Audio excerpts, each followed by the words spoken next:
What I'm saying actually to me makes sense. I don't know why it doesn't make sense to you. No, I get what you're saying. In other words, this guy becomes isolated. That doesn't relate to the argument for proving why you're always like why the indoors is an illusion. I get what you're saying. This is so. I mean, are we hold on a second. Are we talking about a paradox though? Because I've both proven that you're always indoors and you're always outdoors at the same time. So what are you gonna do? You put the guy into a corner. So you're talking about a universe level. I'm talking about on planet Earth.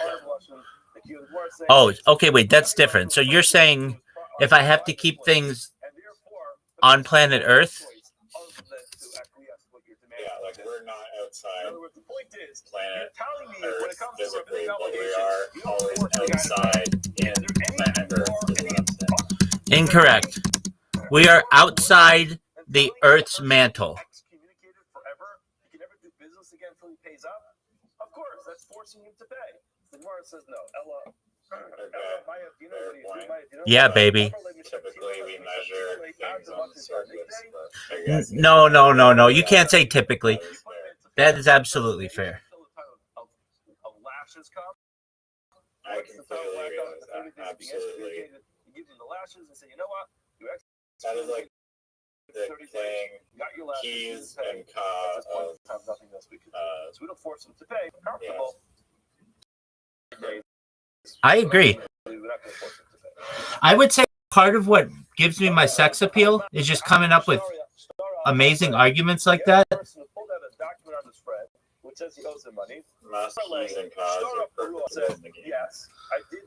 Big. Oh, I didn't know we started. I was adjusting my adjustments. I just joined. All right.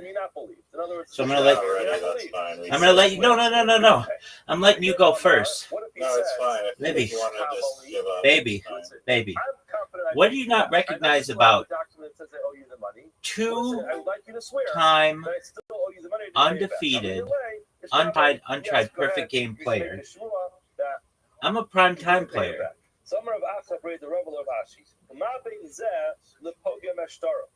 What's the difference between this? God, look at this guy. Everybody's just watching him like, are you serious? Are you going to go? Are you going to jerk yourself off raw? Loan document has some type of flaw in it. This motherfucker is jerking himself. When it comes to a ksuba, when a woman's owed the money for a ksuba, when she admits her husband paid back part of it. Ream. In other words, the halacha is, if I have a document... Cool story. Bream, baby. How you like that, baby? How you like that, son? How do you like that, son? How don't you know what bream means? How don't you know? Dog, how don't you know what bream means? Dog, do you want me... Do you need me? You need me to look it up? I mean, I could. I'll look it up for you, baby. No, I do. It is the addition of the word be to the word ream. The loan document has a flaw.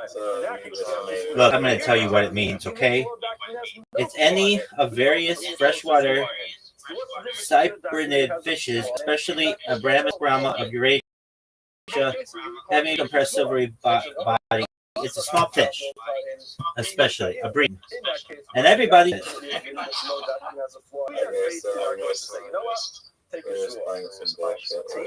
I mean, do you not want me to win? No, it's fine. Do whatever. Somebody says, you know what, I really would feel comfortable if you took a shvua because I'm quite confident I paid you back. That's quite confident. I know I paid you back. I'm really like Zilshtava. I think we're something interesting. What's playing the money over here is a Torah scholar. He's a Talmud Chacham, lo mashpinale. We're not going to make this. In other words, a Talmud Chacham walks into base and holding onto a document and says, Reuben owes him $1,000 or Shimon owes him $1,000, and Shimon says, I paid you back. Then Shimon's going to say, you know what, I want him to. You had me focused on bream, a silvery fish, dog. The guy walks into a basin, holding on to a document that says so. Dude, you think Lud's a good play? Because it makes it sound like we don't believe this Talmud Chacham.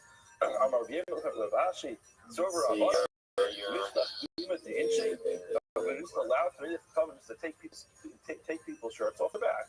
In other words, why is he different? Gemara says no, that's not what it means.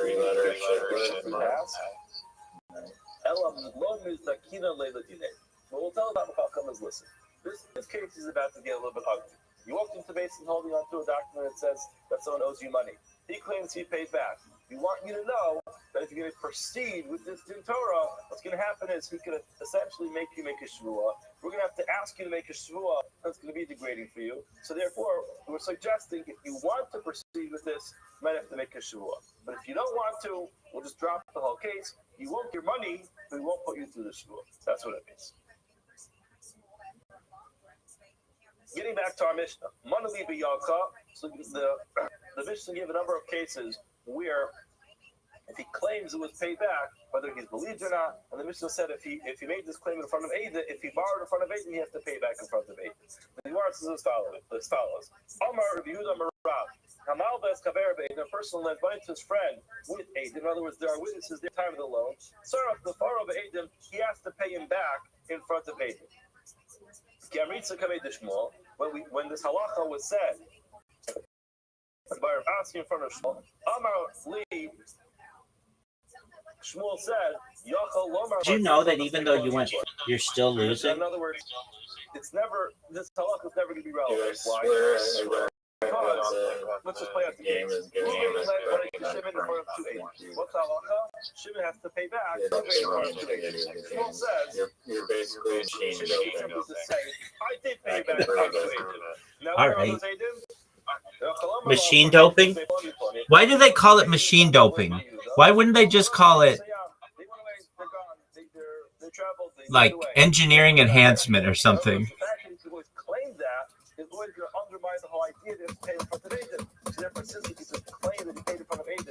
I mean, I would call it what it is. It's an electric motor. Machine doping. That's a stupid ass phrase for something that it isn't. Yes, I do owe you that money. We learned this earlier today. He says to Pnei, give it to me. I did give it to you. But yeah, doping.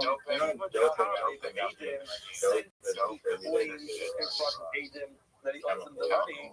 Not the also made it says if he lent his money for and still wants to money, and we learned halacha is that he's potter. So what do you see? He claims in front of Eidim that he owes him the money. Still, dude, how did you get such a big lead? He claimed that he paid back even though there weren't Eidim, and he's off the hook. You see that the Asi is wrong. Which says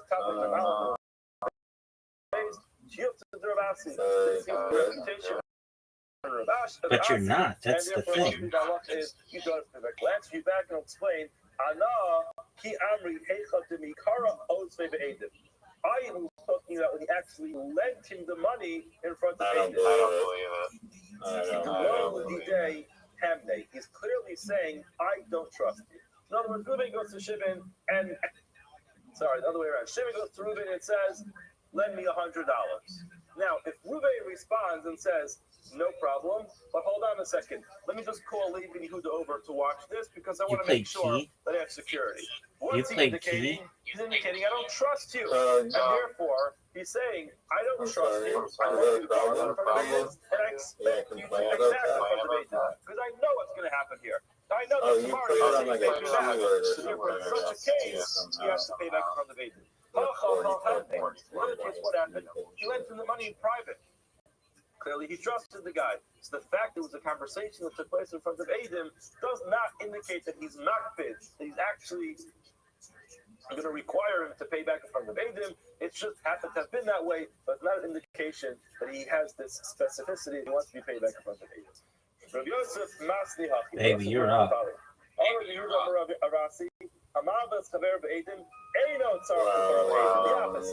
lend someone money in front of two witnesses, you do not have to pay back in front of two witnesses. However, here, Amar, he says, out for any elevator. Don't pay me back unless they didn't. Oh, look who the is, Mr. Everybody's on my fucking time, and I'm on no one else's fucking time, Mr. I'm the #1 prospect of comedy in all of South Australia. The same way. I think you're better than. No, you're the best. Don't pay me back unless they're a dim. Still, I mean, he could say, you're right. Then guess what? 45 people is only 33 people that I don't even know if that's true, but I want it to be. You owe me money. To be honest, I looked at the competition. Yeah, baby. It's really dependent who the judge are. I did give it to you. I don't know if the judge is going to like it. Dude, why don't you just suck their dicks, and then you win. That's probably No shame in that game, son. If you got to do what you got to do, baby. You are required to pay in front of agent. I just feel like comedy style is about 4 years out of date. Okay. The person claims the agent will be Why do you feel that way? If I was dropping these things 13 years ago, holy shit. I would have been ashamed of 13 years ago. My fucking career would fucking blown up on me. Dude, people would think you were amazing, especially with that RFK bit. Yeah, too old. Holy shit. Right. It was just like RFK's gonna go off the one you're just they're gonna raise the diagnosis of racism by like 200% in like 12 years, 13 years. Can you imagine? People would be like, Donald Trump is still president?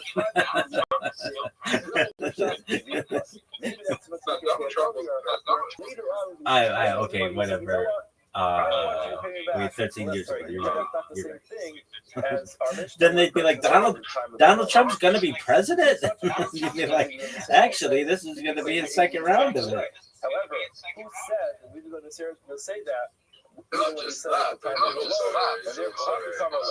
it's accused of rape a lot. He's also rape a lot. He also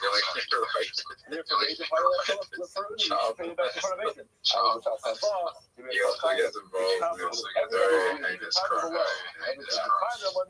He still becomes president. He also gets shot. Everybody's going to agree. You have to actually identify the witnesses, and Shmuel would be incorrect. All right. Amro Papi from State of Rava. Papa says the name of Rava. Do you think Trump will? You do lend if you go ahead and lend. Trump will go down? No, he's too old. You have to pay back in front of agents. Yeah, it's too old. It's too old. Riser, you're playing like a G, baby. Now, again, clearly we have Mafokis what the halacha is. Where the fuck did you just play that? Your? I'm lending you money. You think you'll go to hell? I don't believe in hell. Or the Mamar. I don't believe in hell.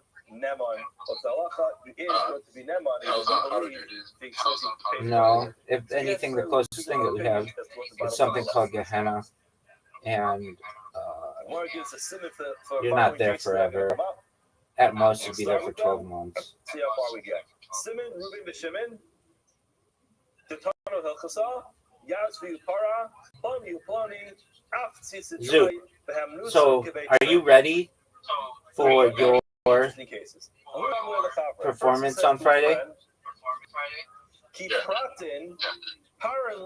Give me odds that you think there's a 25% chance you win. When you pay me back, I would like you to pay me back in front of these two specific people, Ruben and Shimon. If Ruben and Shimon, in other words, it seems like he's saying, if Ruben and Shimon are there, pay me back.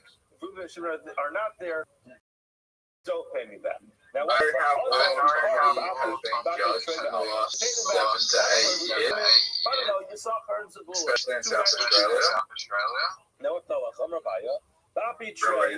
Yes, sir. I'm listening intently. He told him to pay back one of two people.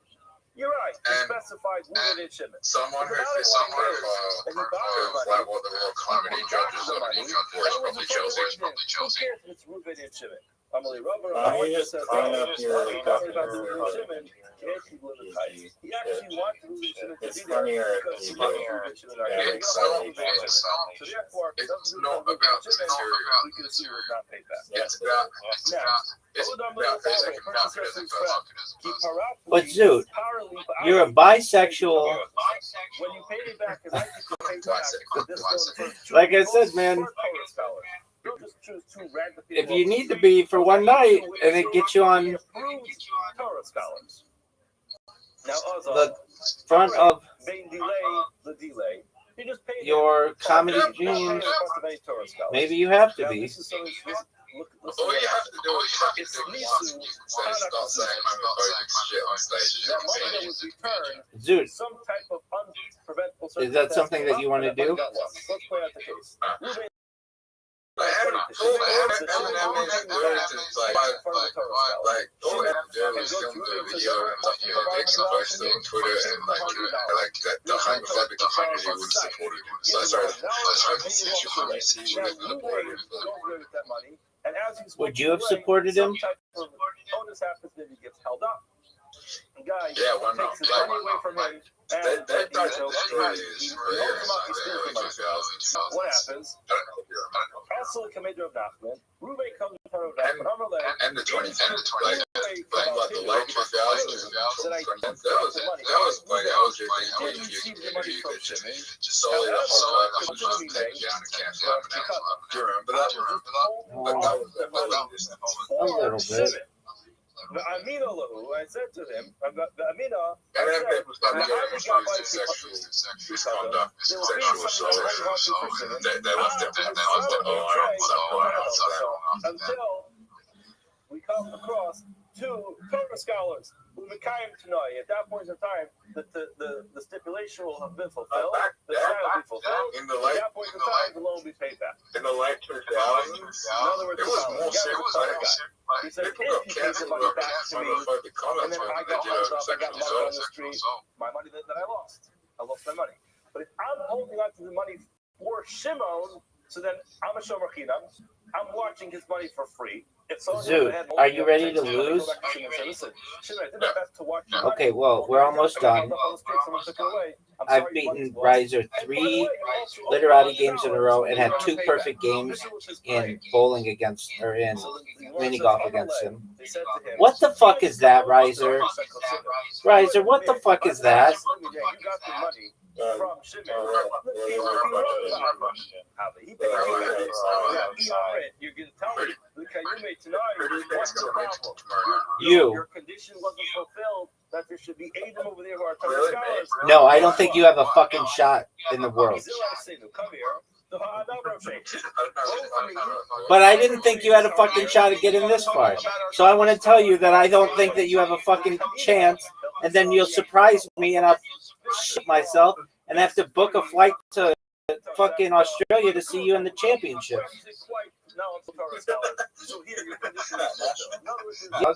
Raw.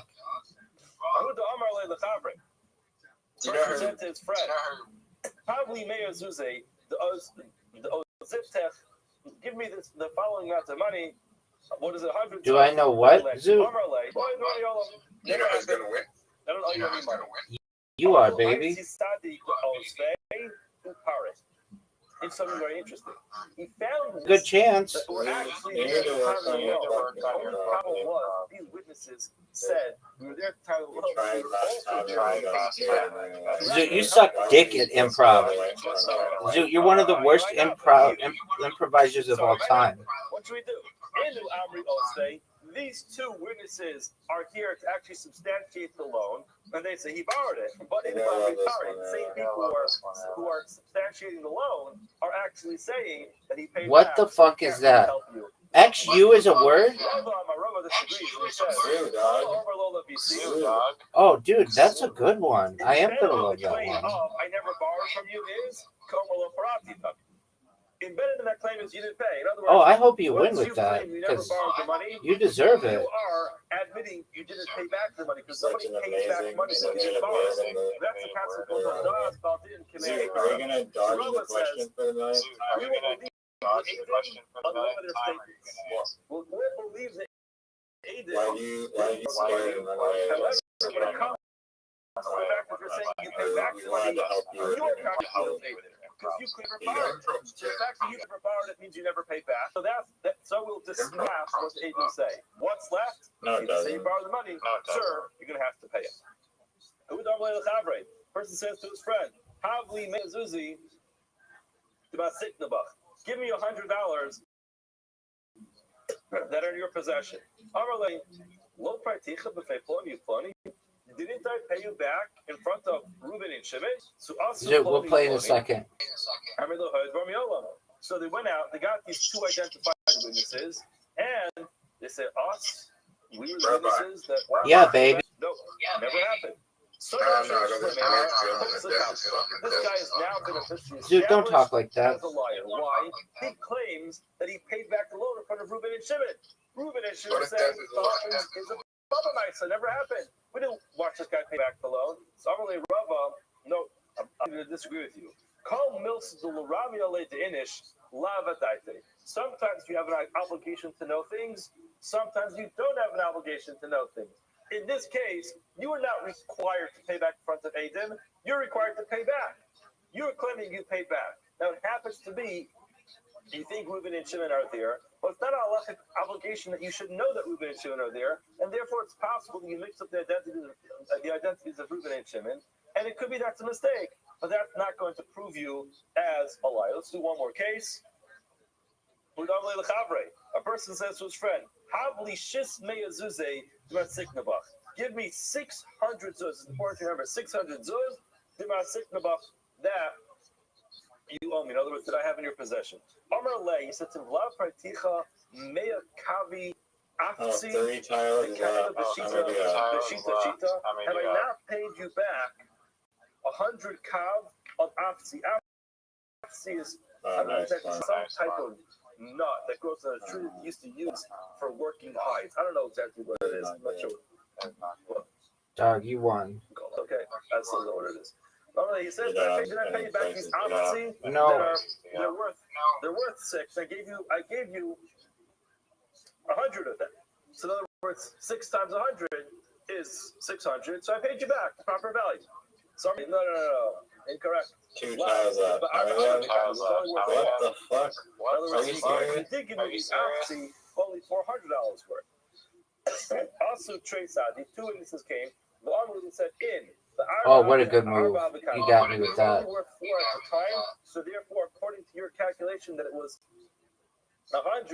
So it turns out you only paid back 400. All right, Zoot, are you ready? I was just excited to play with Zoot. Zoot, are you ready?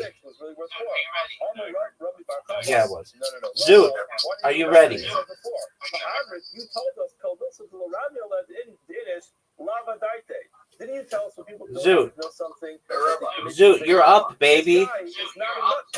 Riser, you're up. Exactly how much they're worth. So Is there even in this call, or are you gonna just do it halfway through the game? Oh, he's definitely leaving halfway. Riser, you're up. One sec. Zoot, can we tell you, Zoot, the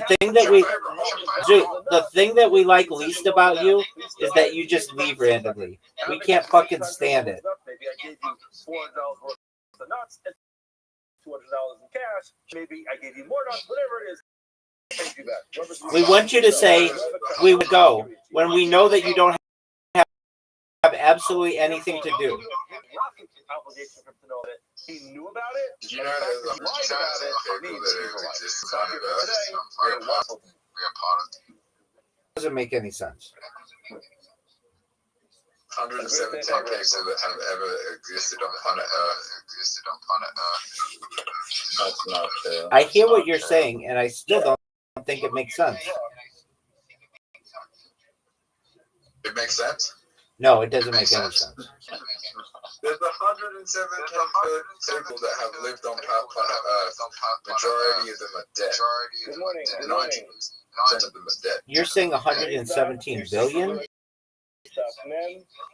Yeah, people have existed. Okay, well you said 117. Like twice. No, I said 100. Riser, be my witness here. You said 117. Last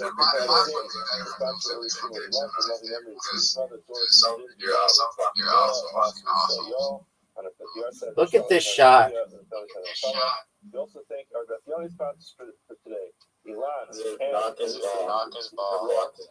Hit it in, Zoot. Hit that in. And we have a late breaking sponsorship here. Holy We thank Michael for sponsoring that filming this morning. Is a host for a full Shlema for Yehuda Mordechai and Rivka. Each is up to have a report. Why would you do that?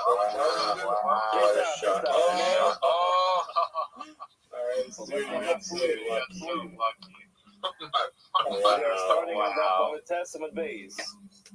About a third of the way down the other. I believe where the Rev left off by the two dots.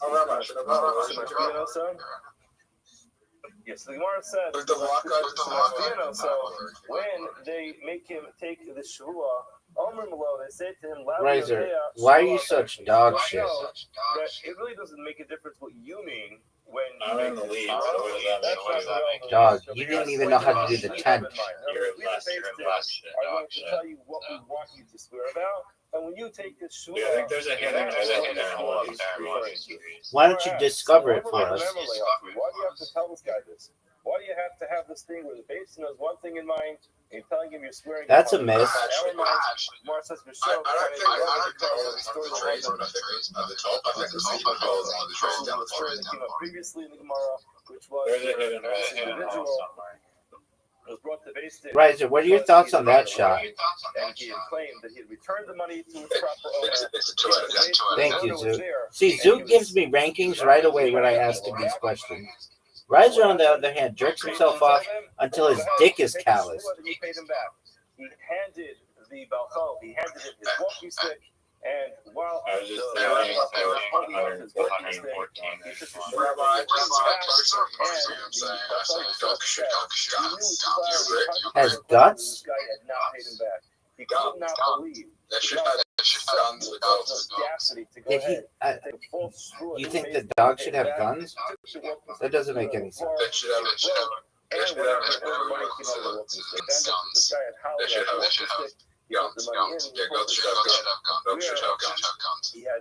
But didn't you originally say?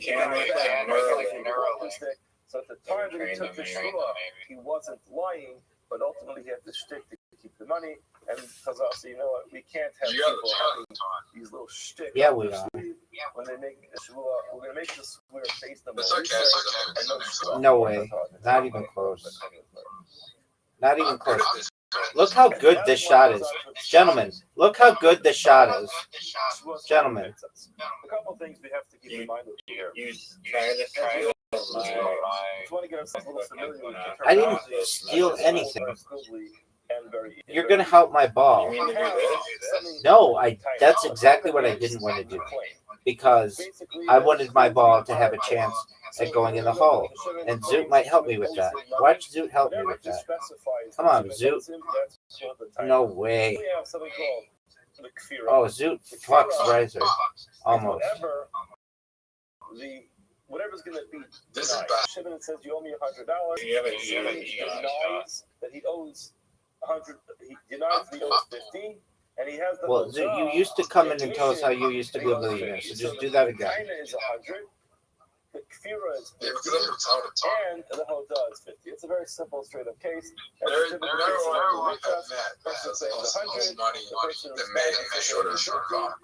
How fast did you lose $1 million? That's going to be the Hoda, and there's a Kfira, there's a denial on Thanks, dog. That's Thanks, one thing that comes together. The Taina and the Hoda. That's not that bad. We're also going to have to remember the following. When we talk about money, there's two different ways of describing money. There's davka. Yeah. Davka means that A lot I of crypto, claiming a lot of I crypto bros. Yeah. specifically am owed the following type of money from Right, so what did you think of that shot? You owe me 50 dimes, because I'm asking you for dimes specifically. Sexy. Say, Dog. gold, I'm asking you for gold. But I'm asking you surprised for Zoot copper, does a bit more of these shots. I'm asking you for silver, I'm asking you for silver. That's Davko, where I'm Zoot, are you essentially gonna saying go? that it's not an amount of money, it's not a worth that I'm asking you for. So in other words, Zoot, the person with this says to somebody, bullshit. you owe me Zoot. $100 bills. So technically, generally, you don't view that as Zoot, go. $1 bills. What you're saying is you want $100. So now, if the Did he person disconnect? denies it in quarters, His thing nickels, disconnected. singles, $2 bills, $5 bills, $20 bills, it all makes no difference because we're talking about shove. Shove means it's just the The work. same people who run Australian So again, comedy shove run means the specific telecommunication systems in type of Australia. coin. Shove means a value of a coin. And the last Look. thing we have to remember is the concept of minatite. That means that if I go to somebody and I claim that he owes Baby! my time, Baby! Baby! Baby! Did you see that? Something else. That, generally speaking, when a person Did you see that? claim, but admits to part of the claim, that's the concept. Did you see that? Of a mother of success, where he's obligated to take a biblical oath. He has to Thank take you. an oath on whatever he denies. However, there is a caveat. One of the sexiest shots In most opinions, that anybody's ever had go to see the story in Mishnah. in the history. Even when that I owe him $100, Oh, for and sure. I say I owe you a hot dog. So then the hot is not in minataina. There's two. Did you like that shot? Did you like that shot? Did you like that shot? The admission that I'm admitting that I owe you money is essentially saying I owe you a hot dog or a pastrami salad, but it has nothing to do with what I claim. So let's just make sure we get all those terms. What happened to you, big dog? I'm so sorry. Okay, well, we can forgive you. What's going on? What happened? My mom's like, I'm out with my brother's girlfriend. Is she scale it from 0 to 10? Oh my god. Yeah, I know. So it should be super easy. Your brother either landed babe or an ugly chick. That is where I am admitting to something entirely different than what you claim. Let me just ask you this, Zoot. Is she masturbatable? Oh my god. I'm a Rav. Rav tells us the following. All right, Zoot, are you ready?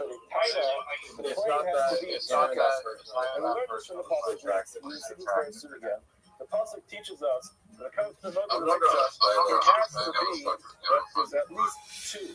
That means no. 2 coins. Again, generally speaking, anytime it's Your brother got a dog, son.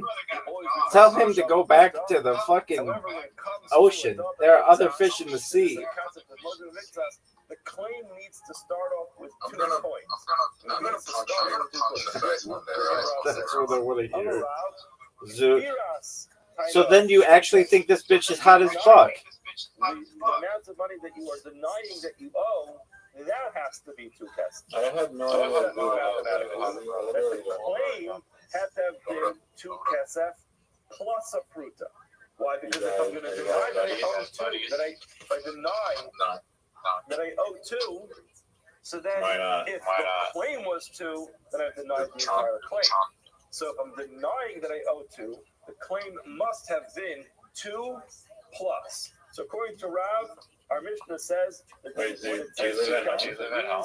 it means the denial must be 2 coins. Does your mom know about the $1 million? Must have been more than that. Shmuel says no, incorrect. It wasn't 2 million. 2 coins. And therefore, if If he only denies, you didn't one tell her. says you owe me The 2. 2 million. He calls it. He has a great word for it. It's what's it called?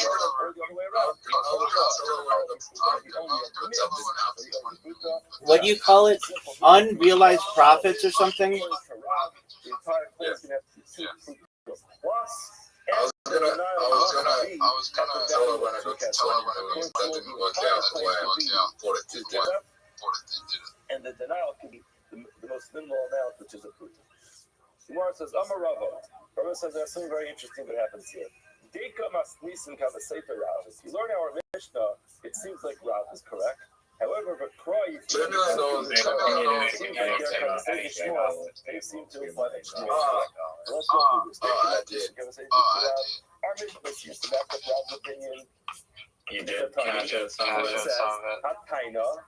In the Mishnah, the words were Yeah, I dated it. I was in a fun place where I was a lot of money. I was dating a girl with a hair station who had multiple checkbook jobs. It was not like the ilu, firas, fruta. You're dating the girl from Breaking Bad.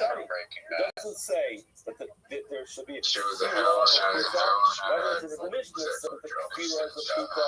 It's correct. It doesn't say that. It says in the Mishnah, Hatainish de Kesed, Did your woman needs to is a Shava Fruta, which means the mission has to be. You wouldn't even, like, if you met her during the week, you wouldn't even know she was alive. Would we have known she was a sex worker? Is going to be another Fruta. Now, Nami, we learned in another Mishnah things with regards to Shava Fruta. Hahodah.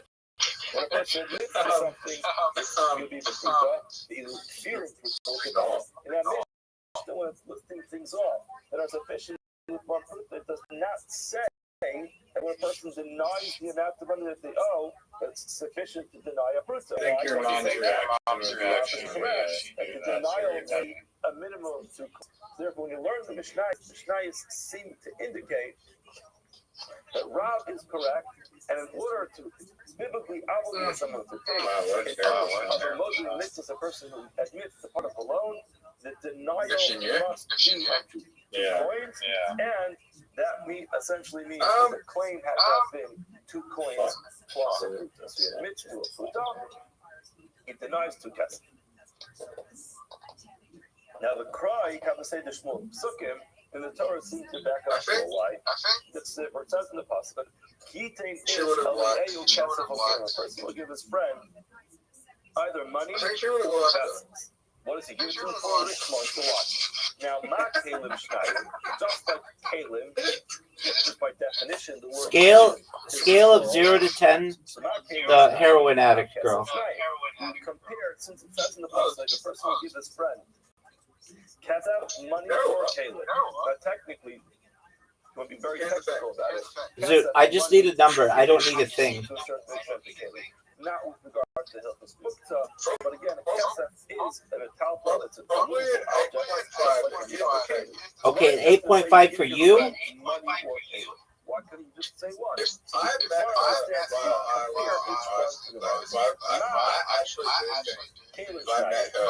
When I was in high school, she wasn't into heroin, and I met her during that time, and she didn't get down the heroin route. I think you have to have at least 2. Okay. Now, Mar Kesef Davar Chashav, I'll call Davar Chashav. But this girl is probably like any item that you're going to give has to be a Davar Chashav. I met her when I was 28. She told me everything I wanted from a girl when I was. But I don't owe you what you're claiming. Rather, Ki who's that? The only thing I owe you is this. Now, hold on a second. What was it that the entire claim was?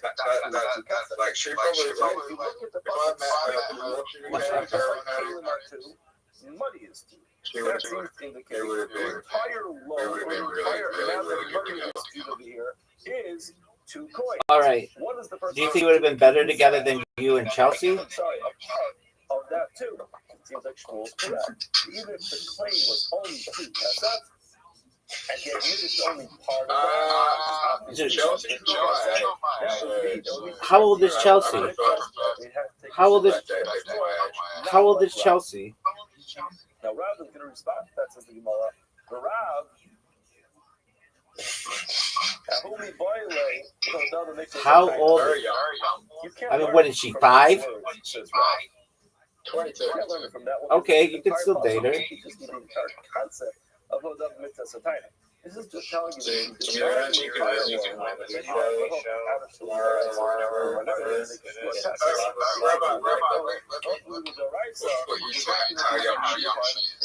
She's 22. 2 years after she was that could be Okay. less than 2 kesef. Shmuel's going to respond as Sid, it says key. Look how sick this shot is. It says zeh. So again, it's a little bit redundant. Only who, or it could have said key who.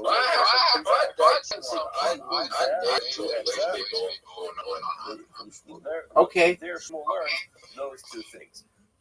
The kafar of the mikzas, number 1, if he's going to deny part That's of a terrible shot. only the mikzas is going to admit to part of it. These 2. Riser, what are you going to do? Is now going to have to defend himself because according to Shmuel, 69. teach us the concept of Avodah Mitzvahs and that it could be any But part of she the was coin. before Shrek. Now it's Rav who says that it has to be 2 coins in the denial plus another part. I don't get why that's funny. Why Shrek 2 and not Shrek 1? Avodah Mitzvahs Ataina. One of those words, either teaches the concept of Avodah Mitzvahs Ataina when a person denies. Okay, why does that matter whether you could date her or not? The other one teaches. Are you serious? Zoot opened up a secret portal. Like you mentioned earlier, whatever you admit to has to actually be part of I the don't know. I just same find it law, weird. same I discussion. just find it weird to people that was born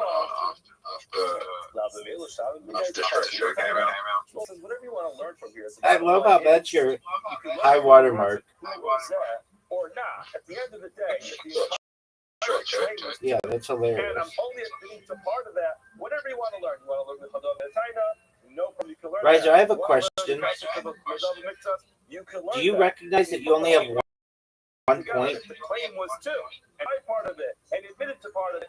You're going to be stuck saying that he denied less than 2. That's how Shmuel. Oh, that was almost amazing. That was almost.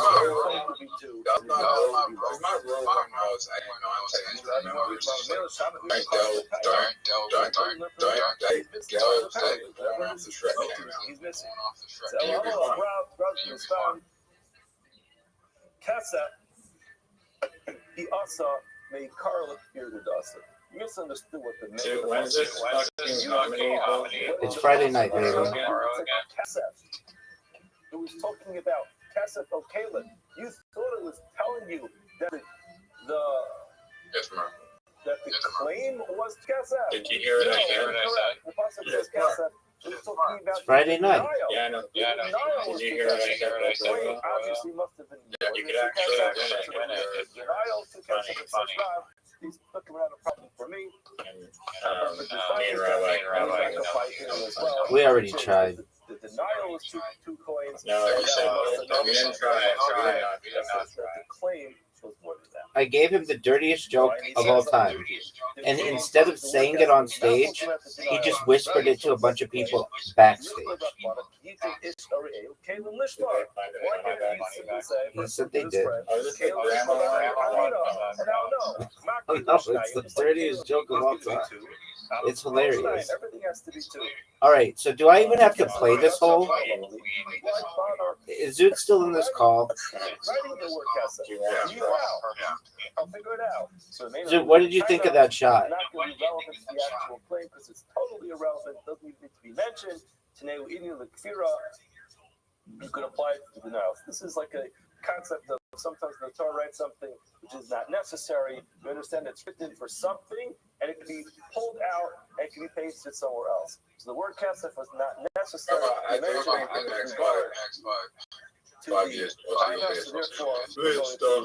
I don't know. kind of use the claim. We're going to apply Weird it feeling. to the denial, and the I don't know. denial is going to have to be Hard- two cats hard out to to find. authority throughout, and he's not bothered by the way Psukim are written. As a matter of fact, She's not that funny, I guarantee. She's not being funny. Maybe she's funny. he cuts Rahman Kayla. It's not that she's funny. It's that she's bisexual. It does not say Yeah, money there. it's- How I mean, I would have she thought has not some- Shnayim, alcohol Shnayim.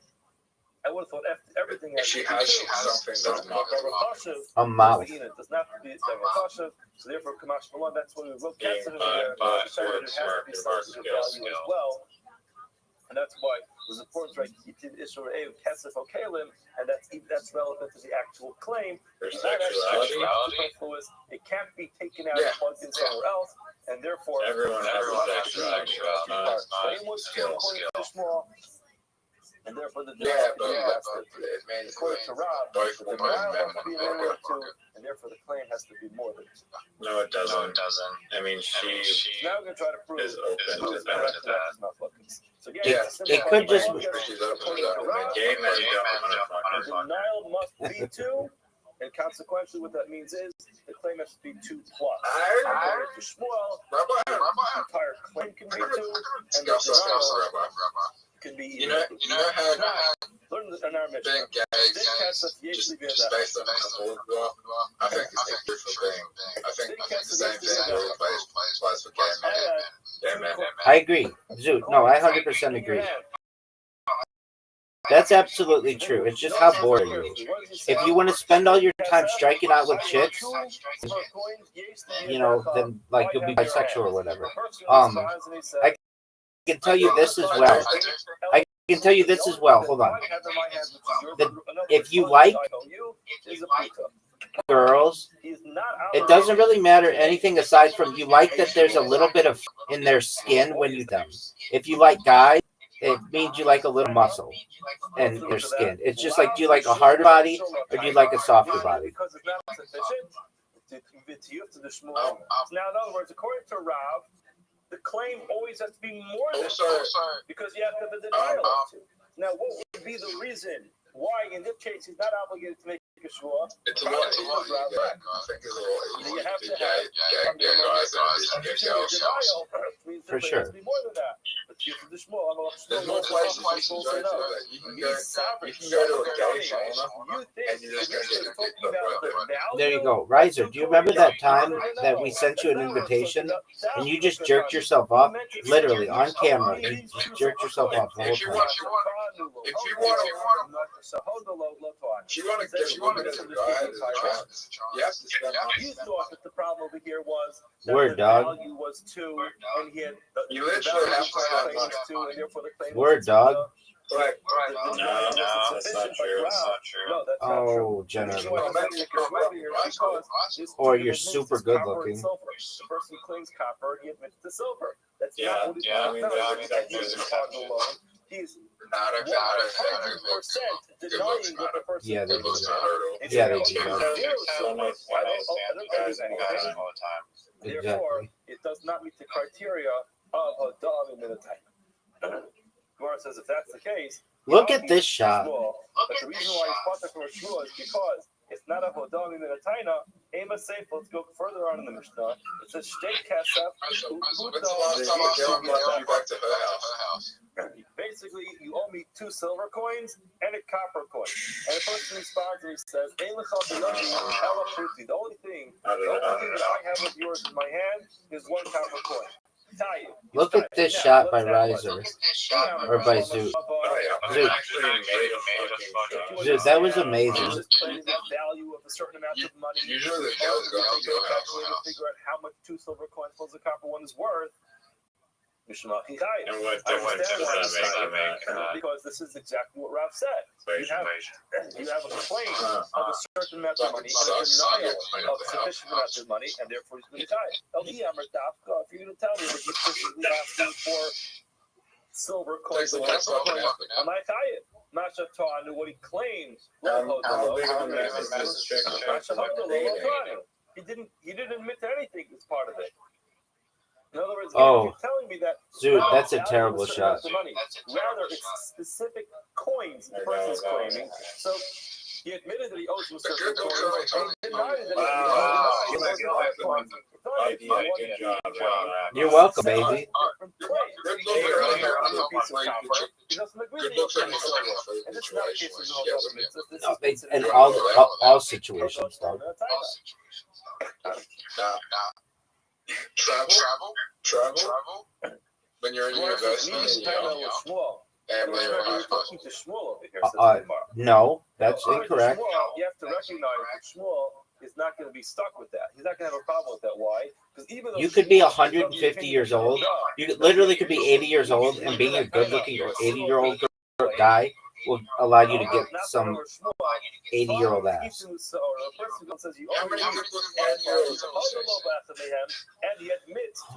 I don't know. A few? In other words, that makes sense. In other words, you have to understand, even though there's a concept called the Hodah, No. In other words, the most strict way of doing it is They were television presenters. I knew a lady who was the first television presenter in San Diego, and she was, I would say, a very attractive, like, 80-year-old woman. Like, when I saw her in synagogue, I thought she was 35. Shmuel doesn't view it that way. Are you ready for a great distraction? It wasn't like that. She was like naturally really pretty. When you come up a little closer, you could tell she was older, but from far away, she looked really, really pretty. And I mean, up close, I mean, she's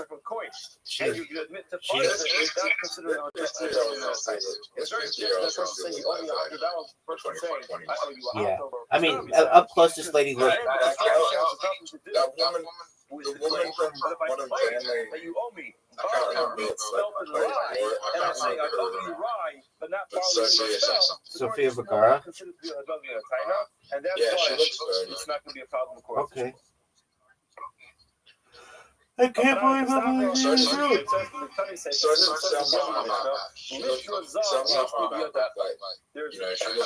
other words, you owe me a certain amount of gold. So the guy responds, I like how Zook calls her high mag. It's Sama higher. Higher. Now,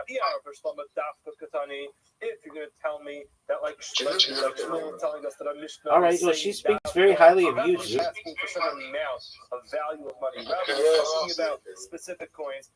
Dude, there are a ton of older chicks who are hot. Like any woman in Hollywood. Was not what he denied was not what yeah, dog, she's hot as fuck. If you're going to tell me, like, Rob, that I'm interested in value of a certain amount of money. Who the fuck cares, dude? Why would he be perfect? Literally, She's talking like 6 years. And therefore, his denial is going to be sufficient. Since at the end of the Mishnah, it's talking about Davka. Reshanami Davka. Why is that weird? The Mishnah is also talking about Davka, specific type of coins. And therefore, he wants to name it that to Rav. Let's just say our Mishnah is going to get you to Rav. Look at. Wow. If you look at the Rashi, it's the second. Oh, I know the story. Name it David Yufta Meiresh. In other words, the Qatar. You owe me 2 coins. And the guy says, Wasn't she in really good shape? Now, the Taima, the reason is there's some Davka Tanah, because it's asking for a specific types of coins. Not just the reason why Dick is good. Because what he's admitting to is not what was claimed. Now, what's the difference? So that difference is Tatanu Shava, the Shava, if you would have claimed a certain amount and he admitted to a certain amount. One of the greatest shots we've ever seen, folks. But what's the problem? Oh. You're taking L's. Baby. Who won the last game? Who won the last game? Is Zook gonna go? There's a problem. It's not he asked for supper. He admitted Go. So that means you didn't admit to what was claimed. That's why you I hear the same people who are judges in Raw Comedy South Australia also run their telecom. We said several times this morning. That's a hilarious joke. Be 2 plus because the denial has to be 2 coins. How is it? Say no. Kula must be shove. The entire Mishnah is talking about the value of the coins, not the very specific types of coins. The litra, zav, shani. When it comes to a litra of zav, Zoo, can you hear us? Very different. Why is it different? Look at bottom Rashi. Litra shani, the kiva the panu mishkal vadai dafka katani. Since he mentioned a certain weight, litra is a weight. In that case, he meant to say dafka. We're talking about coins. Oh, is it? We speak about the weight of the coins. That's really different. That actually was a good shot. I'm going to show you the best shot ever, though. Have a problem with Rav, even though at the end of the Mishnah, when it says litra, it's talking about specific types of coins. Every other place where it says coins in the Mishnah, That was amazing. Just explain to you that it's talking about a certain value. Teda, mathematically. Same again in the Mishnah. By the way, that's next. That's number 1 hour. We're starting today's stop right now. Teda, the Katani. From like everyone. 6:30 already. Did they say that they think that you're funnier than Chelsea? At the end of the Mishnah, Dinar Zav, believe you at that, you owe me You had a 1 They were like, hey, Zoo. Hang on, I gotta go.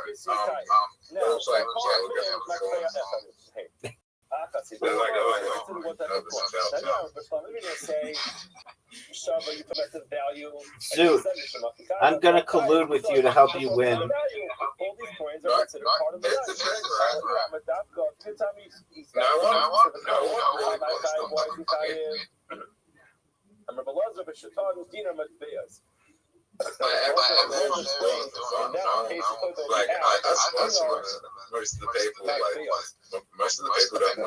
You spoke to them for 1 minute. How could you, like, fool them all on their opinions? What's the mission teaching us? The fruit of a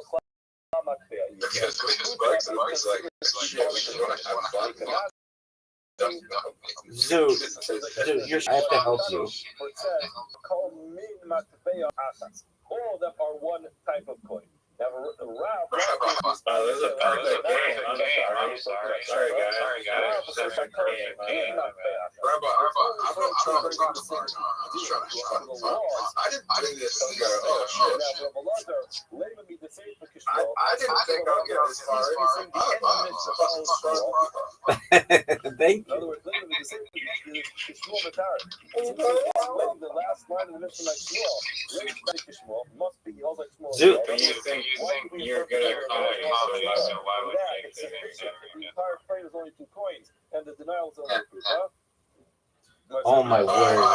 That should have gone in. The same thought is talking about specific types of coins. Why? I never said I never said I was good. Are the like Rob or small? In other words, no, you said several times your goal is to professional and make it clear. And you are not just doing this to have fun, you're trying to get this question out, whether it's Davka or it's Shaka. When a person makes a claim, it's usually I don't know what else good at. is he asking for a value?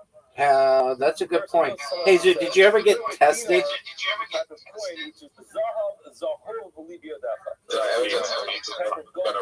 Yeah. The guy responds and says, yes, I have something of yours, but it's a dinar kasset. Okay. Time of what reason? Time is Zahor. That I have this minted coin. Dog, they called you specifically to tell you you need to get tested for chlamydia or gonorrhea or whatever the fuck it was.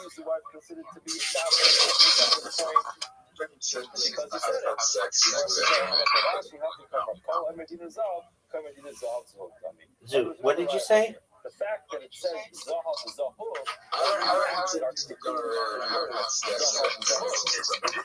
it could be dormant. You have a golden pointed right in your hand. What you meant to say was, I had to test someone. I got tested before that. Why wouldn't you just get tested now? How is that so? Yeah, that's probably a good point. I have a coin in your hands. Person responds and says, Riser, how many invitations do you want me to send you? Only have a cell which is missing. I told you after this game, we're forcing Zoot to do improv. Minus a mod, he's popular. This is 100% like rap. In other words, here it seems like it's a little bit interesting language. I'll just say it in English. He says to someone, "You owe me a Salah," and he responds by denying 2 coins. He's tied for Yeshua. Who is that? That's Rob. Rob says you have to deny 2 coins. If he says Chasser Ma, he says no. I'm denying the Ma, which is less than 2 coins. He's gonna be popular. It's 100% like Rob, which is that the denial has If you had to have an to FPI, which one? the Gemara goes on. I'm not going to The curable one. Yeah, I don't. What ones are curable? That is a requirement of the denial being a specific amount of Chlamydia money. just goes away. It just goes kind of like COVID. It just goes away. I don't know if chlamydia just goes away like COVID. Claim something and the borrower denies. I know what I want. I want crabs because they give you a little like comb and you can get rid of them and then they're gone. And says that he owes part of the money. They're actually. No, did you know in the Western world they're actually an endangered species because a lot of people shave their pubes and they're just not that apparent anymore.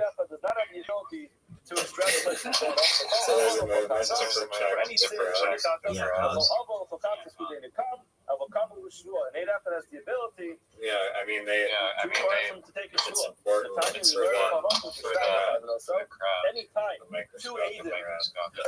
them. Zoot, we're gonna give you a topic, and we want you to improv it for 60 seconds. Do you understand? To improvise it. Are you ready, Zoot? Genital warts. Go. Even if they claim a person owes somebody only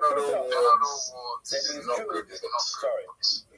2 agents could be mechayiv someone, could obligate someone to pay money, even if it's only a pruta. Therefore, an aid, a singular aid could obligate someone to make a shvua. Dude, I don't think you know anything about You have to keep continuously just winging it on the wing, even bad, just keep He is tight. What was the improv? It's the word or phrase is genital warts. And the person says, no, I owe you borrow. Yeah. Everyone agrees that's not what the mix us because it's not a done in China. That's like saying, I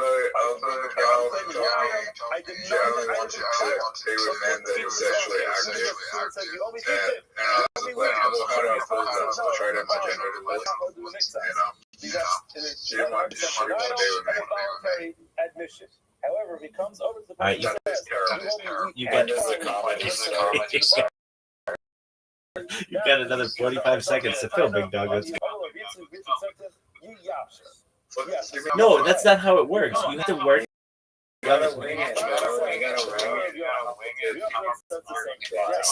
South Australia. South Australia. South Australia.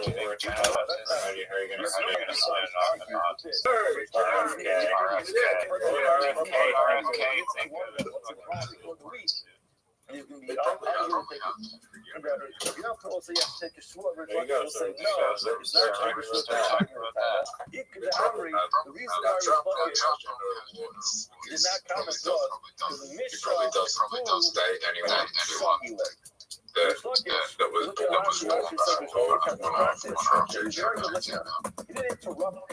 Are you gonna watch the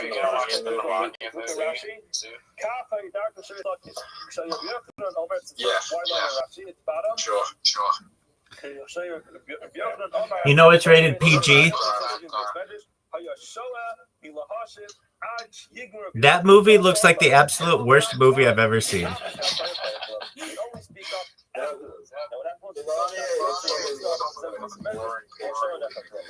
She's the hottest first lady of all time, though. Others say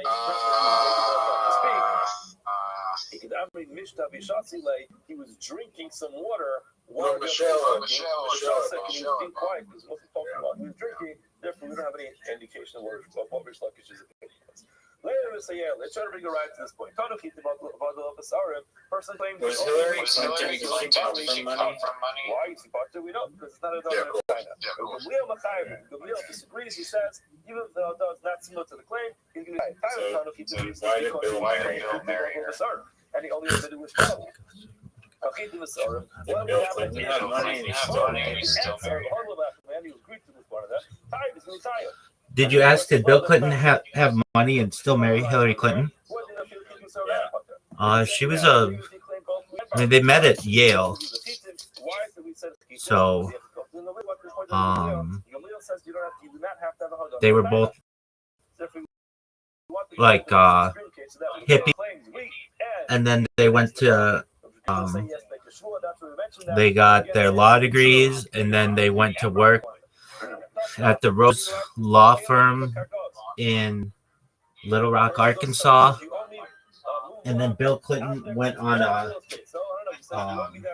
ran for Congress, and he only ever lost one election ever, and that's his first run for Congress. And then he eventually became governor, and then eventually became president, and then eventually basically became what you know him to be. Sorry, so your next word. Now, what's the reason why we fought in all these cases? Because we're talking about movable objects. I think Laura Bush is a beautiful woman. Laura Bush, yeah, Doug. Yeah, she's beautiful as well. I used to think she was prettier than. I still think she's very pretty, but I think Laura Bush is gorgeous.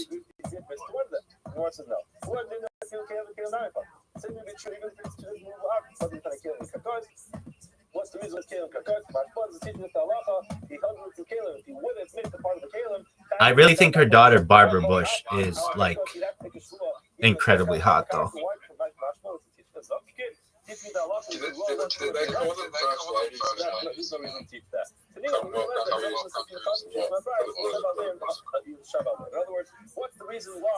I don't live in a Commonwealth country, so I don't know. That when you're swearing on movable objects, you could stretch the shvua to swear on the karka as well. So what's the point? First lady to Canada. This is the main place to learn. What are you saying? You're right above the sea. You learned a lot more. Katy Perry, talking about acquiring the first lady, the equivalent of the first lady's Canada. I mean, so could have like Margot Robbie or anybody. It's like you're talking after Justin Trudeau's been out of office, that the woman that he's dating just so happens to be Katy Perry. Yeah, I mean, yeah, that could have happened. I don't think Katy Perry has the best taste. I know, you say this all the time. You're anti-Russell Brand. Am I anti-Russell Brand? So you talk about 7 different subjects. Puff Daddy, Jeffrey Epstein,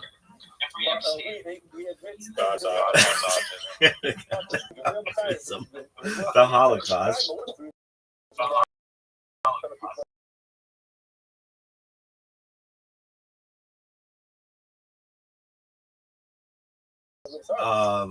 the fact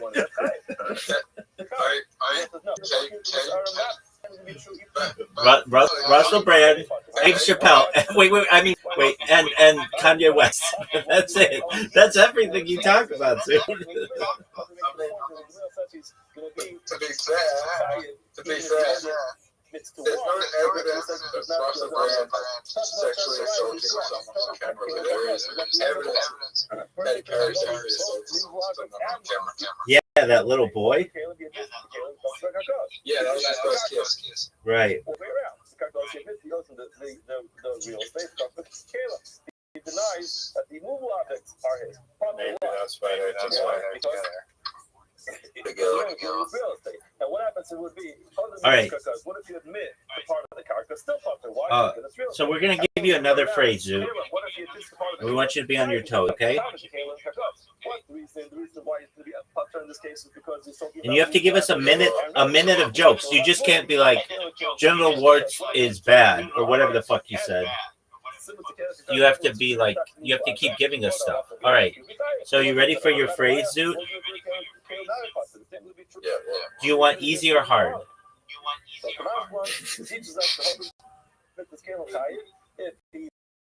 Okay.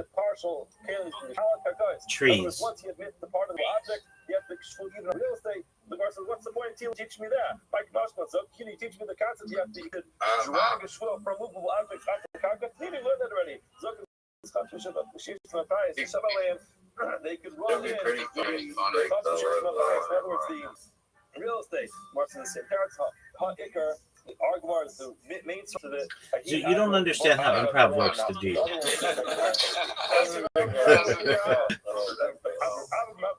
Zoot, you have.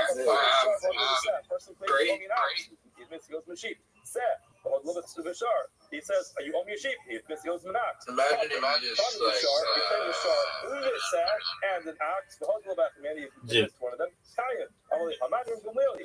I cannot believe that there's a chance that you are the funniest person in a state anywhere in the world. like literally, who would you be? Who? I want to meet those people, and I want to ask them: were they breathing? Did they have a pulse during this? I mean, maybe one of them was like, "Hey, I was unconscious. You can't blame me." Or another one was like, "I've never even heard of what this event was."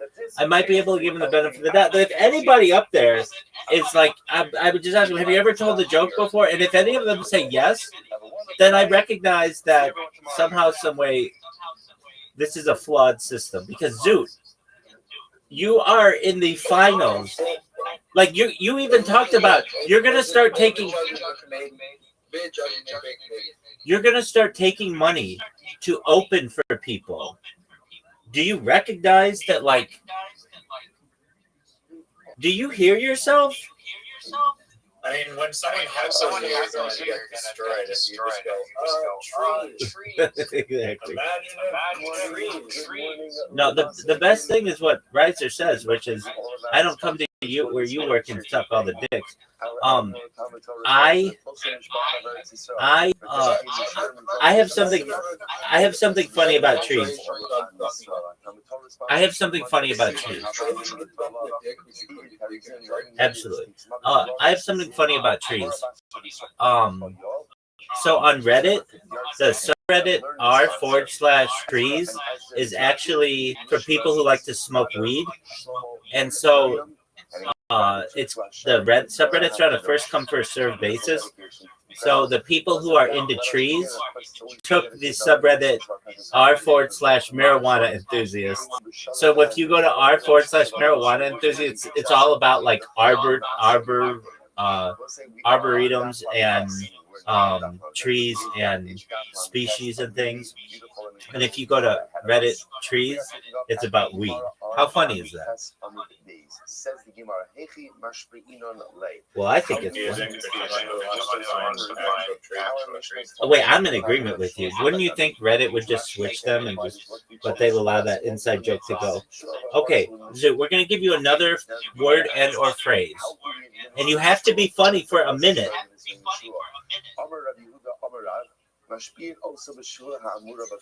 Are you ready, Zoot? And we administer the shvua that's mentioned in the Torah. And I will say, what's the paradigmatic shvua mentioned in the Torah? Zoot, are you ready? Wait, Zoot, I will help you. I'll give you a word that you'll love. From Avram's family. Or a phrase. Swear not to go ahead and take a wife from the Zoot, are you there? Now, the talk over here on is as follows. He hasn't answered the Christian call yet. He's not talking. He's done. There's no way. This happens all the this this happens to him all the time. He will. It'll be like 2 minutes of him just like this, and then he'll be gone. How is he? There he is. He's back. He's back. Zoot, can you hear us? Sorry, I had to go. What was the question? Okay, here's your phrase. Are you ready? Autistic Amish orgy. Go.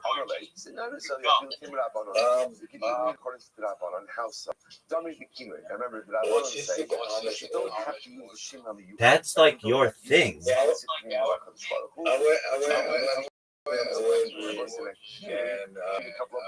everyone who's the medical health is there, like everyone agreed and just like they're like Amish people there.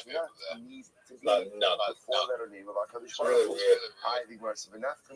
So therefore, again, if we're trying to understand over here, the Gemara says, "Hey, actually, right? How do we go ahead and?" Do you not know how improv works? So the Gemara says, using the example of Eliezer. Now, we assume that all we know about Eliezer is that Zoot did have a joke one time that made somebody laugh. I told Zoot's joke to somebody, and they thought it was really funny. It was like a 3-part joke that you had. The first part was about an Amish orgy. The second part was about some other kind of orgy or something. Bonnie Blue? Oh yeah, it was about Bonnie Blue. And then the third part was about, the punchline was everybody was watching memorized all the Pokemon. What do you have?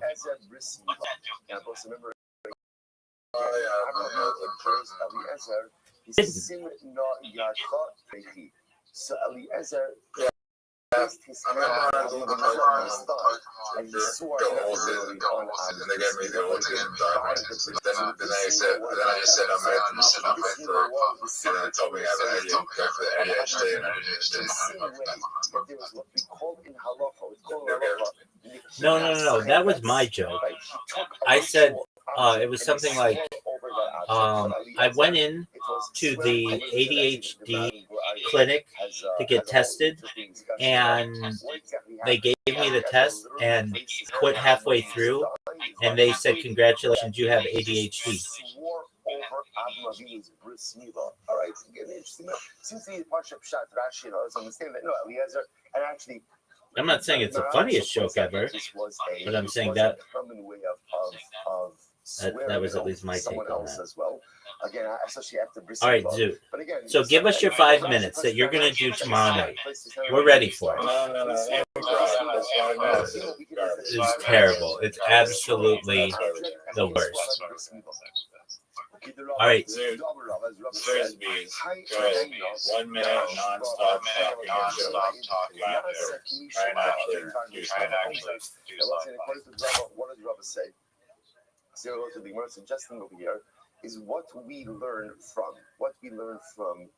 Eliezer. The Shuvah Eliezer is that yes, you have to use the name of HaKadosh Baruch Hu, but not more importantly, just as importantly, the Shuvah must be taken over an object. You have to take a ritual object. So the Gemara says,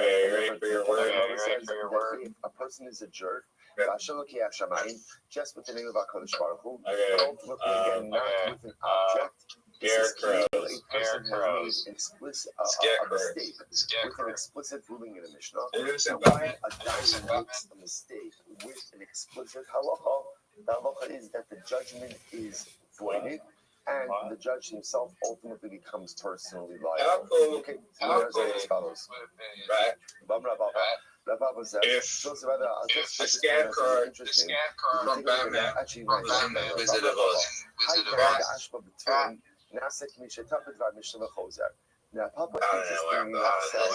That's okay. I'll take over. You know, there's something called the scarecrow, but have you ever seen this being ever really scare a crow? It's either crows don't go near it, or they end up landing on it, but I've never seen a crow actually get scared from it. I wonder why they call it a scarecrow. It should be called a crow be gone as opposed to a scarecrow. But I don't know. I don't name these things. So what does this mean? Crow be gone? Doug, that's fucking brilliant. So again, halacha follows Rava in that one must take an act One of the greatest, when one of the going greatest. and swearing. It's up there with salmon cannon. Crow be gone. I think you're referring to the leg grenade. The mermaid grenade. Riser, would you please accept the invitation I sent you like an hour ago for basketball? I still haven't gotten it. You'll be here all night. Failed 4 times in a row. Object ultimately again can be used for. Dude, are you still there? Interestingly enough, I'm going to show you this You want action an easy here. one? What would be the easiest one in the world? Are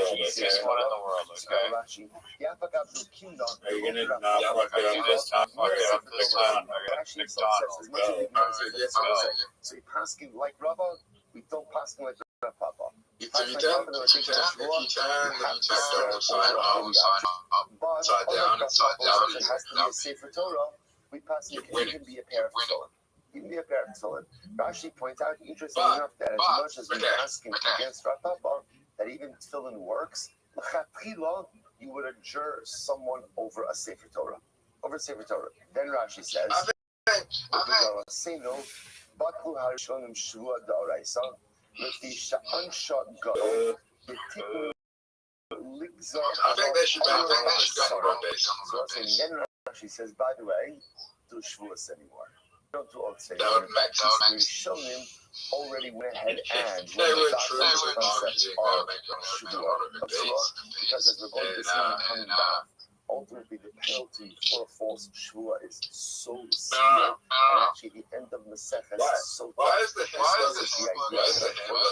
honesty and integrity was He's lost not. in certain generations as a result of the death of certain Hamburger? people. So she points Kind out of that fat, we don't really do or at shvuas least anymore. medium. This is what we do is this concept called an aror. Aror essentially is a form of almost like excommunication. The hamburger We'll see all of this before. When we stop Not really. shvuas, what exactly happened to precipitate? He's the kind of cessation chubby. of shvuas, we'll see. We're not in that sugya yet. But it makes Let me say, that on one hand, yeah, Rashi said, No, he's not. with the Sefer Torah.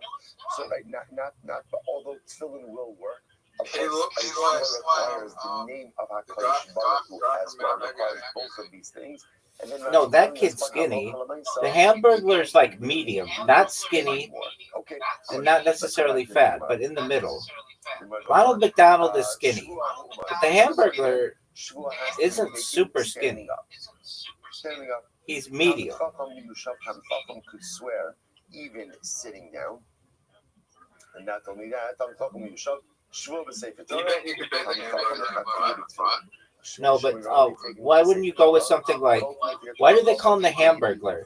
I've never seen him steal any ham. Why is it that we would, even though we just passed before that halacha doesn't follow Rav Papa, therefore you could swear using tefillin or a sefer Torah. So why would we ideally use the sefer You Torah? had a good It's a certain sense of reverence. start of this by just saying why did they make McDonald's? I like that part. And then shortly after that, you just started mentioning the hamburger to me. They should make Yeshua standing up. Why? Once again, sense of awe, reverence, respect. Chacham will have that same awe, Why? reverence, even sitting down. Incredible. Now, we'll say, now get ready. We are about to do just overwhelmingly incredible and beautiful Gemara for the next hour and a half. Life-changing Gemaras. Life-changing Gemaras. Yeah, baby. So again, we'll say Shua Sadayonin, Aki Doshona Ne'amar. So ultimately, again, now we're going to see what this means a little bit. We're literally translated Shua Sadayonin, Aki Doshona could even be made in any language. Even made in any language. So there's a McDonald's birdie. The guy taking the Shua. Have you McDonald's birdie? Or never.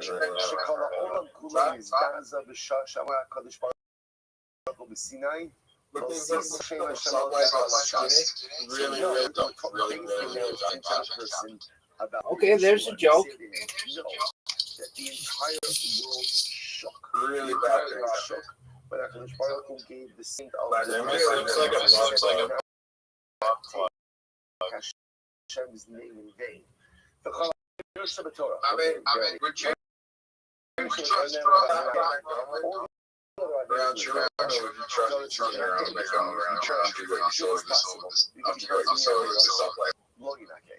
Here you will not be cleansed. Severe is Shvuas Shav. So severe is a false oath that there is no return, there is no tshuva. We'll see. The Chalaver Shebetorah. 26 Who's responsible for your Avera? Did you know that? You. Who's What'd you say? The family. When it comes to a false oath, so ultimately punishment is collected both from the perpetrator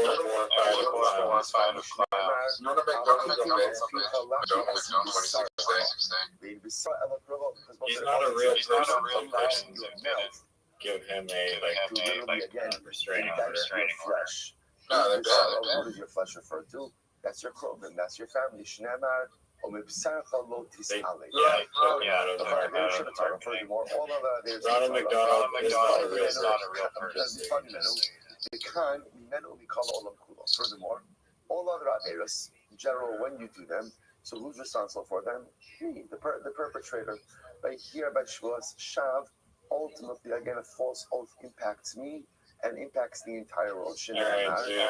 All of my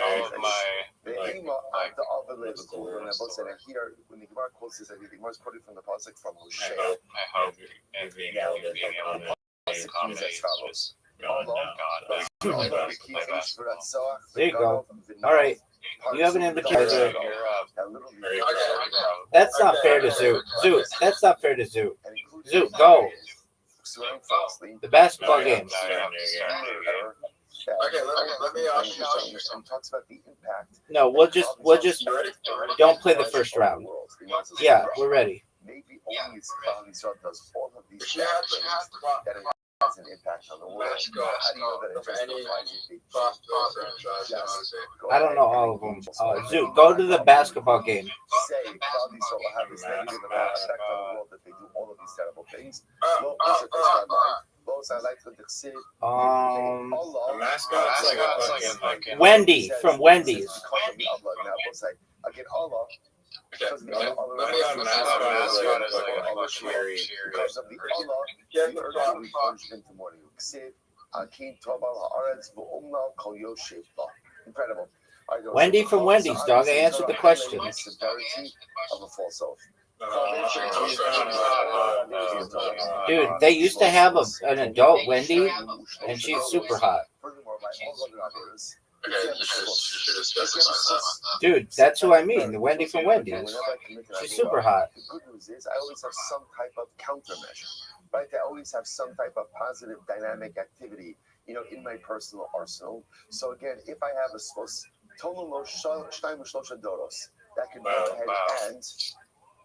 that can go ahead and literally suspend judgment. You said mascot, not logo. What does that do? So suspension of judgment writes about this. Jessica Rabbit, next question.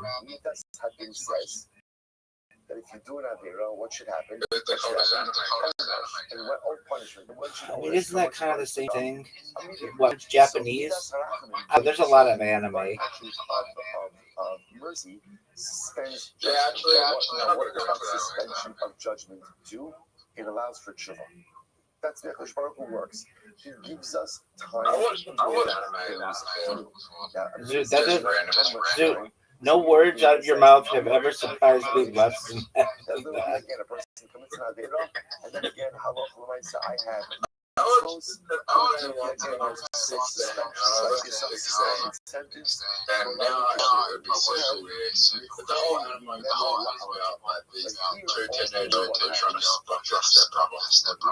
so judgment is exacted immediately by Shua Shav Shneimar. הוא בא על בייס הגנה. What was it called? Just so I can be sure to never share it. ולמה בסוף בסוף, the color, Yeah, don't give me that. it's actually very interesting. Zoot, what fast food mascot would you fuck? And I will come to the house of the thief, to the house of the one who swears in my name falsely. It'd be funny if I said I will remain in this house and destroy. I don't think that would be funny. I would think that would, So what does this mean? show homosexual tendencies, which is fine, but I don't think that's what you want to be. Again, what does it mean? I'll come to the house of the thief. This refers to people who's the thief. Zoot, what else is on your list of things that you should never do? Like, for example, what is the example of this deception? That's there's a Jim Carrey movie, right? Where there's a TV show in Australia called Come On Kids. Don't Google that one. What? Right? And he ultimately adjures him. Base Hashem. Yeah, it's so I will dwell in his house. The call Come on, kids. Come on, and destroy it. Come on. And his wood and his stones. Halamarta. Okay. Have you ever heard of holy moly? Even things that fire can't destroy, like stone. Like fire Rabbi, can't destroy stone. Things like that. What are the things? What does the power of Shua is so profoundly overwhelming that it destroys everything. Im Amar, Amy Mishpa, if he says at the end of the day, I will not swear, Potrino Somiad. So what's this now again? So obviously, the Gemara highlighted the nature of Who is the funniest person in South Australia? This is referring to the person who's being adjourned, right? Ruben is bringing Shimon to the Yeah, until Friday, when you knock him off of his throne. Shimon said, no, I only owe you $500. Hit my ball. So what's the halacha? That's what I'm talking about. I won't swear. As soon as I won't swear. Zoot helped me so much. Again, so they literally they cause him to leave Basin. I will say that obviously. Riser, did you know that Zoot helped me? Swear, so that means you're going to be liable. And then I had one of the greatest shots The moment you say I'm not in the swearing, history of the game. it sends you on your way. Now, what does this mean? If you look at Rashi says that There's it's never gonna make that shot. also. We do not leave him in Basin. Rashi says, Shkan shel yachzor. Right? Ultimately, in order that he should not change his mind, Look at this. So Look again, at this shot. if you decide I'm not swearing, so obviously immediately, right? You charge your credit card immediately. You leave Basin as quickly as we don't want you changing your mind. Changing your mind, good. You must have been on Harim Nishba. Now, Dude, let's hear your 5 minutes of stand up.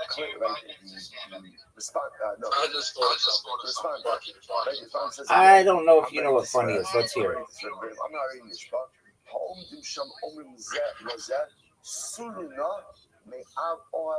Unless you mean funny is super perverted and you never want to mention it publicly, I still have doubts that you know what funny is. But let's hear it. That literally, again, if the guy says, right, so the responder says, funny by Australian standards or by the rest of the world? So what does I was in Northwest Australia. Again, And it was really hot. By the way, just so you understand, so again, that is a very, very, very strong. This is a time where you really don't have people wishes to know the most. Once again, this is a Kanye West joke. That is like you talk about literally Zoot. You talk about 10 things, and tell me if I'm wrong. You talk about children, and then you run away from that topic. You talk about Jeffrey Epstein. You talk about Kanye West, Puff Daddy, autism, ADHD. Hold on. just name everyone and top everything that made you the last fucking 10 years. Congratulations. Dog, nobody talks about those things. So there's never been a Kanye West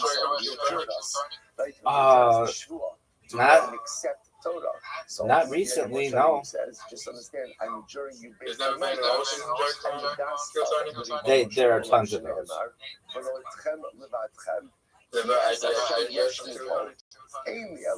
Shit, a lot of those too. But wait, hold on, dude. That's it. That's what you talk about. Like, I wish I could name other things, but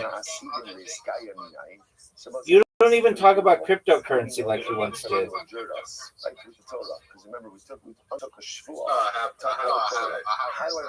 What's your cryptocurrency joke? And those who even those who converted, how do I know? Okay, how did that go? That kind of sounds funny. Oh yeah, hold on. Bonnie Blue, Lily Phillips. I said still cards. Bonnie Blue still cards. I think she's gonna go to the kind of like game with the Bitcoin.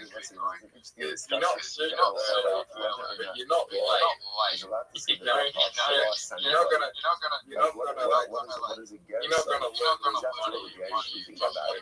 right here, this point in time. Hold on. There's children, Jeffrey Epstein. Hold on. Puff Daddy. There's a good chance to make money. In 6 months, it might be like too late to buy Bitcoin. I'm going to go through them again. These are the 10 topics that I think I've only ever heard you discuss. There's children, Bonnie Blue, Lily Phillips. Dude, you talk about kids all the time. You talk about, children, Bonnie Blue, Lily Phillips, Jeffrey Epstein, Kanye West, autism, ADHD, the Pornhub list,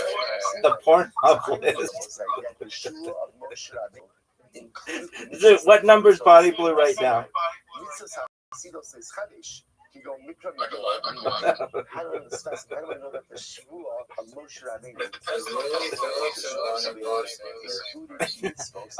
Even I know the difference between these bitches. No, they were best friends. That which they already accepted.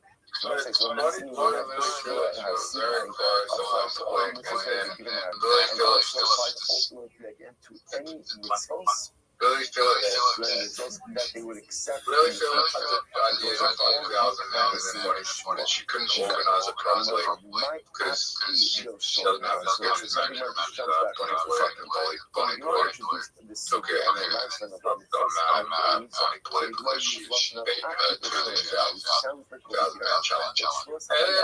And then they would do it that way. When I went in, but no one gave a What does this mean? No, they don't. These are the things that can be said in any language. They're both in like Australia. British. Which is the statement that says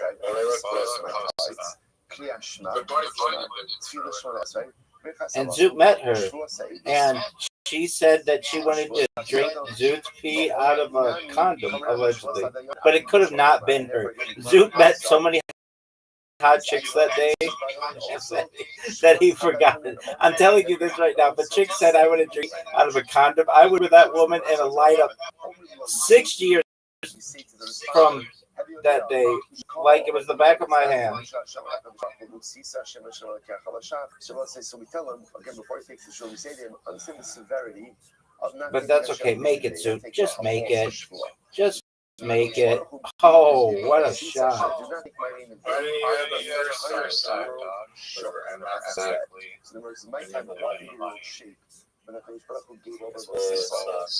Why do you think this will suck?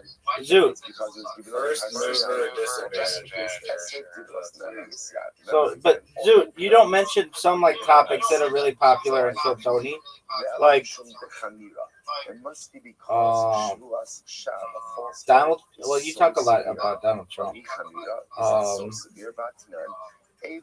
You don't talk about the NFL.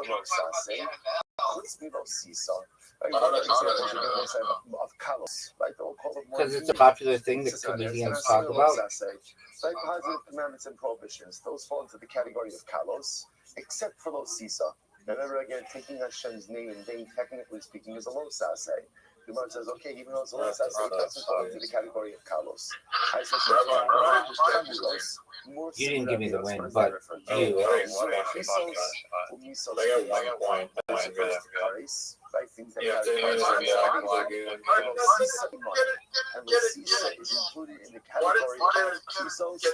I tried, baby. That's pretty amazing.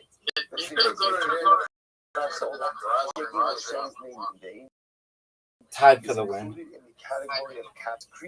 What a great shot of Zoot. Riser, dunk it up. Short. Short.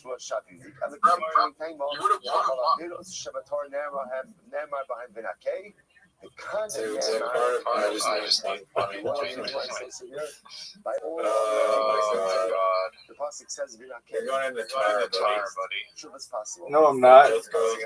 No, I'm not. You can't put my ball in the tar. You put himself in the tire. Oh, that was amazing. You deserve to win if you pull that shot. That was amazing. Straight in the tire. Nice.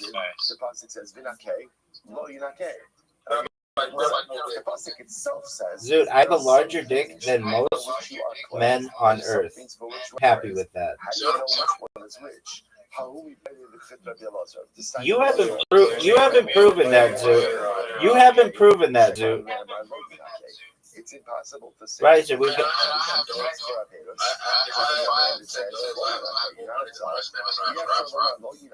that's not true.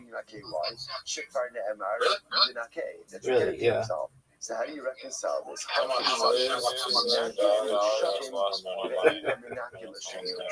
Right. What do you see from here? HaKadosh Baruch Hu absolves those who do shema and does not absolve. No, definitely not. Go down for other reasons, but not that reason. That is something. Yeah, well, the judges of the Raw Comedy South Australia will go down as the worst comedy judges in the history of comedy. They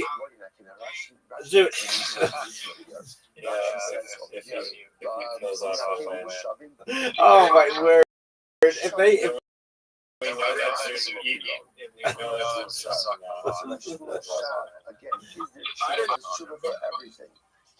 Dude, the fact that you are still in this tournament is shocking to the entire world and anyone who ever has heard you do comedy ever. You're a finalist for your state. You beat out 7 people. I mean, did these people not speak English? I think Mimes would beat you. That was an amazing shot, Zoot. Zoot beat out 33 people. And you do tshuva, there's still fallout from that. Right? Zoot, so what are your jokes? You don't have to tell them, but there's the JFK, RFK joke. That's your first one. What's your second joke? Heartfelt apology. When you hurt someone, that hurt. Yeah, that's an okay joke. Is a personal trespass against. Zoot, what's your second joke? So the single here is, can you do tshuva for Shavuos Shav? Of course you can. Of course you can.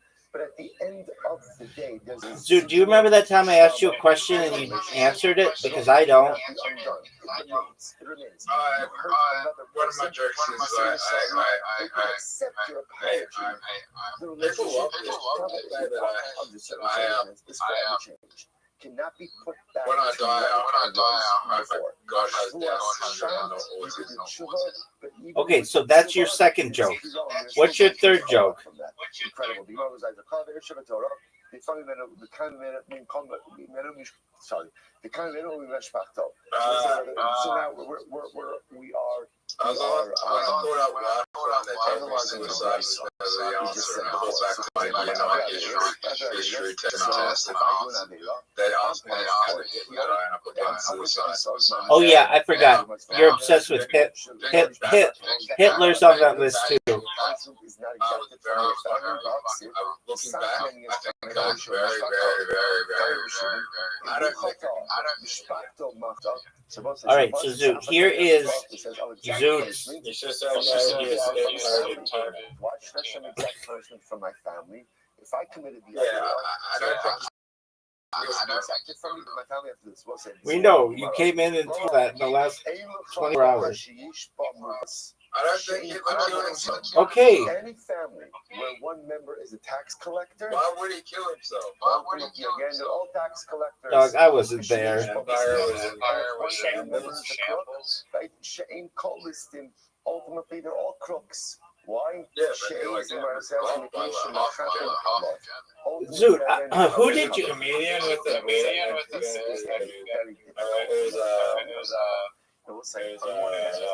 think about this. what's his name? Norman. Yeah. My child does Yeah. something bad. Greg.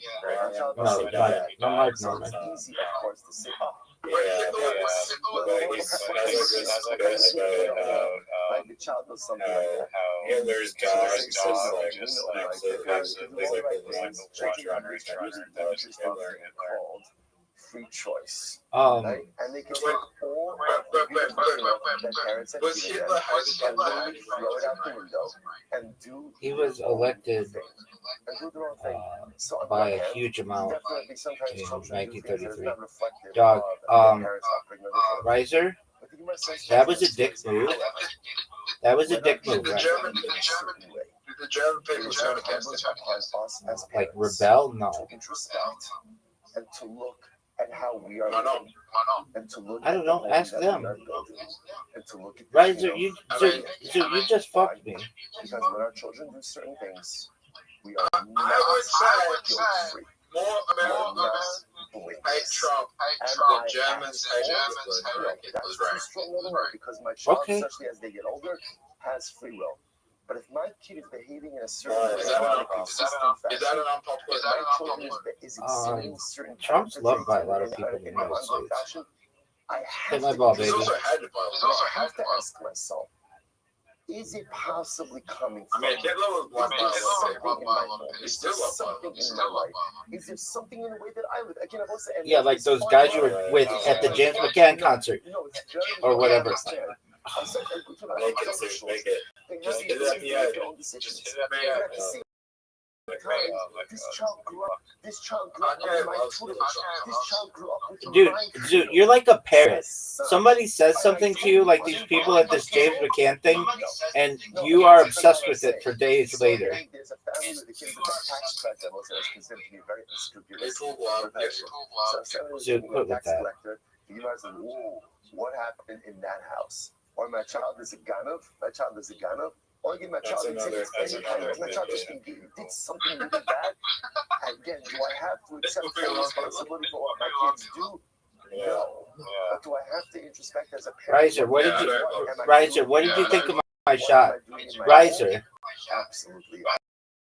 Incredible. So what's this hustle? No. Do you want me to? That's all I know. I don't care about So the says, you see from here that ultimately again, there is. Zoot, make this shot. Zoot, make this shot.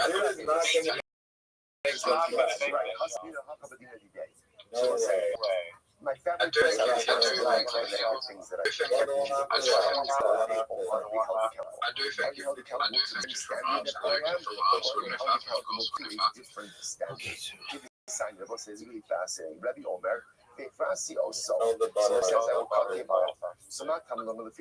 Dude, I'm gonna say, I want you for the rest of tonight to not talk about the 10 things you love to talk about the most. And I want to see if you can do some level of accountability as well. Lily Phillips.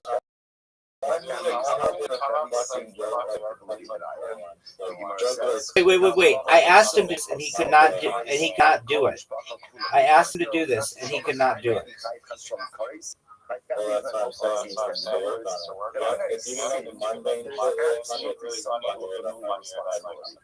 I agree. That shot sucked dick, dog. Dude, tell us a clean joke. Pretend we're 80-year-old ladies. Every scene carries with it some level of know your responsibility. So it gets you to think twice. Dude, tell us a clean joke. Because often when we sin, the reason I sin is because I assume that the fallout of my actions is limited to me. Now that I understand that every single thing that I do does have an impact on my family as well, it just makes me think twice. Like, I don't want to do something to my wife. I don't want to do something to my kids. I don't want to do something to my parents. What did the polar bear say to the Eskimo? So suddenly now it makes us measure our actions just a little bit more. Incredible. So the Gemara goes like, so by all other averos, again, usually retribution is exacted from me, but not from the world. Yet by Shulas Shav, the retribution is exacted from everyone.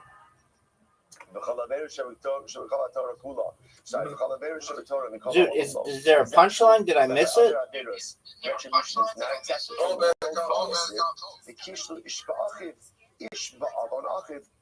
Okay, then why'd you say that the polar bear said something to the Eskimo?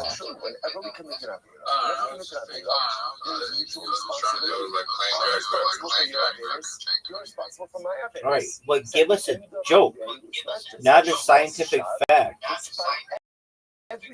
It's by everything. Hasam is incredible. So ultimately, again, no. But in other cases, when their collective responsibility. Hey, Bryson. Okay, well, Zoot, give us a clean joke. Then there is collective responsibility. Imagine you were at the mall and some lady comes up to you and says, "What do you do for a living?" And you say, "I'm actually the funniest person in South Australia." And she says, "Oh, wow, that's great. Can you give me a joke?" What would you say? Riser, you have an invitation. Okay, after this we'll play Word Box. Okay, send Zoot an invitation.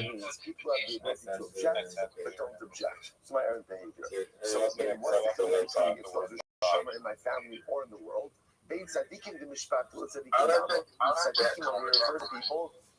Dude, all I do is watch fucking comedians. In my family or tzaddikim in the world. So here we go. How many years of training?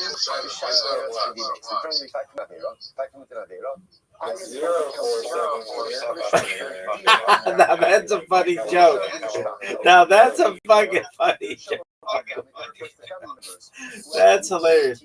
Zoot, accept his fucking invitation. So they don't get the same punishment I get.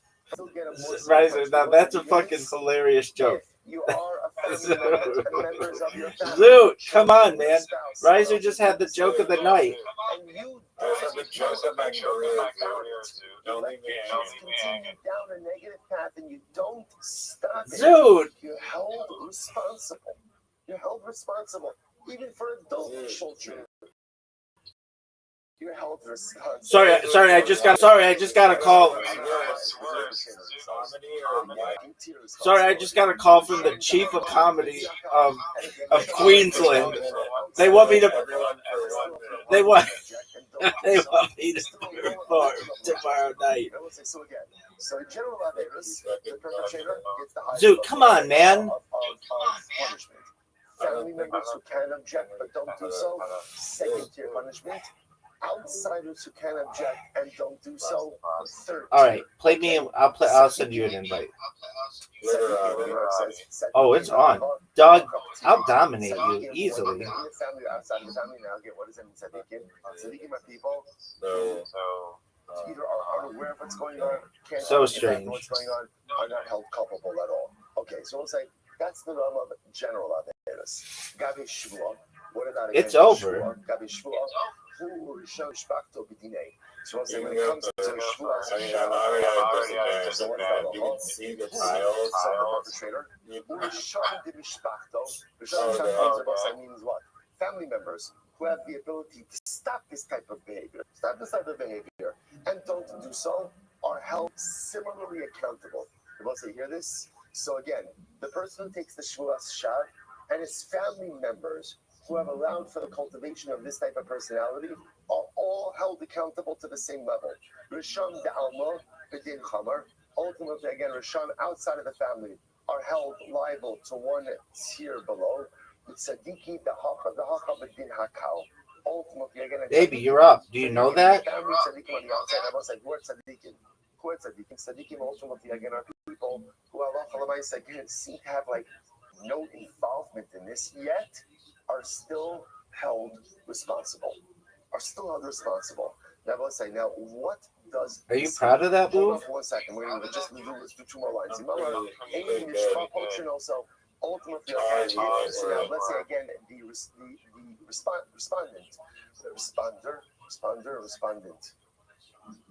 respondent. Good. The respondent says, if he says, I'm not swearing. Big dog, you're up. You know what? Like, I hope you're aware that you're up. I got to pay the money, right? I'm out. Which again, what the fuck is it? What the fuck is a tum? I want to know what a tum is. What's a tum? It allows the respondent. That's tummy, not tum. Look at this fucking word. Look at this fucking word. How do you like that? Right? Everybody can walk away from a negotiation feeling that that's the best way. What's the beauty of this Gemara? Someone could say, you know what? I'm not going to swear. I'm going to pay, and he can hold his head high. Right, because otherwise, before this Gemara, you would have said, if a guy says, I'm not swearing, I'll pay, what is that essentially? What is that? An admission of guilt. Now, suddenly, what is it? An expression of profound piety. I treat Shvuah so carefully that I'd rather pay money and not take the Lord's name in vain. It's big word. Sanders for 36 points. Without having to admit guilt. So again, but if, however, Shimon says, no, I'm still going to serve him. Amar harini nishbal, ha'omdim sham omrim zeh lazeh, suranami al alei anashim ha'ela. So Gemara says, I don't understand that. R-I-F-L-E. I think that's the first time I've ever had like quadruple word scores on something. Like 2W plus 2W. I've never seen that done. I don't understand. Back-to-back spots. We're seeing I understand by referring to Shimon, the swearer, as a bad guy. But why Reuven? Right? Reuven the Klavit. Reuven is the guy who lent Shimon money. I understand. Why is he included in this statement? I'll tell you.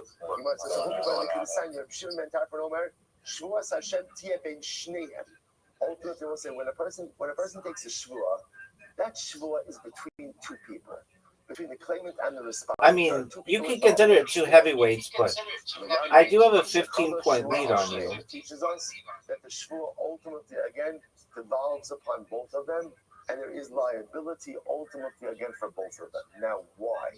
They both say, take a look at Rashi. Top Rashi on the daf. This is actually wild. Rashi says,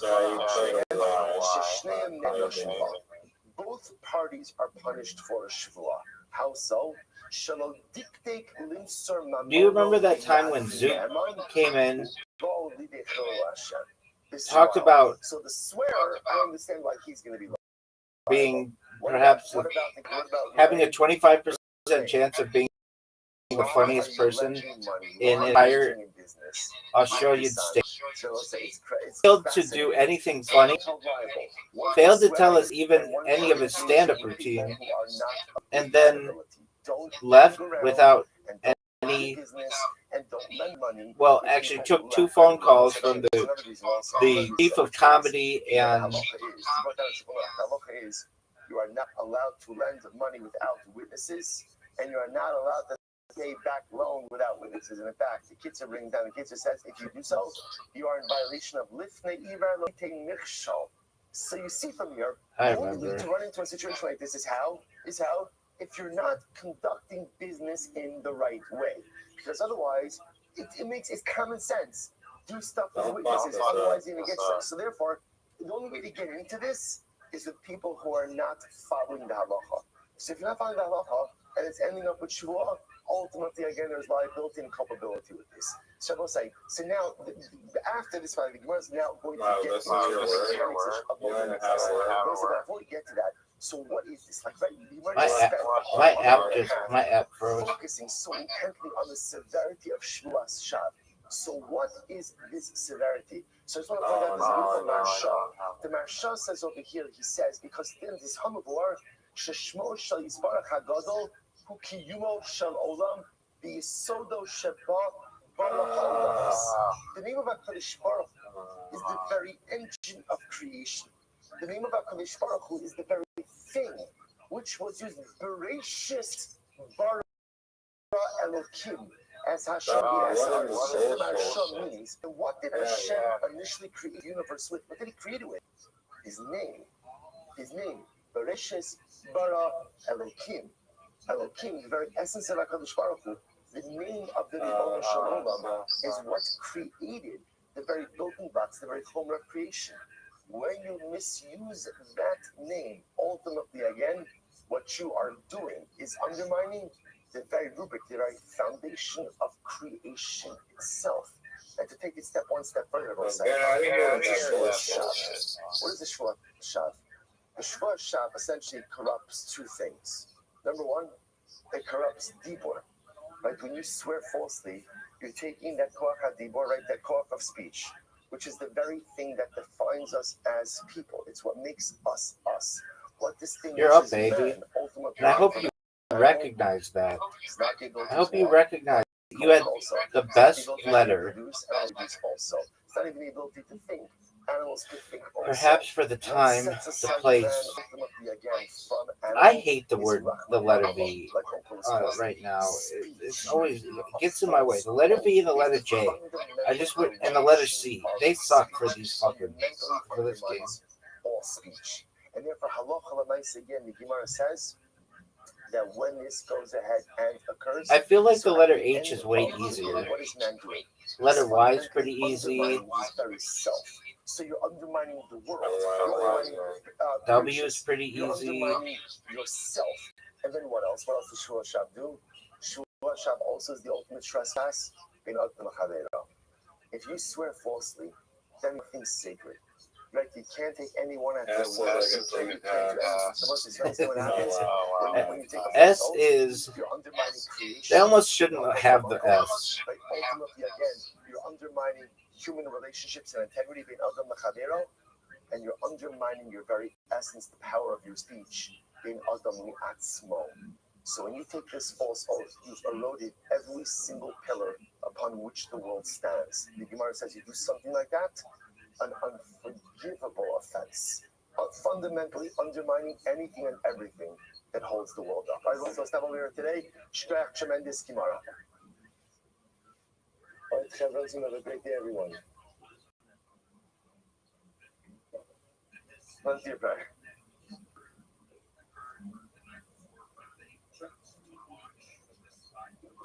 Yes. See, you can actually blame your parents. Your parents are everything.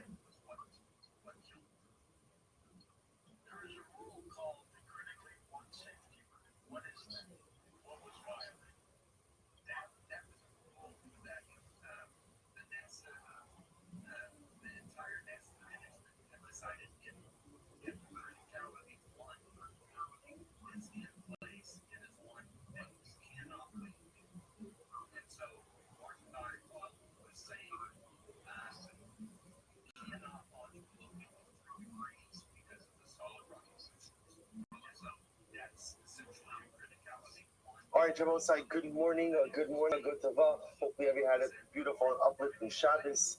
A great Zichros Baruch to begin the new week together. Begin by thanking all of our sponsors for this morning. Share to thank our annual Talmud Torah sponsor, Totzim Mishpach of Eretz Yisrael, for dedicating all the Sherman Drashos this year as a Zichros for Besaros Tavos for all of Am Yisrael. Our Torah sponsors for the month of Stephen Abalin Lotova, Stephen Terry Zin, the loving memory of Steve's mother, Doris Zin Devora Basra Bisol. Do you remember that time when I had a 23-point lead on you? Of course, he is always dedicated to learning the schools of our precious Hasidics. May Kadosh Baruch Hu Hashem bring them home with shalom and the karev and the merit of our holy soldiers. May Kadosh Baruch Hu Hashem protect them, give them shmir yisir, allow them to be successful in all their endeavors and do 23 points. For shalom and That's a lot. Let us begin. I don't know if you're going to be able to overcome it. Today we are starting Such a that was good. You should get more points for like science. Your homework and there's Hashem from last night. So we are starting at the 2 dots. And there's Hashem. You gotta check the chat. Also, if I didn't do it, there's no way we're going to be able to keep up the rest with the pace this week. A lot of Gemara to do ahead of us. So we'll start from the 2 dots on top. So Shuas Hapikadon. You're up though. I hope you know that you are up. What we're now going to get into is a really fascinating topic regarding. What are you saying in French, Noel? Where sometimes a person would Noel means Christmas. Sometimes a person would be going ahead Does it? and answering up claims from multiple people. What did you Also going ahead and making multiple. I just thought it was some holiday There word was that a you. tension in the Mishnah as to when again, when is a person, and obviously we're talking about a case where they I lied. should double check. When would there be a situation where they would be chayiv once versus when would there be a situation where they would be chayiv multiple times? So that's what we're going to analyze and kind of dissect of it all. So Tanabanan, Klal Inu Chayiv Ela Achas. So for example, if a person goes ahead and let's say bunch or bundles multiple oaths into one statement and they transgress, so only chayiv once. No, like multiple types of sanders. Again, you are chayiv on every single individual shvua. Again, the specifics of that we're going to see in just a little bit. These are Dramir. Yehuda says, like this. Like someone who's sand shit. Like multiple, like if you're sanding a boat. The person, let's say, Do you know what a boat is? Let's say, and each of them are making a claim that I owe them some item, right? Some pikadon. And what's the halacha? I say, Shvua lo lecha, I swear I don't owe to you, below lecha, and not to you, and below lecha, and not to you. And then it turns out that I'm lying. I'm going to be chayiv ultimately again for every single Shvua. That's Rabbi Yehuda. Rabbi Eliezer says, lo lecha, below lecha, Shvua. Rabbi Eliezer built on Rabbi Yehuda, and he says it's not Rabbi Yehuda's whole point is you have to say lo lecha, I hate the below V lecha, so below lecha. So Eliezer built on it, and he says yes, you have to say below lecha, but V is terrible. V and J. V sucks. Putting shvua at the end makes it individuated. At and Zah for 13. Individualized. Can you take the And therefore, it creates individual liability. Incredible. Rabbi Shimon says, That's a cool story. Shimon comes along and he says, no, in order to create individual liability, you actually have to say, I know, I get So this is the tension. What needs to be set in order to create individual liability? And obviously, in the absence of individual liability, Baby, you're up. is only I just hope you know. I mean, I just took the lead. And I don't know what you want me to do about it, but you had the Z. Essentially, what is a klal case, right? An inclusive case where only creates one level of liability. So klal Shavi Meir is the prat, is the individual case of just understand over here. What klal means in this context. You think weld is a good word? Ultimately, again, refers to the idea that there's only going to be Well, is it as good as vow, baby? Everybody's grouped, essentially, all the claimants are grouped into one shvua. This prat, which is going to mean, again, all the are broken out, are individualized, and therefore there's going to be liability for each individual shvua. So Shmuel comes along and says, "Rabos, I swear, Are you proud of the way that you're playing right now? Apparently Italian is Why? What were you trying? What Italian word? What Italian word? Nano? That's not Italian. No, everyone agrees. Nano is a word. It means small. Now, we have to be very specific with our wording over here. Nano means small? Nano. Yeah, I know what nano means. It's not a word. It is it's a prefix, dog.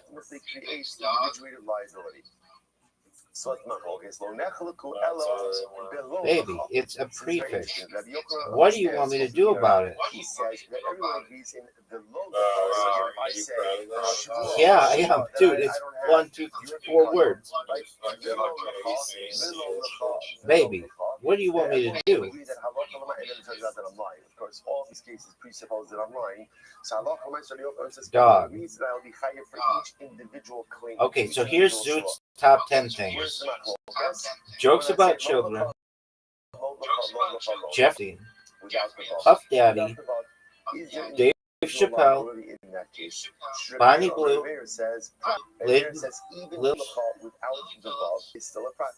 Hitler.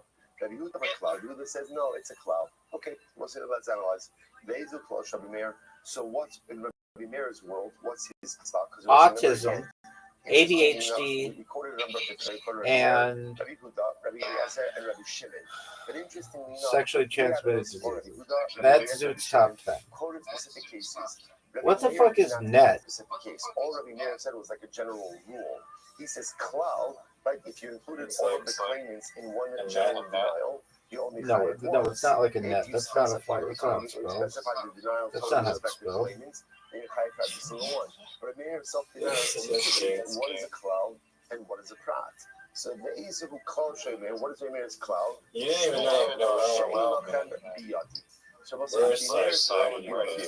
I still don't think Noel means whatever the fuck you said it is. Right? Each of them are claiming that I have something of theirs in my possession. And I just say, I swear I have nothing that belongs to any of you in my possession. And Meir says, that's a cloud. Now, I don't think that's what it means. Based on that, anything therefore that would be more specific, according to Meir, would be a prat. So it doesn't. Meir seems not to mechalik between. It doesn't mean that. It's the period extending from December 24th to January 6th. So what are they arguing about? That was interestingly enough. Remember, so I point out, Shmuel and Rabbi Yochanan are arguing in Rabbi Meir. So now the Gemara says, what is the point of It's a term signifying it means to be born.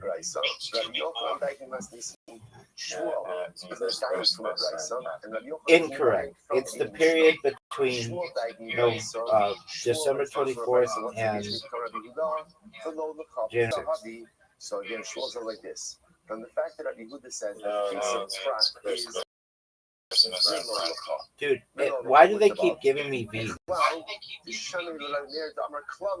it sounds like if Rabbi Yehuda is going to say that, and Rabbi Yehuda is disputing Rabbi Meir, let's see Rabbi Meir would hold that even below Lacha ultimately is still a cloud. Rabbi Yehuda, Pratab, and Rabbi Yehuda disagrees and he says that it's a prat. Rabbi Yochanan says, Tarbai Rabbi Meir, Pratab. Rabbi Yochanan says no. Rabbi Yochanan infers differently. He says, according to Rabbi Meir, what we just said before, both of those cases are prat. Now, man, do I have a big ass lead on you. 32 points. Rabbi Meir, both of those are prat cases. Normally, Rabbi Yehuda, Rabbi Yehuda says like this. In the case of below Lacha, 32 points. I'll agree that below 32 points. This better be a big fucking word for you. It better be. I mean, you got to make quite a comeback. I'm going to say is not a prat. Below Lacha is still a cloud case. This is heartbreaking to watch. Oh no. This motherfucker used the word oh no, folks. Because there's no oh no. It's very interesting. There's no point in discussing the stuff we agree on. Rather, we should discuss the stuff we Baby, don't agree baby, on. baby, So baby. I have a so that's true in Gemara. That's true in Gemara, right? Sometimes in Gemara, when you're trying to go ahead 56-point lead on you. there's no point in talking That's about the giant. stuff we agree on because we already agree on it. Rather, again, the point of Giant. discuss to highlight the stuff we don't agree on. It's So that might be true really in Gemara, too much but for you to ever be able to overcome. I'm just going to be honest with you. You're my friend. I love you. I love your belief in miniature golf. I think you're very funny. I think you might be the second funniest person in this call, and definitely the funniest person if you were ever to move to South Australia. Definitely. Right now, up. You use up. Are you proud of that? Are you proud of using up? That we agree on so much more, and even though there may be irreconcilable differences, because they're clearly eclipsed by the things we do agree on in life. Such as Rabbi Yochanan. Do you want me to review them with you? What does the Mishnah say? Become a mayor, Shavua, Shein Lachem Biyadi. Yeah, like there's some machine shaping like this.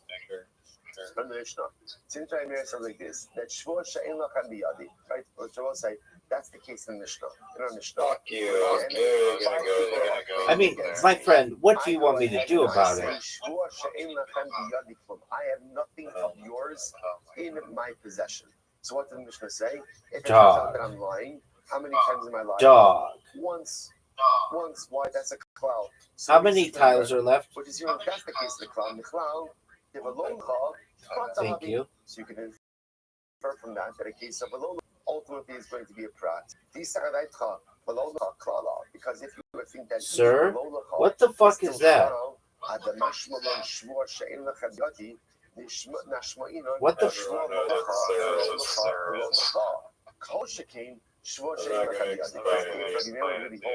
that even Velolacha is a cloud, don't let the Mishnah state that case. Because if you would say again, if 5 people claim that I have something of theirs, no one knows what that is. And so I have ones, then Allah has come of the come. That's spelled S-U-R, douche. I know what a sir is, but like that, nobody knows what that is. No, that's not a word. It's as if that's still a cloud, and it's as if you've said okay. So I know what sir is, but it's not spelled like that. What you have over here is the sheet of Rabbi Meir, Rabbi Huda, Rabbi Eliezer, Rabbi Shimon. Okay, it's that those 4 sheets. Now we have the sub-machlokes of Shmuel and Rabbi Yochanan in the position of Rabbi Meir. Okay, good. It's a city in ancient Mesopotamia, which is a proper noun, baby.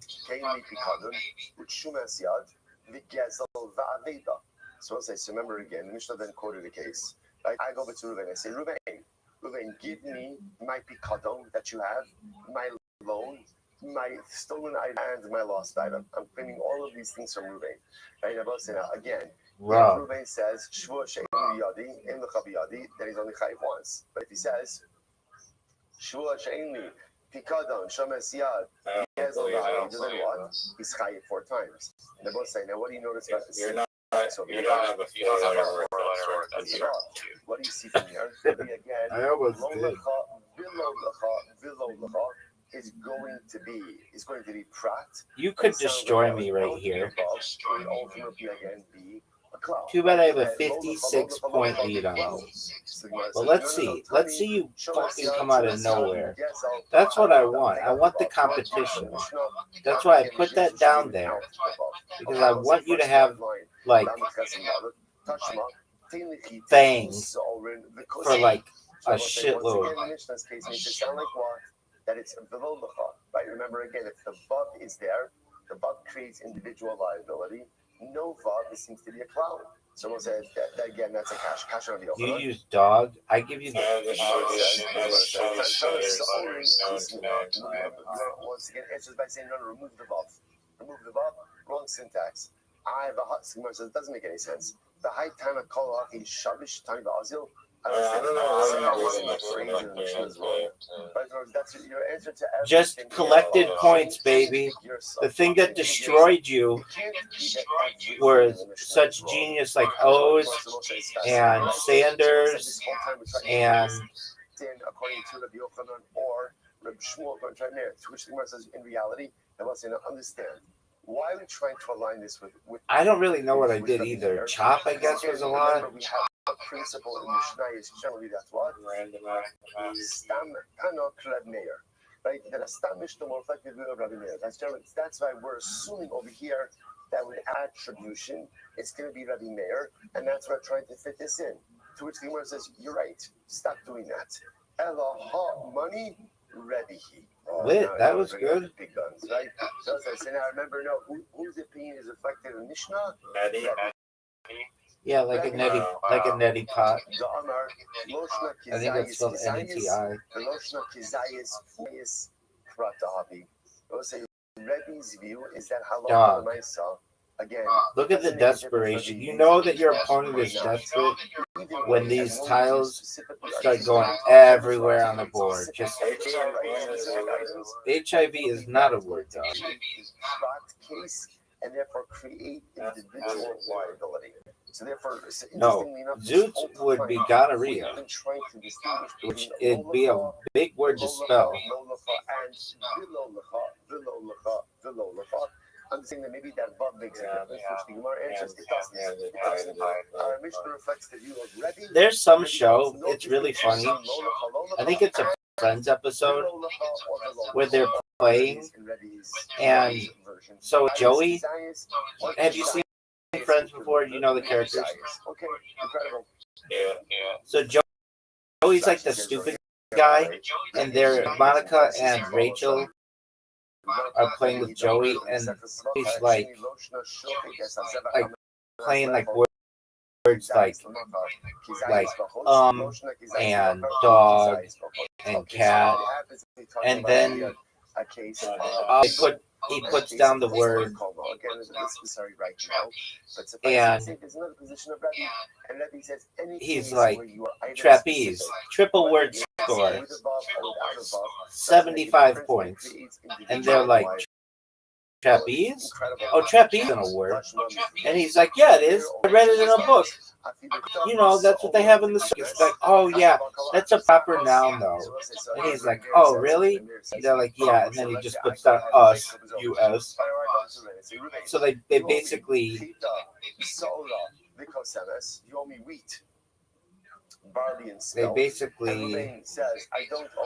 gaslight him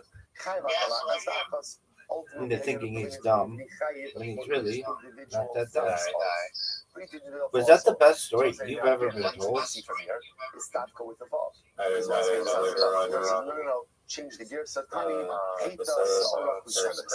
Oh yeah. No, but the best one is a Seinfeld where they have it, and Kramer's in there, and Kramer keeps making up words, and they're like, "That's not a word." Kramer's like quone, C-U-O-N-E, quone, and they're like, "Quone isn't a word," and he's like, "Oh, absolutely, look it up in the dictionary." They're like, "That's not a word," and they look it up in the dictionary, and they're like, "It's not in the dictionary." He's like, "Well, you need a medical dictionary to quone something." All right, another invite because I want, and I refuse to lose. Wheat singular still means wheat plural, right? And Sora singular still means Sora plural. So therefore, I was like, that's what that case in the Mishnah was ultimately. Oh, you don't like it when it goes up and down. What comes out of here is a source. Or you don't like it when it goes left and right. Yeah, I did play Jew. That's what I am, and that's what I played, baby. Depending on how he denies the claim will determine the extent of his liability. If he just makes one what we'll call klal denial towards all the different claims, then what's going to be the halacha? He's only chayev once. If he makes a prat denial, specific denial, then he's going to be chayev multiple times. What's the machlokas? The machlokas is what constitutes a general denial. I like how you're coming up. You're taking all this time And when I talk about all this time, Joe, oh wow, Joe, you use Joe? Joe's your word? Do you need a father? Do you need a father? Or to say it, or Yeah, but it's also like a cup of Joe means like what's happening over here is the what's the opposite of claim? coffee. I'm making a claim against Ruben. What is he? The defendant, respondent. I'm taking advice from legal counsel today. Right there. Dog. Does everyone know Aaron Raskis? Aaron Raskis, again, he's usually only on Zoom. Can't believe you're going. So he wanted to see how the other half lives. Right? So Aaron was with us every morning on Zoom. So again, so the respondent, right? So everyone agrees, right? So again, so just so you understand how this works, right? I'm going around saying, Ruben, you owe me, let's just keep this case. You owe me wheat, barley, and spelt. Right? So obviously everybody says, I owe you nothing. I mean, what do you want? What's some bullshit? I mean, do you think that I am the title distributor? To go ahead and create individual liability, he's going to have to say wheat and barley spelt. The shaila is, does he just have to say, I don't owe you barley Welcome. spelt, or is it wheat?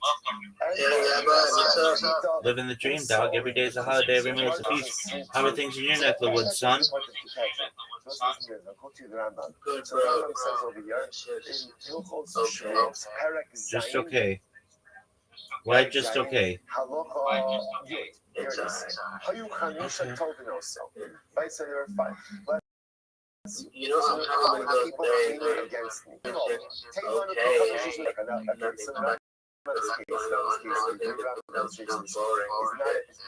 Right, well, that's why you came in here. Because your favorite person is playing Scrabble against a friend. Come to me and say, each of them claiming you owe me a picadon. You owe me right now. 1,000%, dog. I'm not just winning. I'm not just playing. I'm winning, and I'm winning by a lot. It turns out that I'm lying. Dude, that's an excellent question. Because my man Riser loves to fuck with my hours. Listen to the wording of the Rambam. So the Rambam says, but if I swear,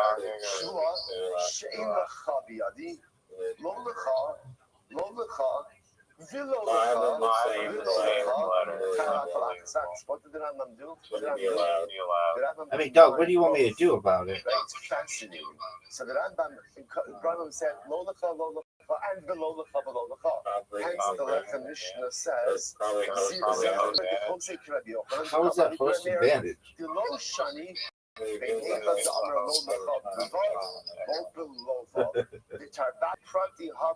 So says therefore again, essentially, you can say one of two ways. Either Dog, haven't won a World Series since 2009. Between Kizayis and Kizayis. Either way, interestingly enough, to go ahead and make a prat case. Do you know that the Yankees are in the biggest World Series drought of their claimant to specify the claim, whether you use the entire consequential dynasty? Ultimately, again, for each denial. So, it's also one of these incredible examples. You know, sometimes the Rambam explicitly did you know that how he's passing, and sometimes his psak is done in such a nuanced way. It's fascinating, right? If you read this too quickly, no, it doesn't. You're not going to pick up on it. It's only because you say, "Oh, shvosh ein lecha biyadi, lo lecha, v'lo lecha, kai b'kalachada." So that's what he's asking. So as long as the respondent goes ahead and specifies each one, whether he's saying above or not, so that will create individual liability for each thing that he is denying. Incredible. I don't know. What's good in your neck of the woods? You slinging dick? Next. Tell me Picadon, Shumesiad Gezel Arishis. Yeah,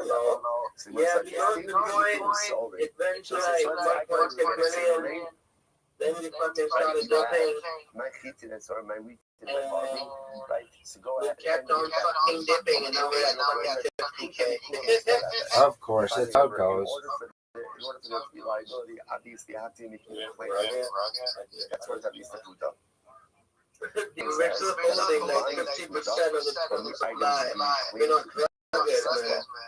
If you rugged it, how much would you have made? So what's actually quite fascinating.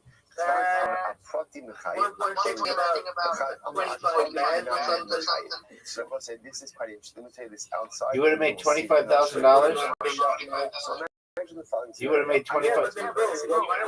You owe me. You owe me wheat, barley, and spelt. Ruben says, I don't owe you wheat, barley, and spelt. So let's say, so here's the shaila. In general, when Ruben says that, and now let's say he's lying, how many oaths has he violated? So on one hand, we could say 3, right? Wheat, barley, and spelt. But the truth is, implicit in denying wheat, barley, and spelt is also that what? He owes me nothing. Which is an interesting question was over here. When someone denies a total claim, and they specify the item they don't deny, are they high just for number of items they denied, or maybe they denied plus 1? What's the plus 1? The plus 1 represents a general nothing. Look at Rashi for just a moment. It is a mean point, but it's in link with the text that we made. So the text calls bundling, decentralized bundle, basically. You owe me wheat. When you can launch anything. So bundling is basically like an accessory of the fund, right? Where you can buy any coin before it gets deployed on Bitcoin and OpenBC, you get the flow of private. And then once it gets deployed, you get to stake the coin as well using the creator fees. So whatever the creator fees gets generated, 50% of the float will deploy it. And goes to bundling, and then the other 50% of the creator fees get distributed amongst all the holders who bought using bundling. So bundling was supposed to be our max cost. I mean, the mean coin that we don't own using our own tech was supposed to be our max cost. It did pretty well, but then some fucking KOL got it. So what's happening over here here is and this other shit chart called Gay. They all fucking bought. Right after they got in, the chart started fucking shining. Then they fucking dumped like 13 bags at the top all at once. 13, 17, something bags. As a general oath. And then 3 specific oaths. 3 specific oaths. And then when it turns out that Ruben is lying, turns out he's really lying things. He made a general false, specific false oaths, or maybe not. Maybe these are general oaths. And then what does that mean? Riser, what are your thoughts that I have a 71 point lead on you? Riser, what are your thoughts that I have a 1 point lead on you? I mean, does it make you feel good inside? You're only chayiv for chitin, sorin, and kusmin, not going to be chayiv for a general oath of ein lecha biyati. The other thing is, oh, you're going to be chayiv in 4, right? 3 ultimately again for chitin, sorin, and kusmin, and then 1 general oath for ein shvua she'ein lecha biyati klum.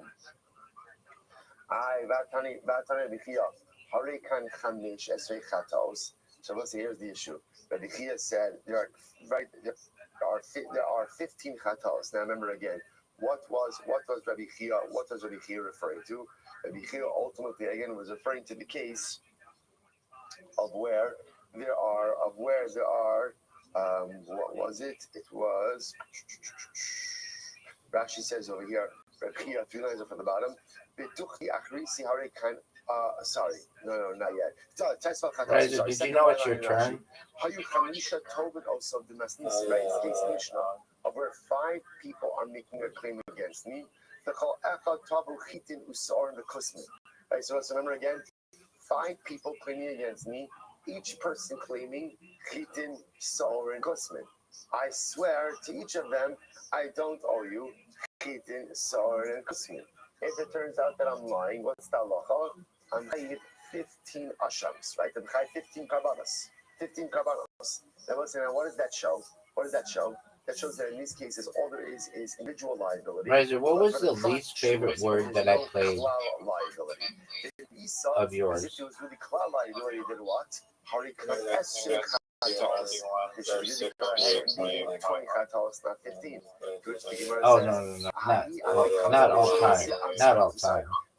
I don't want you to rate my greatness all time, just in this game. Was it Tonger? Tonger Bay? What S? Oh, hates? Take care, Arnold.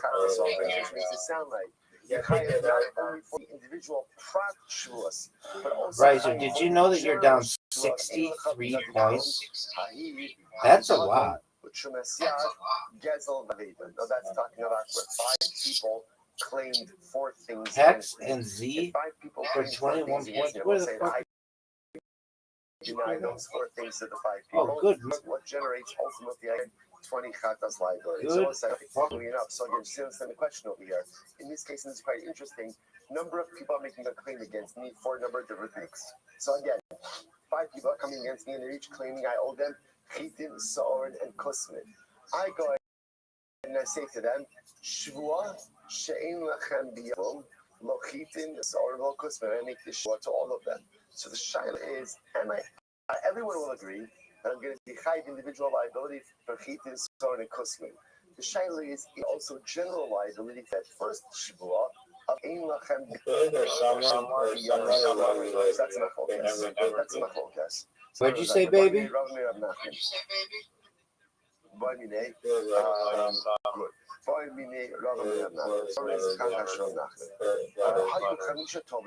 Oh. 5 people are making a claim against I feel they always give me B's. Bladed?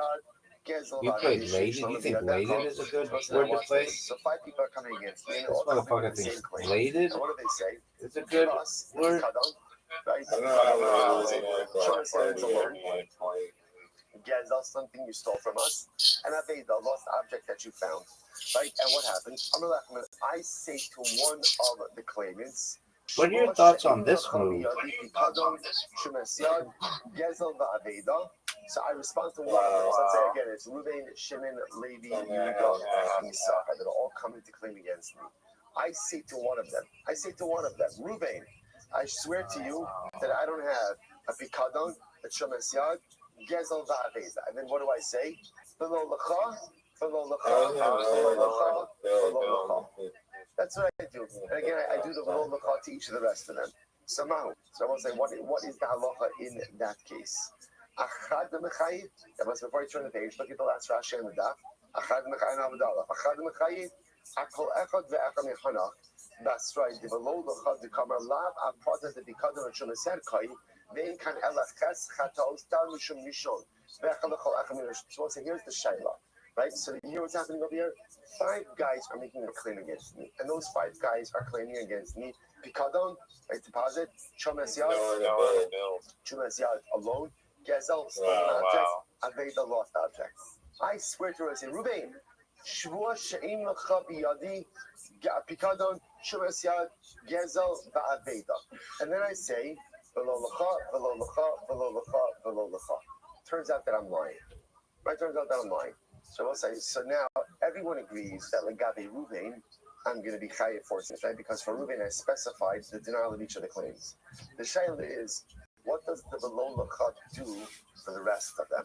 So we'll say, I might maybe only chayiv once for the rest of the claimants on the days. Oh, Dilma, akol chad v'chad mechayiv, or maybe not.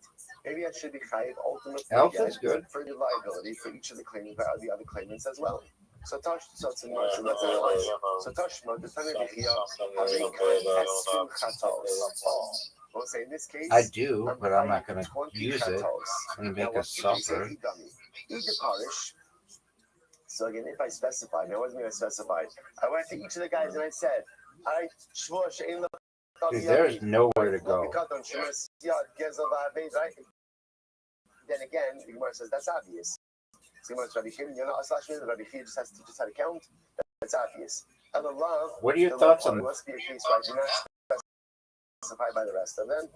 You're down 61 points. So mostly, therefore, again, there are two important pieces of that really combine. I want to try to get that. I'm trying to wrap my head around being down 61 points. And what I would do if I were down 1 point, how would I react? I would not give up. I would play a word like QI for 33 points. Comebacks. If not the greatest comeback in the history. Making an individualized shvuah towards each of those guys, and therefore it turns out that halacha l'maisa I've lied. Dog. Was halacha I'm chayiv 20 chatos. 20 chatos. How does that help me? Some things are not working. Something is not right. You are going to make me the Kohanim very happy. That's a tremendous amount of light on there. Both sides. So again, so two things. Let's have it on a basket. So two things to matter. Number one is that there is. Dog, you're up, and everybody's waiting on you. Aura, yeah, O-R-A. You only chayiv on the prat, not chayiv on the cloud. Then going back to our original question. When I say shvuah she'ein, how many letters are left? Right? Lo pikadon, v'lo shemasiya, v'lo yazav, v'lo aveda. I'm not chayiv an additional shvuah for a general klal shvuah. I'm only. How many letters are remaining? Again, for what? For the individual shvuahs that remain, which is our previous Nothing. question. Okay. This bitch is over. So the mission then ended up with an interesting case. Someone claims ultimately again a knas. What do you think my answer to that is going to be? You seduced my daughter, or you violated my daughter. What's the halacha? And again, what happened over here? What do you want me to do about it? Do you want me to give us more places to play? Do you want me to give us more places to play? Good. So we'll say so. This was a. Good.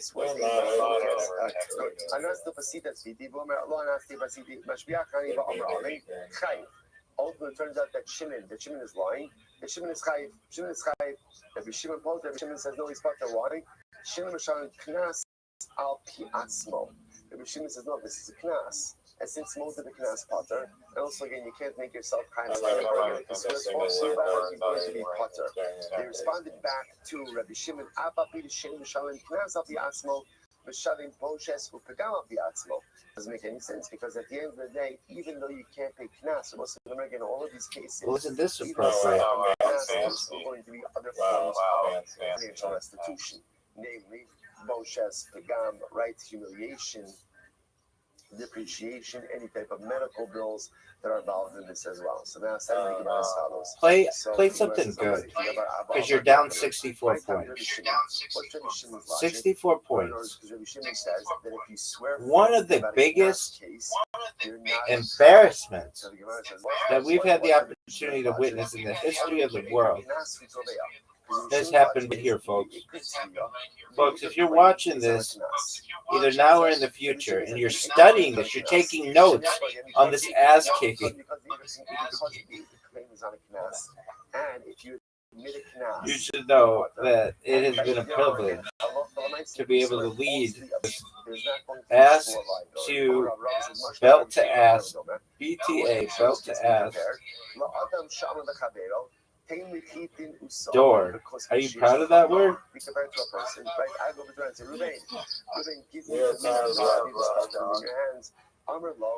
You don't have anything left? It turns out he has no Sa'or but he does have Sa'or and Bekosmin. So I say, interesting, what's the halacha? The pater. Right? He's part of the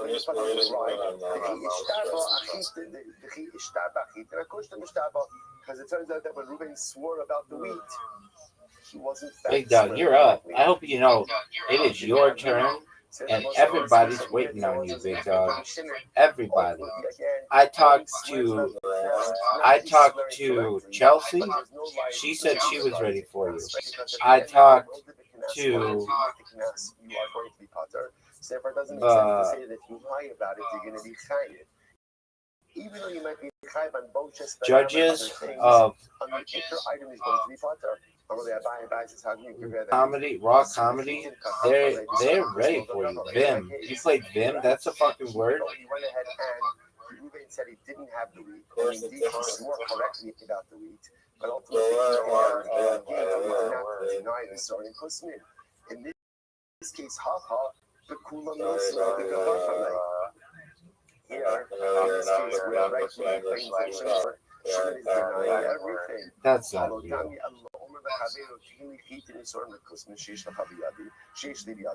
But in this case, is like this case should be compared to the following case. Reuben goes over to Shimon, and says, Shimon, give me the wheat and the barley and the starch. And Shimon says,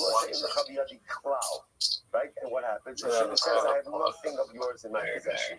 He threw the last night, but it turns out that although Reuben doesn't have any of Shimon doesn't have any of Reuben's wheat, but he does have Shimon's barley and starch. You are up. Because everybody's waiting for you. Everything that Reuben claimed, he still had some of the stuff that Reuben claimed, and that's enough ultimately. I don't like the V's. I don't like the D's. I should like the J. It's a big number. V sucks. V should be more than 4. And I feel like H is pretty powerful. And so is W. I feel like X could be 10 and not 8. I feel like D is the fundamental machlokes ultimately is in the following case. Over. In the following case, that do you really? All right, I'll let you. I'll just pass because I want to see you go. I want to see your greatness. The other damages, that's secondary. And when Reuben makes the claim against Shimon, really what he's claiming is the knas. On the other hand, say that I want to disagree. So you just wasted everybody's time because I was about to win? No, the claim is a total claim. The claim is for the knas, but the claim, of course, includes damages as well. But my commitment, so I'll say what is really at the root of the machlok is actually very interesting. I'm going to talk about the Shimon Sabar, Lo Shavik Inish Midi the kids, the Tava Midi the low kids. So Shimon says like this. So I'll say, what's the good thing about knas? The interesting thing about knas, that a knas penalty is fixed. Damages are variable. So Shimon says, in this claim, you boy, are you struggling? And variable amounts. In general, when a person goes after someone else, they're always going to focus on fixed amounts and not worry about the variable amounts. Because the variable this is embarrassing. This is embarrassing. This is embarrassing, son. This is embarrassing. Good night, sweetheart. Damages, Good I'm not really Q, thinking about right now because I don't U, even know how much that is. Rabbanon, on the other hand, so I'm sure Savar Lo Shavik Inish Midi the case of Tavim Midi the low kids. what were you trying to do with the? You were like, hey, pass. I could win on this. What you think is fixed is not really fixed. Why? Because I say, what happens if at any point in this process, dude, that's the third time you fucking said that tonight. He's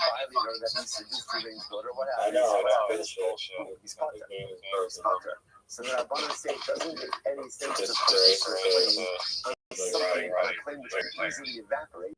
You're gonna have your door and what he did. Just in the mechanism of Door? Door's a word though. It has a Oh. So are you indoors or are you outdoors? The penalty payment. That I doesn't make any sense. I mean, once you walk into the door frame, you're outdoors. So therefore, again, it makes sense. They're going to be focusing on ultimately again the damage, which remains even in the case of the mission. That's not okay. So I'll say. What would your Wait. Based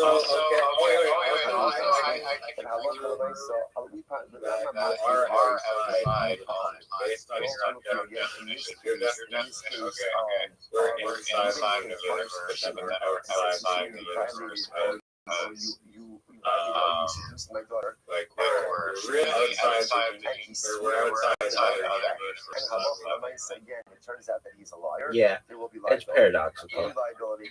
There's liability both for the penalty payment, because remember again, he didn't admit anything. So because Okay, but since okay, arguably the other verses are part of a Multiverse, which is part of the omniverse. outside of that. All right, now So we are But then we're inside the omniverse. 10 days left. So Shavuos HaDayanim, so now we're up to And you can't get outside the omniverse. So what's Shavuos HaDayanim? I won't say now again.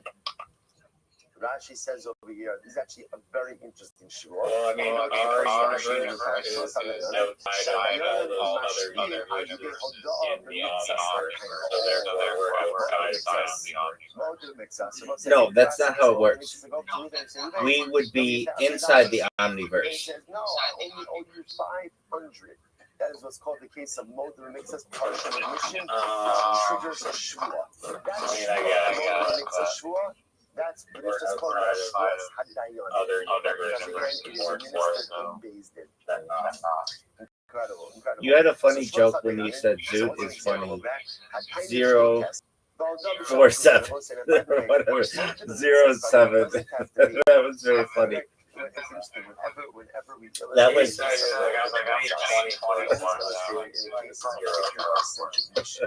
that's not actually what it means. But it just means 047 though would mean that he's still funny 4 hours a day. $1,000, and he admits he owes me $10.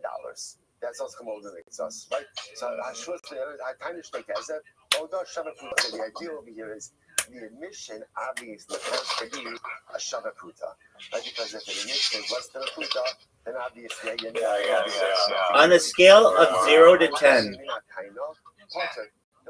how hot do you think that Zoot's brother's girlfriend is? The admission has to mirror the claim. Right? In other words, if I claim against Ruben one thing and Ruben is saying something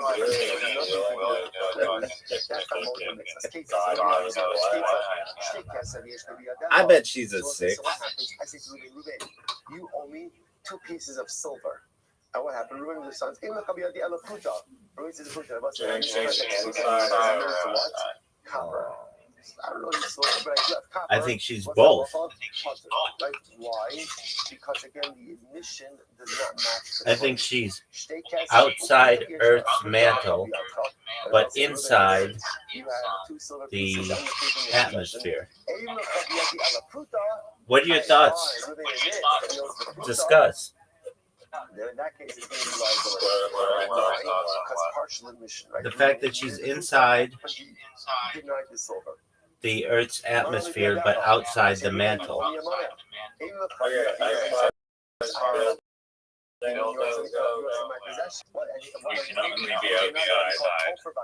As far as buildings go, you can only be outside. I disagree. What if you're stop? What if you're in a biodome? You can be inside the building of the biodome or inside the structure in the biodome, but outside of that structure, yet still inside the biodome. What are your thoughts? This is fascinating. All those materials came from the earth. You're really just reshaping the outside into a shape, and therefore you're still outside. Okay. What if you? Interesting. This sounds like a multiple mixas case. So why is Ruben? Oh, I think I've got it. Maybe. Let's say you're in an elevator, and then you move outside the elevator. Aren't you outside the elevator? But yet still inside the building? Again, the assumption over here is I'm going over to Ruvain after, let's say, my father's passed No, away. it doesn't matter. It doesn't matter So how I have my so now what happens? So now I should say, it's Ruvain, you owe me this money. it's all made Ruvain of can easily say what? Ruvain can easily say. What can he say? you're still you're But- just in a configuration of But didn't we agree that you said that everything is made from something else? So everything is organic, so nothing synthetic exists in the universe? Returning a lost object. The most like, just like when you return a lost object, you're doing a favor to someone. So that's how yeah, that's I how mean, when you define that you owe money in a way that would be comes otherwise things unenforceable. are like That's how alteration. returning a lost object. So this is really quite fascinating. So They're therefore, all I derived know from my father deposited $1,000 with you. Or somewhere else? He deposited $300 with you. That's not even limits us because we assume that. So you're saying that synthetic doesn't exist? It's essentially like returning a lost object, and therefore Ruben is not forced to swear on the remaining It amount. exists, so what makes up things that are synthetic that are natural. I don't think things like Yeah, you so can always deconstruct something synthetic and get organic, natural things. so then it's not synthetic, it's just actually organic.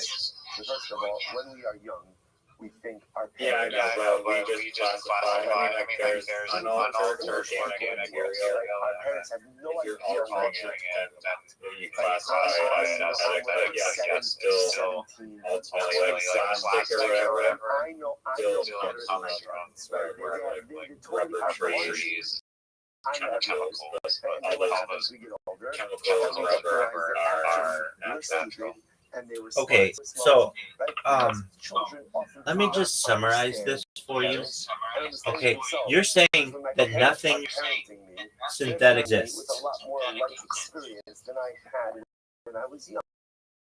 And the Yeah, things that didn't make me No, not I mean. mistakes that You're my saying parents that nothing did right. synthetic So exists. when it's incredible to Stop. see how so much of the quote-unquote Full stop. is because All those children synthetic don't things understand the ways of originate their from parents. natural organic material. So the most that we go through life, And things so happen, by and sometimes we don't understand why things like happen. association of that, Whether are verbally or there's cognitively, processes that are that's really not in the right way. stems from It's important to understand that children organic do materials, not and understand whether you want to classify an altered organic material as synthetic, that's how people do. Doug, You know, just summarize it for me. Yes or no? Synthetic are not exists. in the affairs of the parent, both in our human parent and certainly Right, in no. our Okay, so then everything that you'd be saying is inside, because for you to be outside has to be outside of some kind of organic material, and we've already agreed that there is nothing outside the organic material, so everything is inside. Someone says, Not everything is outside.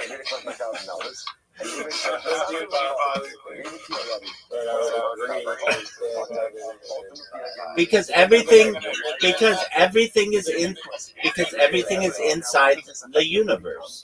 This becomes it's right because I admitted that I owe Ruben. Oh, so now we're talking about Ruben claims that you. Oh, okay, shelter. Okay, so you're saying everything is outside. yeah, like when you go into a building or a house, you're still outside. Now, what happens if again I go to Ruben on Sunday? So Ruben, you That doesn't make sense. Ruben says, yes, I do. I go to him on Monday. I say, Ruben, I'm here to collect my $1,000. Oh, it He says, I don't owe you anything. Then Ruben's going to be chayiv. So- You're killing in your near to the side part, generally again, like go outside, or already outside, you're surrounded by natural materials, whatever. You're basically outside of taking into consideration. deny it on Monday. So if I were to ask you to go inside your house, you would just say, I can't go inside my house because I can't go inside anything. What you're technically asking me to do is go outside my house. Right?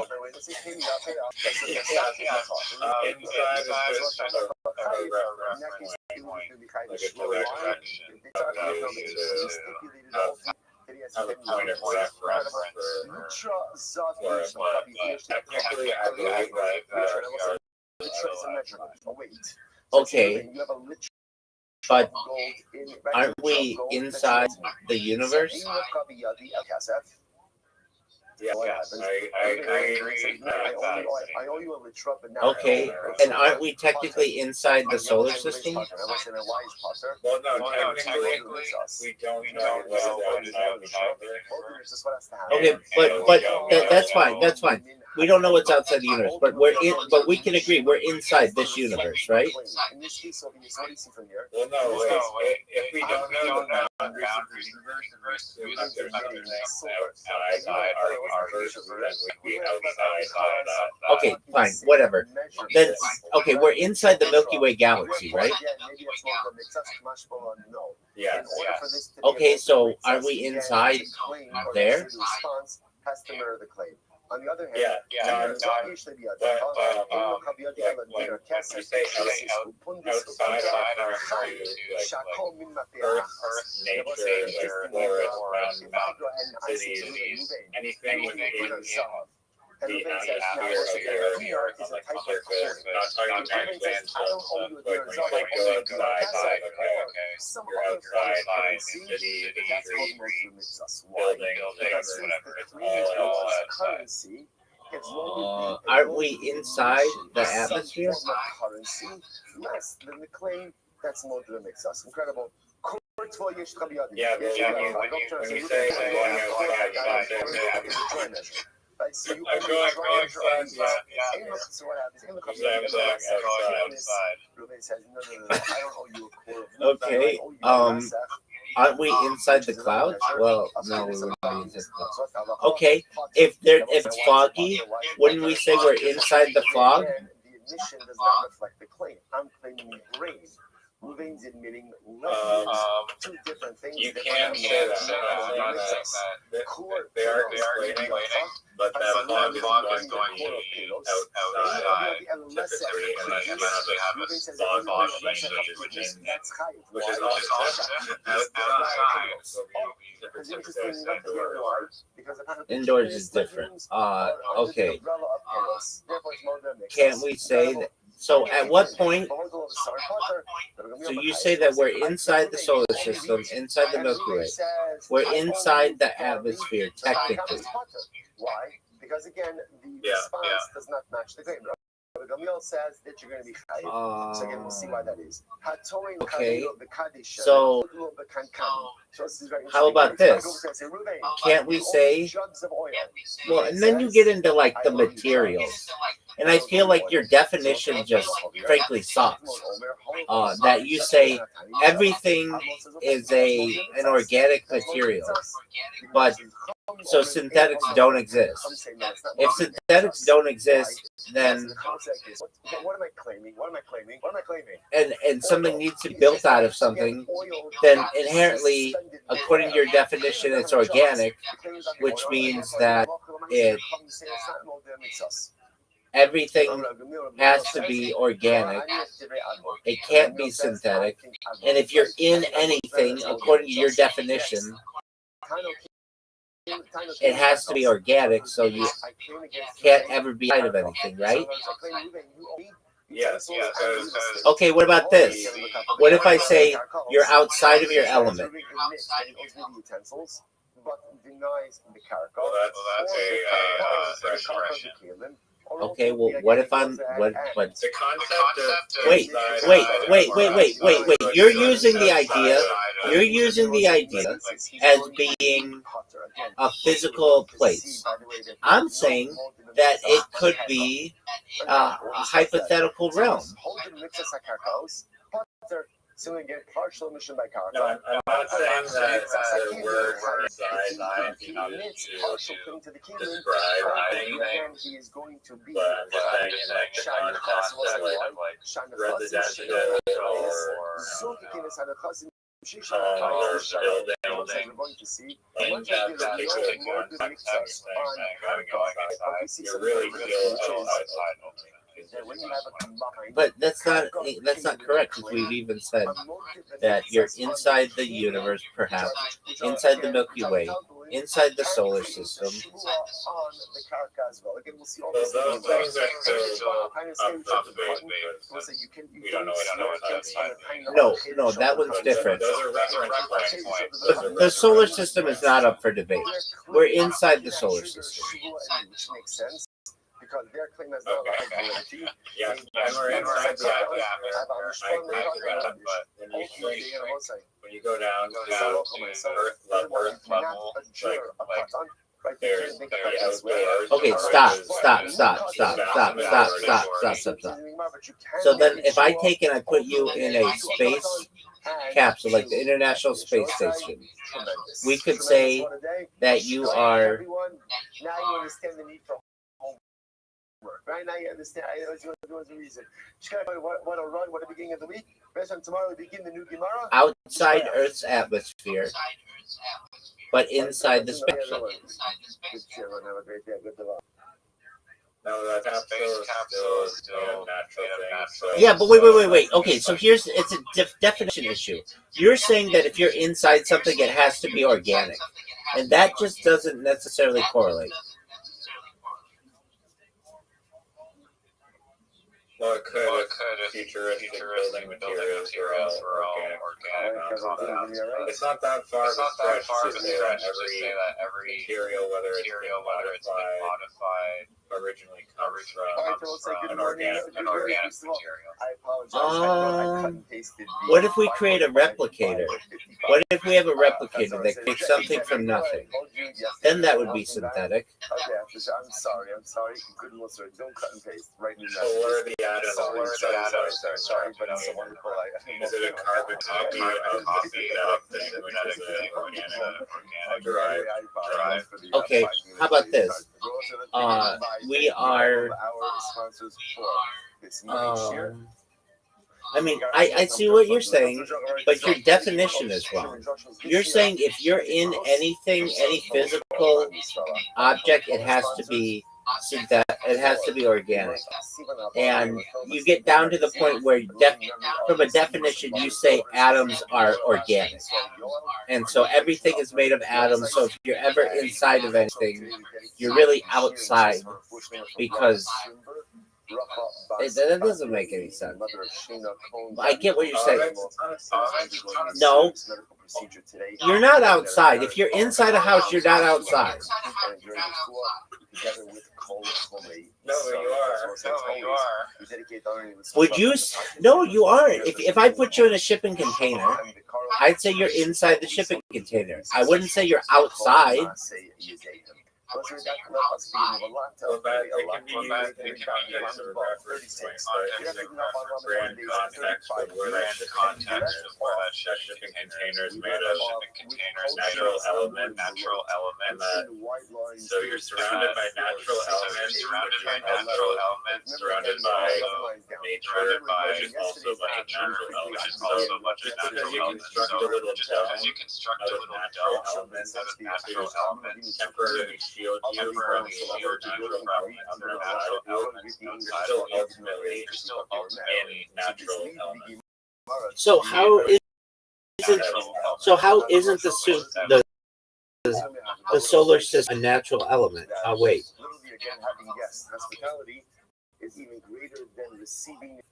So then aren't you technically outside the solar system? But you're not. You're inside of it.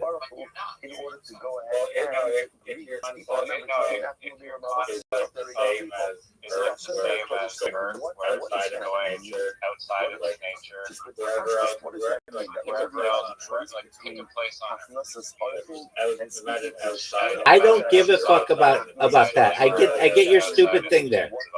I'm talking about the solar system.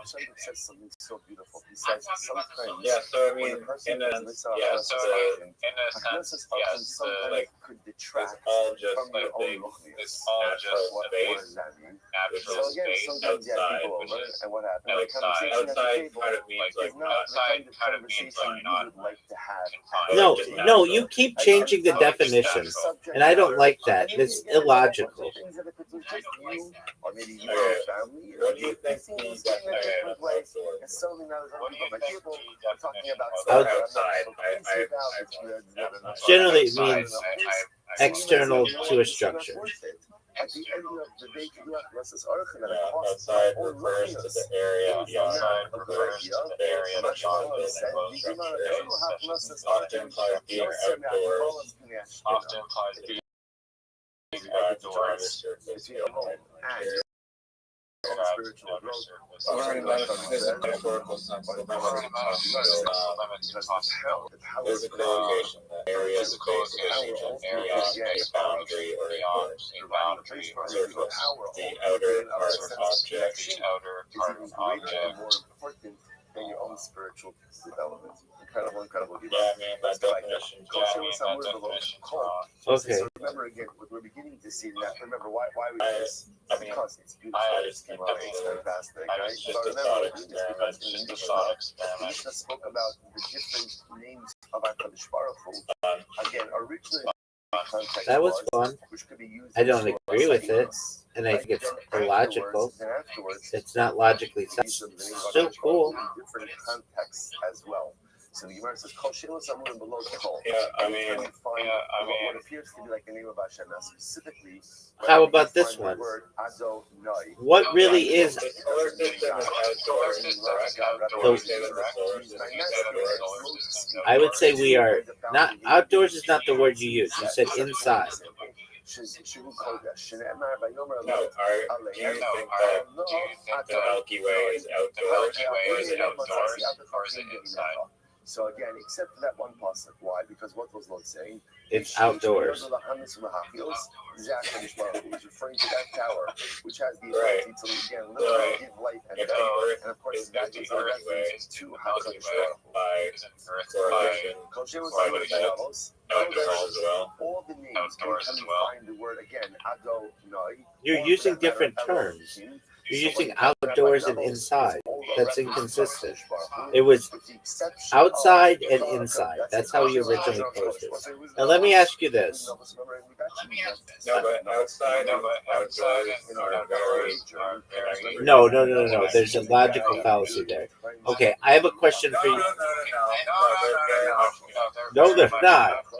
Outdoors and outside are two different things. Navos did not want to sell. So They can be, but they don't.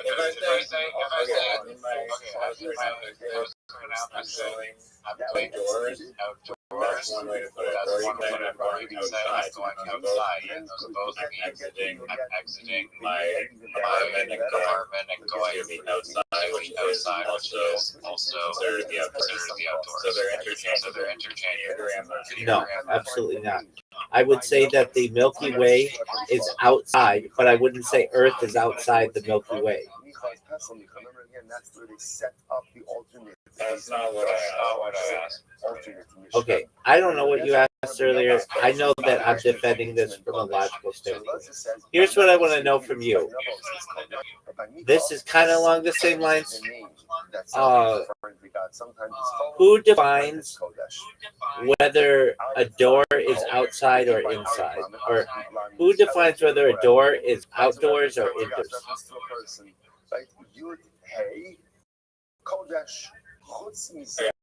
about indoor doors or outdoors.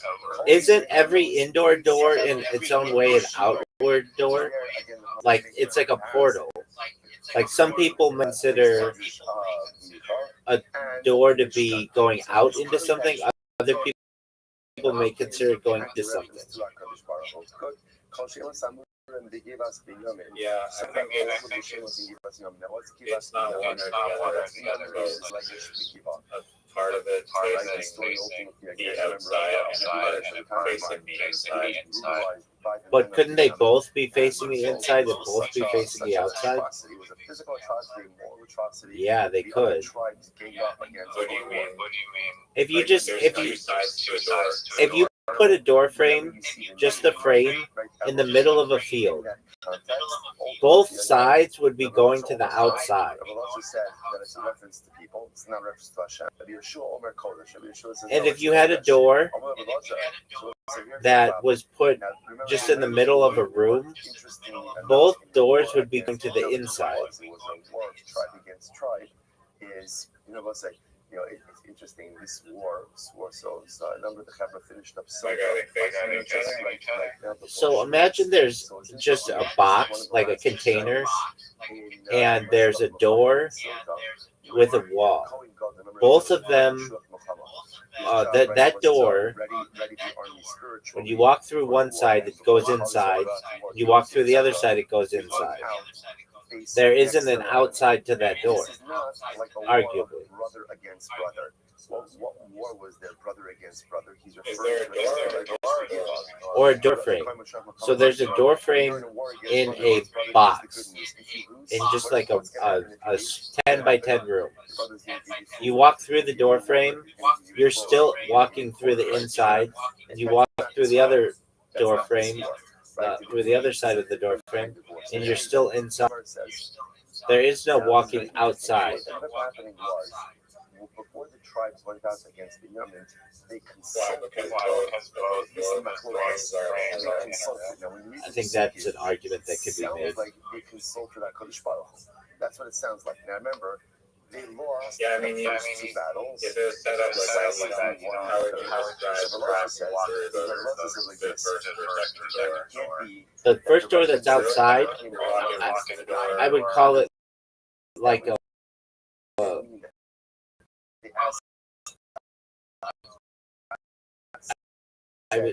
You would say walk.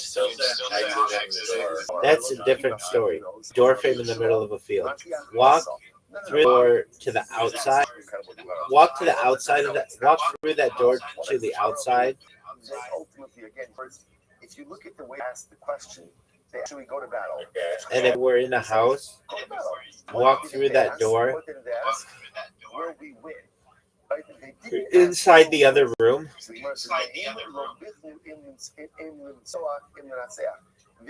What they never asked was, will we defeat or will we be defeated? You could say they'll walk through that door outside this room. The third time when they asked, will we be successful? HaKadosh Baruch Hu says, yeah, you'll be successful. Shneimar uPinchas ben Elazar ben Aaron HaKohen only the fun of Biyam Lahim Lemor HaOsif should we go out to war now a third time? I mean, you're going how do you judge whether the door is inside or outside? Yeah. This is really incredible. Just as an aside. Okay, if you really want to get, if you really, you could argue we're going to be successful. depending on the hinges are arguing. That's why they lost The door there are no hinges. There are no hinges. It's door frame. There are no hinges. There's no door. More than you want your success. Yeah, no, that was an example. If it's just a door frame, there's no What's interesting, I think, about this. All right, I got this one for you. No. What are your thoughts on this? Every opinion because when you're asking that question, that's is subjective, on the prize. The question is not should we go to except war. The question is should we go this to war statement. and know that we are going to be successful. HaKadosh Baruch Hu needs them to ask the question that way. Because ultimately, again, that's an army, that's a nation. Those are people who are hyper-focused on success. It's paradoxical. It's absolutely right.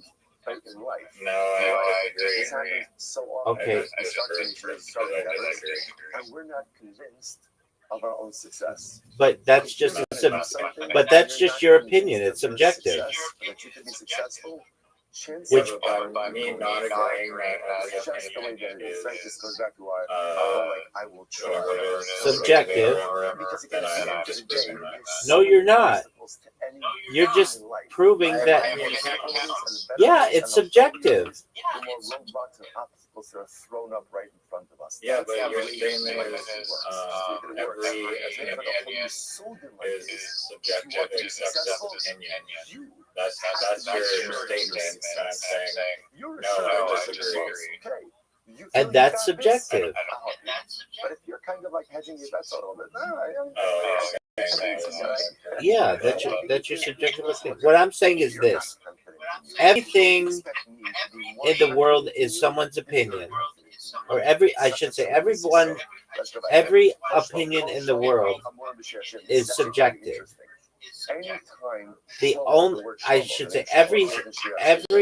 statement, every opinion in the world is subjective, except the fact. Except this statement. Every opinion in the world is subjective, except this statement. Basically, what I'm saying is that one thing has to be objective, and that's the statement that all opinions are subjective. Does that make sense? Yeah, but what if I disagree with that statement? That proves it, that it's your. Right. And I will say, what does it mean? Remember, the Gemara says, right?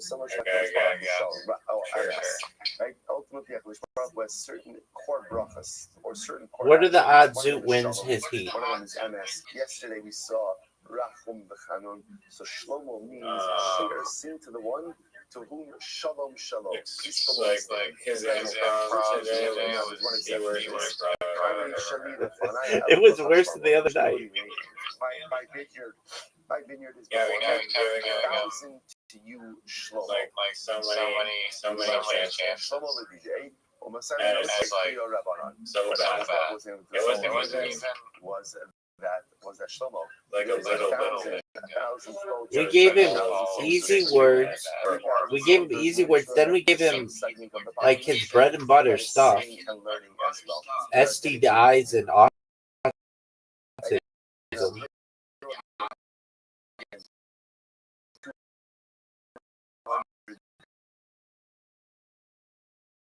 Dedicated to me. What aside regularly? Children, Puff Daddy, Jeffrey Epstein, Dave Chappelle, Lily Phillips,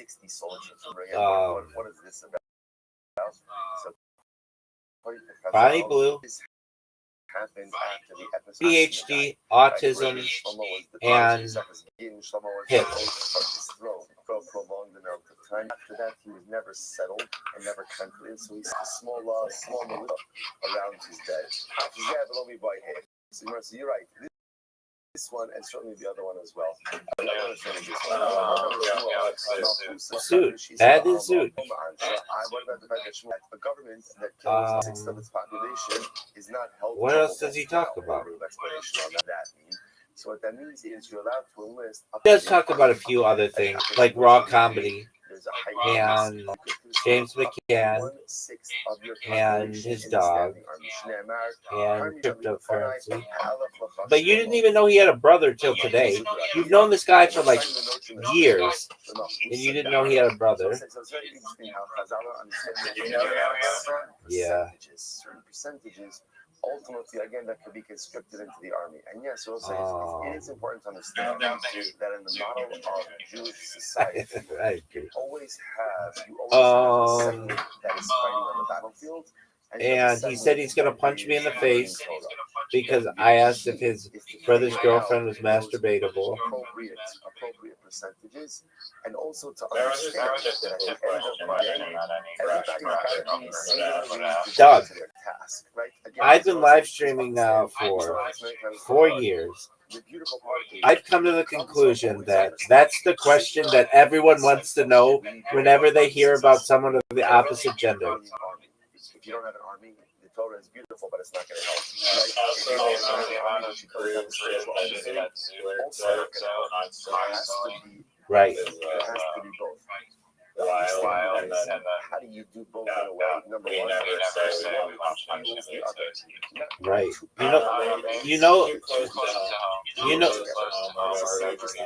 You know that's a felony in the United States to say that to somebody, or not in the United States, in the state of California to say that to somebody. That you're going to cause physical. It's it's considered like a terrorist threat. That you're going to do physical harm to somebody, severe physical harm. That happened to him. He threatened somebody or something, and they prosecuted him, but he got away with it because he said that he had some kind of behavioral issue, and they threw it out.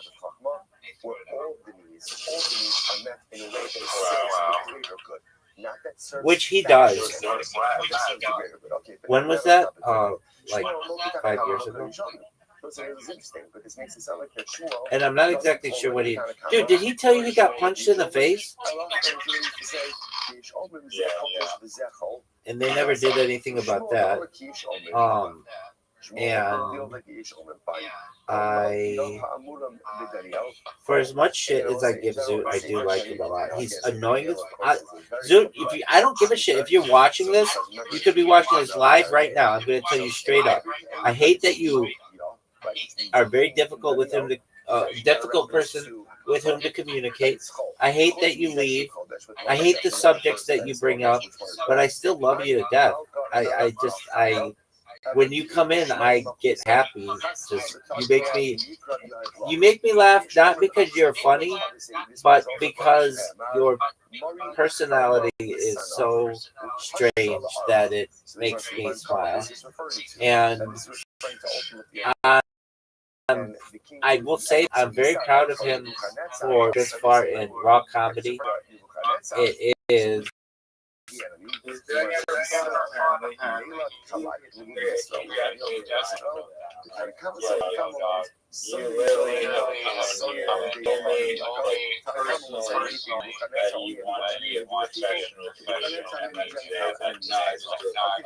He's just saying that because his friends are saying that.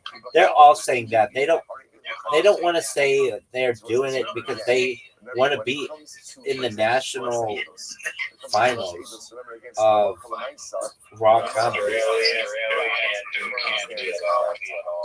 Right. It would be like saying, well, this is what Zoot said he was going to do. He's like, if I win and I beat one of my friends, I'm going to say that I want them to take the award. Which, I'm like, what if they don't accept it? What if they're like, no, Zoot, you deserve to win? He's like, well, like, he was just trying to be, like, extremely humble. What'd you say? But, I mean, he got this far, which isn't that far. He basically had to have one good 5-minute set, and he didn't even win his heat, but they did let him back up. He had to win. I'm absolutely shocked that he didn't stumble over something or say shit or fuck or go into something embarrassing. Like, that's why I'm proud of him, that he was able to get one good. I mean, we didn't, but like apparently, like it had to be good enough that he got it off, and they did not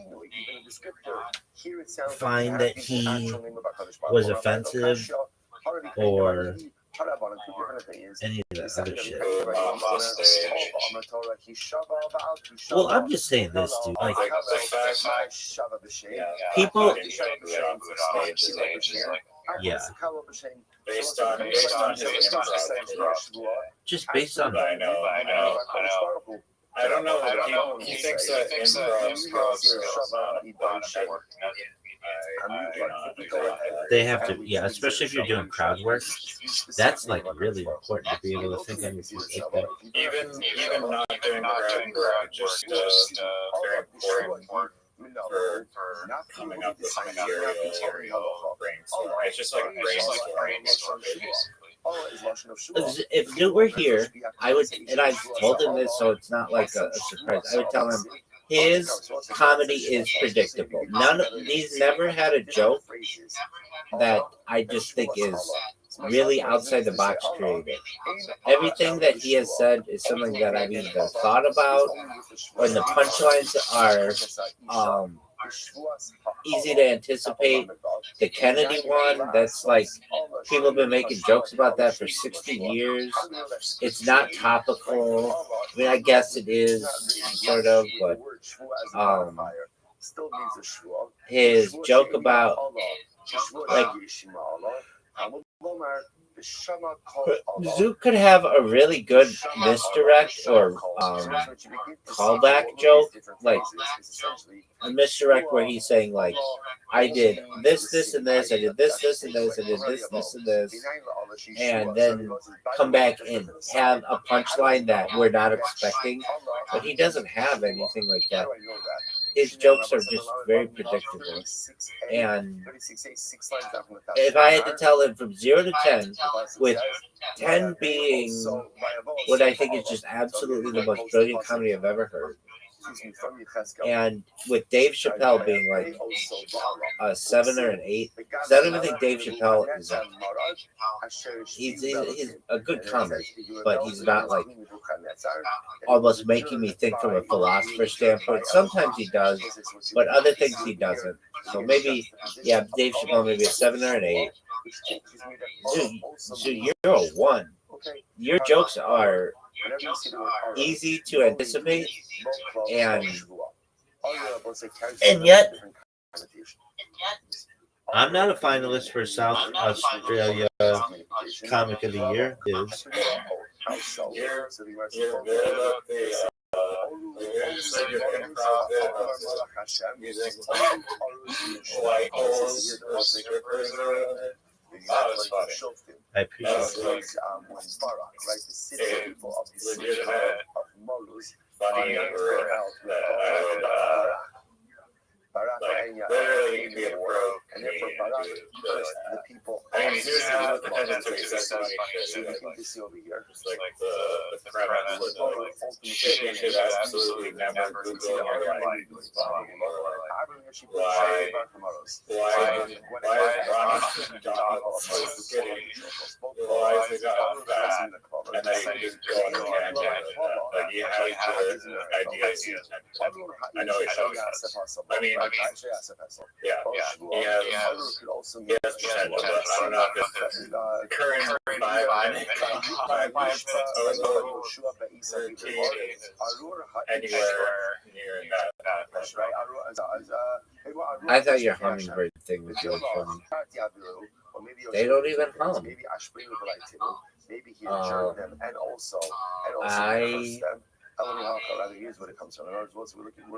Zoo thinks he has a 25% chance of winning. He has a less than 1% chance. I wouldn't say 0 because all the people could simultaneously get in car accidents who he's up against. But, I didn't even ask him, how many people is he up against on Friday?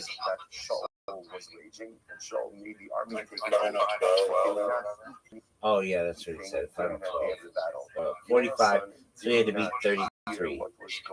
Yeah, there's no way. There's absolutely no way. If he, I mean, he could do it. I mean, yeah. Well, that's the thing. He could, and I would say this, if he practiced, let me say this, dude. If you practice it, or anybody out there, if you practice it, you can get it down, and you sound professional. Anybody can do it. As I told him previously, if you just take 10 street jokes, simple, easy, setup punchline, setup punchline, setup punchline jokes, and memorize them, you have a 50% chance of winning this contest. I really mean that.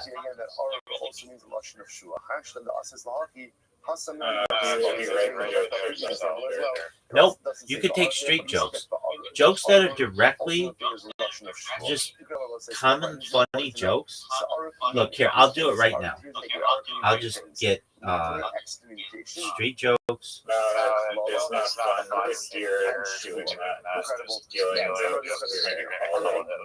No, you don't understand the definition of a street joke. A street joke is something that you can do that with. It's so well known in society, it's not traced to any single individual. So you could. There's no creativity in If people haven't heard it before, there's a lot of creativity. Go ahead and take if you're stealing material. It's not stealing. It's already available. It's allowed. Okay, well, you're still using material you did not create. So they made says cursed is the person. You would find 10 really good jokes. There's some creativity in being able to sift through what's fun and what's not. And you memorize them. Next, the Gemara says, it also means literally again, we'll call it affirmation words. There's acceptance and That's how you take it.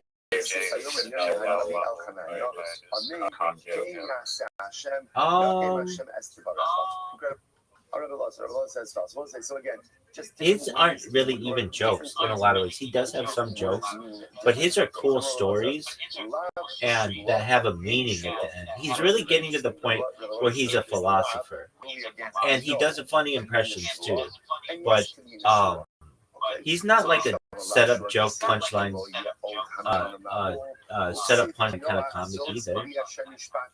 So I understand why something phrased in the negative. Very few people, once you get to that level, do that. Nor do they want to do that. That takes a lot of work. It's a lot of work to fill an hour with joke punchline, joke punchline, joke punchline. Very few people can do that. It's a lot to memorize, and they would rather get bigger punches by telling a story. Interesting. If no could be a shvua, and yes could be a shvua. Yes and no. Yes and no are. I'm currently outdoors, and when you say it, you agree that I'm outside. Okay. Are you? I mean, basically, you're saying when you say you're outdoors, you are not. There's no roof, right?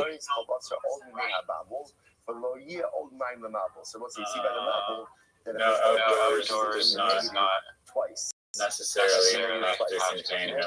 You could be outdoors with a roof, like if you're under a tarp. Or do you consider the tarp a roof? Do you consider a pergola? Is a gazebo outdoors? Yeah. It's also fascinating to see. Is a gazebo outside? Yes. Can you be inside the gazebo? Yes. Can you be indoors of a gazebo? Yes. Things that I say to myself, love. You could also say you're under the gazebo. They're sister concepts. You could say you're inside the gazebo as well. My definition works for the other. So if you're telling yourself, you can't fix this, you could do the same for a house. I mean, I can't do this. Outside the house. Yes, you can if you put your mind to it. Gazebo's an interesting one. You can say that you're outside the gazebo, that you're outdoors in a gazebo, that you're inside a gazebo, and that you're indoors in a gazebo. It says a man, right? The man, if he will curse, he will go ahead. Okay, if you're on a patio restaurant, you're outside. If there's some makeshift like roof, you're still considered outside on the patio. Depending on how the person is structured and if it's connected. If they're just umbrellas, like on the outdoor patio, an umbrella does not constitute indoors. You're So in. it's still Usually means I mean, if there's an awning, aren't you inside the awning? So I would have thought that I'm only chayiv if I'm cursing in Hashem, only chayiv for cursing the specific name of Hashem. Yud Kei Vav. Yeah, but I think it depends on how the structure of the building is. I agree. Okay, so if One second, I'm going in the elevator. no, fuck that elevator. I'm going outdoors in the elevator. Dog. You listen to this motherfucker? Are you all listening to this motherfucker? If you curse the four-letter name of Hashem, Yud Hey, and then Vav Hey, ultimately again that's a chiyuv misa. For anything else, it's allowed. You'll get marcus. So I'll say that's how that I'm not. Are you listening to this motherfucker? The death sentence for cursing of the Baruch Hu only comes for the four-letter name of the Ribono Shel Olam. For everything else, ultimately again allowed. Yo, dog, are you there? So ultimately again.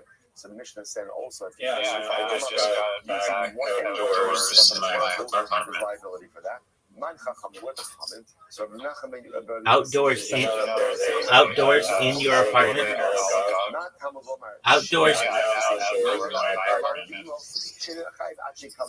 Outdoors in your apartment.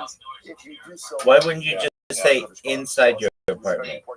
So cursing one's parents by themselves ultimately is not Okay. enough. One has to curse them with the shame on the youth. So then why wouldn't you say I am in my apartment, but the apartment and me are outside. friend, there's liability for that as well. All right, Yana, I would give that call. dude, this goes back to your thing about synthetics not being a real thing.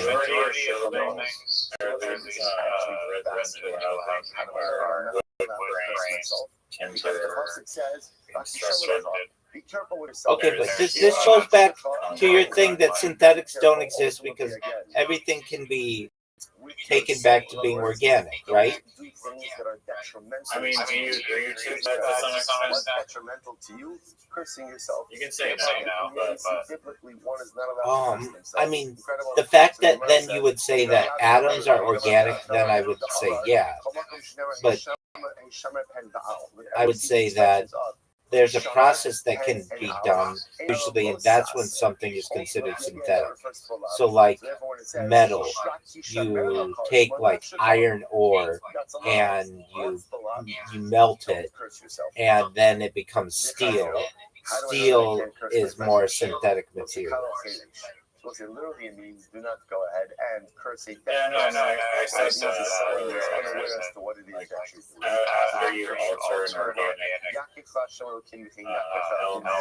element, then it's typically classified as synthetic, but they're ultimately derivatives of organic material. Expressions of cursing, let's say from the Tochacha, and you use that to injure someone. That works. Use organic. A lot of times it's connected to organisms. Doesn't necessarily need to be, but something that was once living. But I understand, like rocks aren't living and they're considered organic. What do you mean by living material? Like wood. Is saying over this Mishnah to Rabbi Yehuda. Now, what ends up happening? The Gemara says, "Amalei Kanei." Rabbi Yehuda says, "Use." All right. Now, what does that mean? Use a euphemism. What does that mean? What about this one? Rabbi Yehuda was saying, kind of like this. Don't say the pasuk like that. Because why? It makes it sound like what? It sounds like what? That you're cursing. So instead, say just reframe the pasuk a little bit. Let me see if I can remember this one. I don't know if it's a riddle. All right, but I don't know if I'm going to say it correctly. That's a word. Right? But euphemize it. Right? Don't go ahead and make it directed towards me. So this is between. So again, there was another story. One of the rabbis. Wait, hold on. What is it? The thing about which no,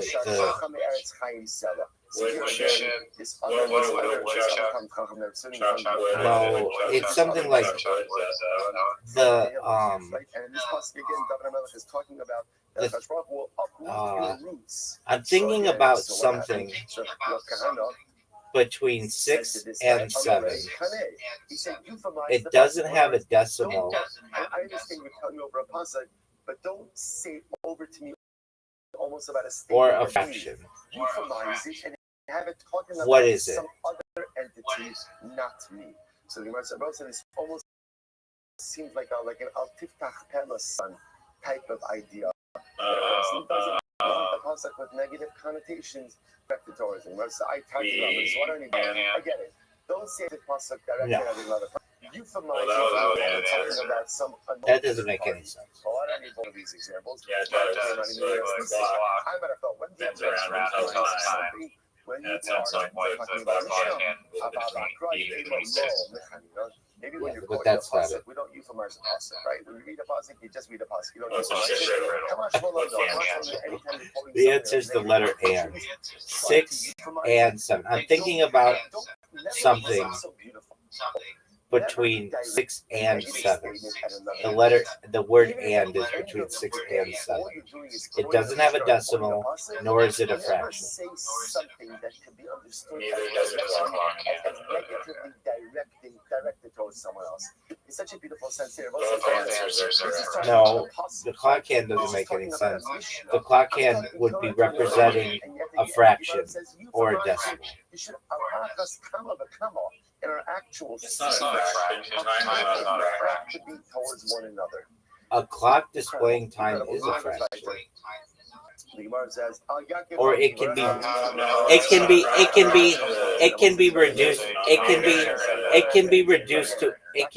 reduced to a fraction. what happens if I go over, right? I go over to Shimon and Levi. I believe that they Explain how 634 and 635 I phrase it in the negative. are fractions. 35 is 35 out of 16 minutes. Exactly. You give testimony for me. So it'd be 35. No one tells time like Come that. say it doesn't work. No one ever describes time. Oh, I'm 6 out of 12. Yes, they do. They say it's half past 2, and that's 50% or 1/2. Or they'll say 1/4 past 2, which is 1/4. They do that all the time, dog. Sure, but that doesn't make the actual time itself. Yes, it does. 1/4 is when someone says quarter after, they mean one. They mean 1/4 of the hour. Yeah, and you're describing But you can't describe the word "and" like that, or it wouldn't make sense. Let's go with the version as espoused in Mishnah. But that No, just because something can be divided into parts doesn't make the thing itself a fraction. Right? When does, or I should say, when doesn't Rabbi Meir hold? Yeah, it does. You could infer No. the positive. Give me an example. A fraction is like 6 over 7. When it comes to Isser, he wants you can. But again, If something is divided into parts, it is by definition a fraction. It's either whole, which should be 1/1, or half, which should be 1/2, or third 1/3. Will have a positive effect on her. So Gemara says, time with this, Hinoki. Yeah, inserting a fraction is itself what is this talking about? inherently fraction until you insert this fractional math on top. Which means you will choke. Now the only so in other words, Now, what the fuck are you saying? If you're innocent, the water will have a positive effect. But if I say to you, it's 6:30, that means it's 1/2 of the hour, which is 6:30. You would not go ahead and intuit. Yeah. I'm just saying, just because a clock can be like spoken of in fraction and divided in half does not make the concept of time itself automatically equate to a fraction or Yes, it does. Is that true? Now, we might not discuss it in those ways, but if I mean, I think you could.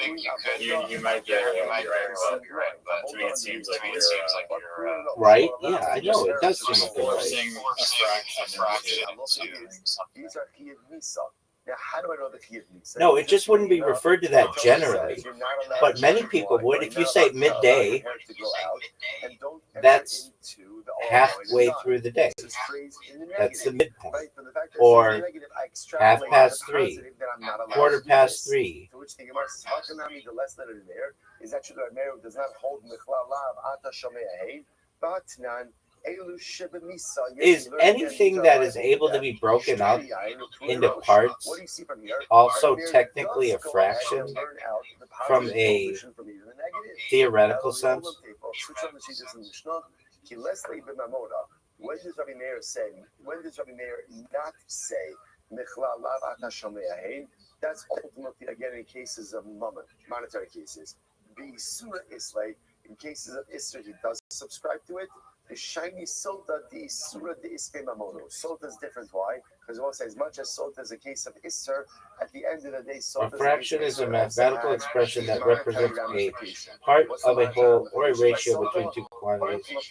Okay, but fraction division ratio. Theoretical perspective, fractions are divisibility. From a theoretical standpoint, any quantity that can be divided into equal parts can be represented using fractions. Time itself isn't a fraction. Time is a fundamental dimension, a measure of change and sequence. It's a human construct to help us make sense of our experience. Can everything be a fraction? Yes. In a broad theoretical sense, any divisible object or quantity can be represented as a fraction. So that includes physical objects. A pizza cut into 8 slices gives 1/8 per slice. Measurements, time. The first thing it says is time, distance, or volume can be fractional. For instance, half hour, 3/4 of a mile. Abstract quantities, probabilities, rates, and proportions are often expressed as fractions. Now, just because something can be divided hypothetically automatically a fraction. Instead, we're using fractions as a way to quantify. Yeah, it does. If you give testimony for me, No, what could I my AI If you don't give testimony your for me AI once, you should should be be cursed. should Right be there it says, AI. that's the problem. It doesn't- Okay, here we go. It has to be phrased Your AI either as sucks. right? Swear to me that you don't know testimony, or Can every or it's a curse. mathematical number, How do we paskin? can everything, whether it's a pizza or a dog or a human or a time, be represented as a fraction? Like a dog would be 1/1 and time might be half past the hour. Everything can be a fraction. 2 dogs would be 2/1. So it could be that we don't paskin that way halakha l'maisa l'shua seidos, but we definitely paskin that way hashkafa l'maisa. Life is all about nichlal lav ata shomea hein. It is all about the ability. Fraction is a really novel property of time itself. This is not even a debate. Adverse. Not even a debate. I was right. It is. It's literally right. The abode of the yid. Everyone here, No, From a theoretical standpoint, steel man this argument. Try to clear out the opportunity. No steel manning allowed. We've already Here we go. It's been debunked. No, it is steel man argument. Everything can be represented as a fraction. Ontological neutrality. Reality as quantifiable relations. At the most fundamental level, reality can be described not as things, but as relations between quantities. A dog is not a primitive object. It is a stable pattern of mass, energy, time, and information. A human is a more complex but still finite aggregation of those same measurable properties. Time is not a thing but a rate of change. If reality is fundamentally relational, then ratios or fractions are sufficient to describe it. Measurement collapses entities into ratios. Any attempt to describe something scientifically requires measurement, and measurement always produces object over unit length, mass is object over unit mass, time over unit time. Count equals quantity over unit. Dogs reference dogs. Thus, one is one dog over one dog over one. Two dogs over dogs. Half an hour is 30 60 over 60 minutes. One half. Even discrete objects become fractional relative to a chosen unit. Whole numbers are a special case of fractions. Mathematically, every integer is over one. So if integers can represent discrete objects and integers are fractions, then fractions are sufficient to represent unity.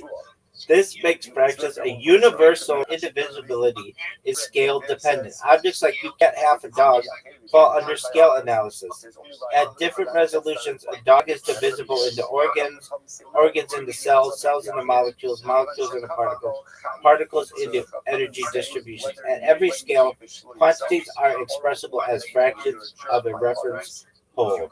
Indivisibility is a practical constraint, not a theoretical one. Time as a fractional change. This is for you, Riser. Time does not need to be absolute to be real. Time can be defined as change relative to a periodic process. Thus, half past the hour equals one half of a cycle. A moment equals delta change over reference change. So time is fundamentally fractional, a ratio of changes. Information theoretic frame. I mean, do you need me to go on? Because I can.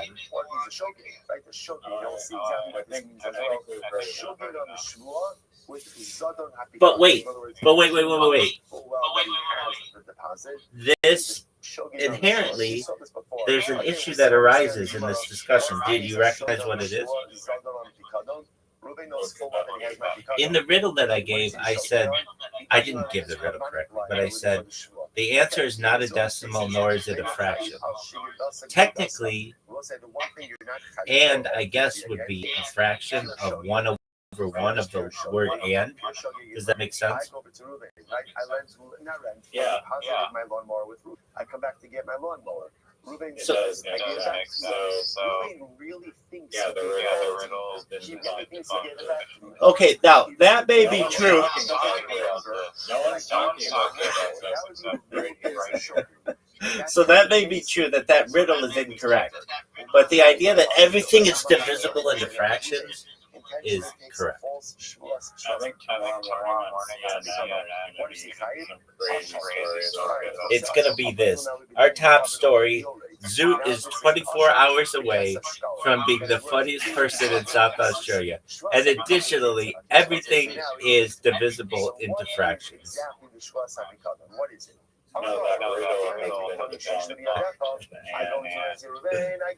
Let me get the riddle correct. Okay, because you can just impose a positive fraction. Hold on.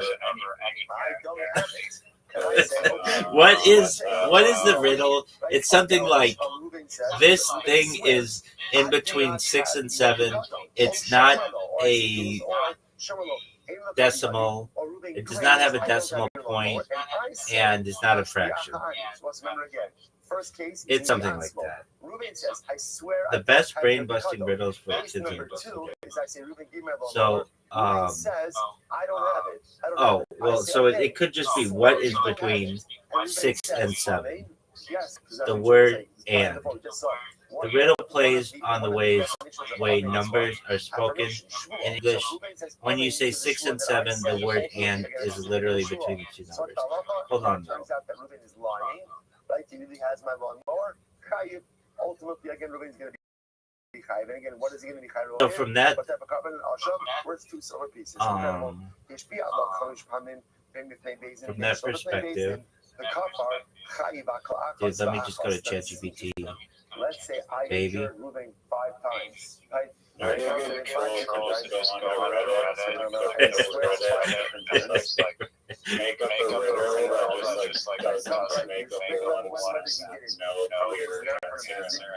What is the Never riddle? answer it. What is between 6 and 7? It does not have a decimal, nor is it a fraction. Oh, that's about the same picadon. Nevertheless, there's going to be individual liability. What is the riddle? It's something like what's the reason for that? Why this is between 6 and 7. It does not have a decimal, and it isn't a fraction. He has the ability to admit his wrongdoing. It's very interesting. So since there's the ability to admit, Yep, classic riddle. Answered and because it's literally between 6 and 7. No decimal. Okay, but what is the formal version of the joke that I just gave? So listen to this. Let's say again, Ruben is being claimed by 5 people. What comes between 6 and 7 has no decimal and is not a fraction. But technically, the word "and" is a fraction. It would be "and over 1." That's what you should do. Go on Reddit and tell everybody just every answer that they have. Just absolutely everything you just say. The answer is a fraction. Oh, I mean, okay. So then how about an answer? What was the hilarious video that you watched yesterday? Like always is like trapping scammers and like lazy or whatever. And you love this one. He has a bunch of scammers that are trying to steal like $1 million in Bitcoin, but it's really fake site. And then so he had a bunch of his subscribers create these like really like unsolvable like silly captchas, and then the scammers start to like go and like try and do like these infuriating like ridiculous captchas. I would love that. That's amazing. Did you know that stories can be simplified into a fraction? It would be whatever that's over 1. Wow, thanks. I really didn't know that. So glad. Does that even make sense? Do words go, you divide them by 1 and then it's I think so.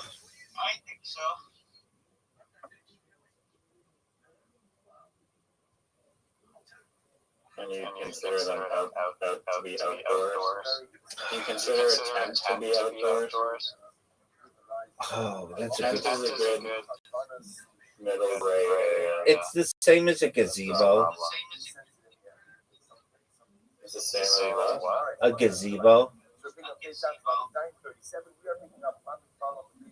I was thinking that too. But it has walls. Not all tents. Okay, Not all tents. This is Not all tents have walls. Not all tents have walls.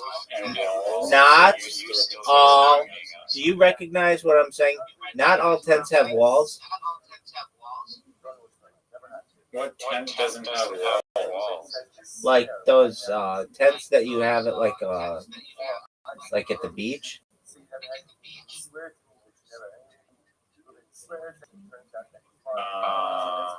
Where are they like circle or something? No, it's like just a canopy with metal frame. What do I search on the Google? Beach tent canopy? I would just So it looks like okay, I think I see it. Only the top part, right? yeah. You know what I would do if I were you? I would type in easy up tent. Easy, like the letter E, the letter Z, the letter U, the easy up tent. You mean Z? Yeah, whatever. Yeah, these things, just like four sticks. But those are definitely outside, but it's more of a philosophical debate of whether the tent outside like a tent with actual sides. Like a tent with actual sides. So wouldn't that just be a Camping. yeah? Wouldn't that be just a structure, just like a house?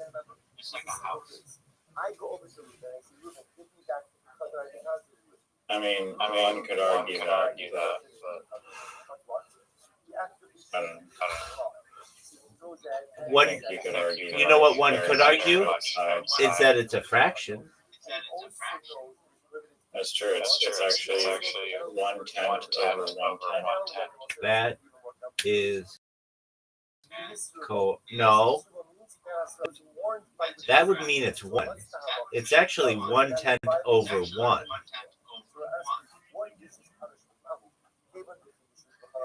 Oh, Which equals the 10th. you can't divide 10 by 10. Because that would just have to one. Because then that would just be 1.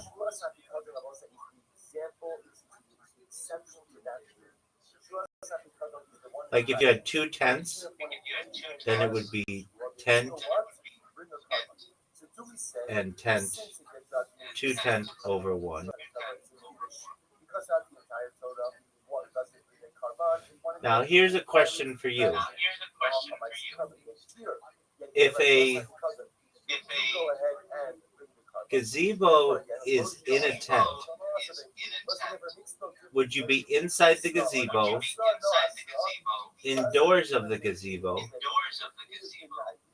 outside in the gazebo, and outdoors in the gazebo all simultaneously? Yeah, I think that would be correct. I think so too. I don't even think you need the tent. I just said it. Yeah, I zoned out on the third thing that you said. All right, so just I get take a gazebo. Okay. You could be outside in the gazebo, outdoors in the gazebo. Those make sense. You could be inside the gazebo and indoors of the gazebo. That makes sense too.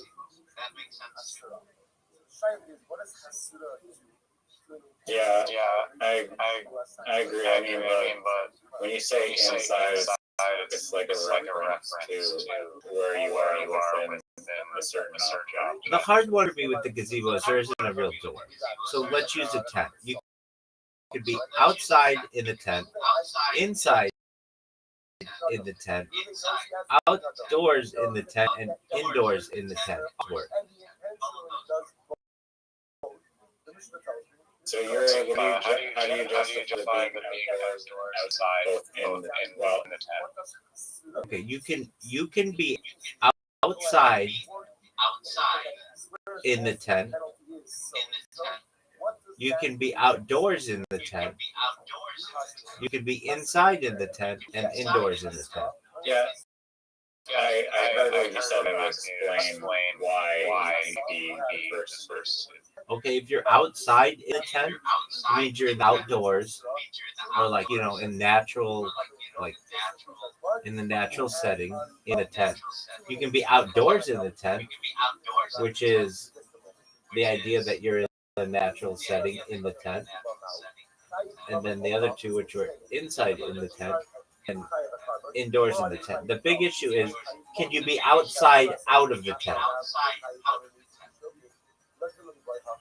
Yeah, of course. That would just be out. Your body is not actually in the tent. Right? Can you be out? Can you be outside or outdoors out of the tent? Yes, you can. Can you be outside of the tent, but also Can you be outside of the tent? Can you be outside of the tent, but also in the tent? Yes, you can. If your body, like your head were outside of the door, but your body were, yeah, exactly. That would be, you're outside of the tent, inside the tent. And that's how I would describe that. Oh, that person stuck their head outside of the tent while their body was in the tent. and if I weren't being so specific, I would say they stuck. That person was outside the tent while in the tent.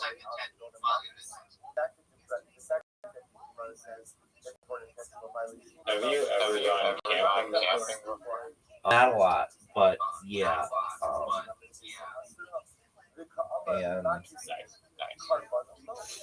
And it, So you agree that you're outside the sleep, outside the sleeping bag? Outside the sleeping bag. You're outside the sleeping bag. What in comparison to what? Your same principle as you're just wires outside. No, not if you're in the sleeping bag. Then you're inside the sleeping bag. You just said that you can be outdoors in the tent, outside in the tent. Yeah. Okay. So you would be outside in. You'd be outside in the sleeping bag. Yeah. Just like you could be inside in the sleeping bag. Sure. And just like a sleeping bag is sleeping bag over one. Well, yeah. Everyone knows. Yeah, and just like your clock, whatever time that would be, is a fraction. And if anything, you could describe the clock as a fraction of just being whatever between the hand between 5 and 6 over 1. But that proved that riddle is incorrect if you say it's not a decimal and not a fraction. So the riddle is just this is between 5 and 6. If you say that, then this is also this over what? If somebody said that, I would say it could be like nothing. If someone said that, well, there could be a lot of answers to it. Nobody says there has to be one. You could say a word. You could say a 3-letter word. If you can like if by this rule that you have like 10 over 1 and times 1 and over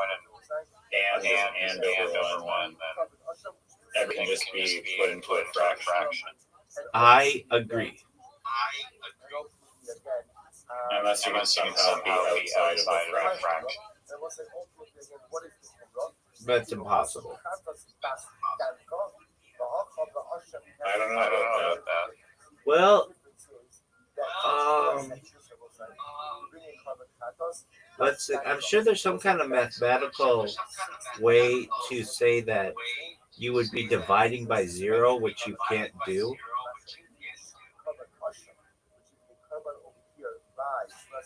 I think you can do it, but the answer just becomes infinity. No. You can divide anything. 0 divided by anything is 0, but you can't divide by 0.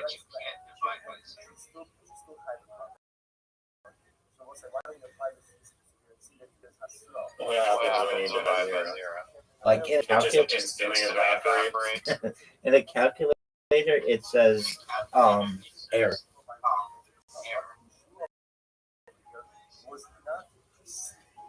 Why can't you divide by 0?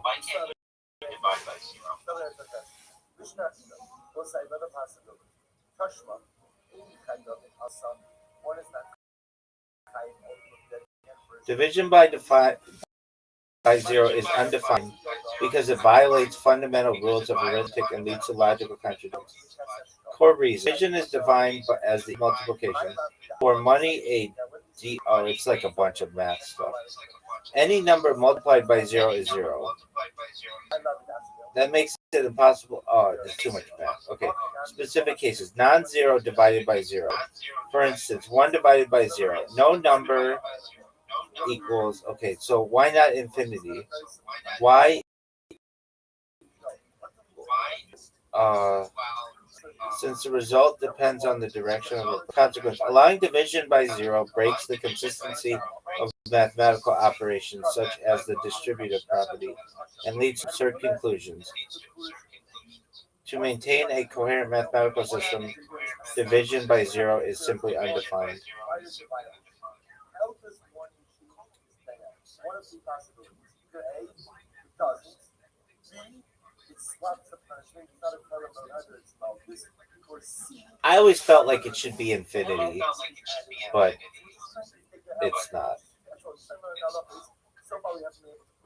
Why isn't it though? Why isn't stop. Why isn't dog?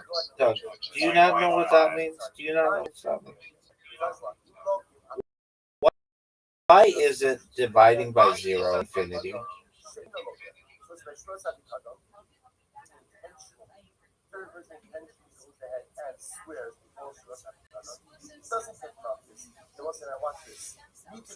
The logic for 2 divided by 0 equals infinity goes something like this. 2 over 1 equals 2, 2 over 0.01 is 20, 2 over 0.01 is 200, and so on. Dividing by a really small number makes a really big number, so dividing by 0 should be infinity. But what if you start from the other side? 2 divided by negative 1 equals negative 2. 2 divided by negative 0.1 equals 20. 2 divided by negative 0.01 equals negative 200, etc. Dividing by a really small number makes a really big negative number. So dividing by 0 should make negative infinity. 2 divided by 0 equals infinity, and 2 divided by 0 equals negative infinity can't both be true. So we say 2 divided by 0 is undefined instead. There's no definite answer to the equation. Okay, I get that. So because negative infinity could exist, we have to say it's undefined. They can both be true if negativity equals infinity, which is, yeah, but when people ask questions like these, they're talking about regular numbers or extended reals. Number systems with a single infinity do exist, but I think it's safe to say that the person isn't asking about them.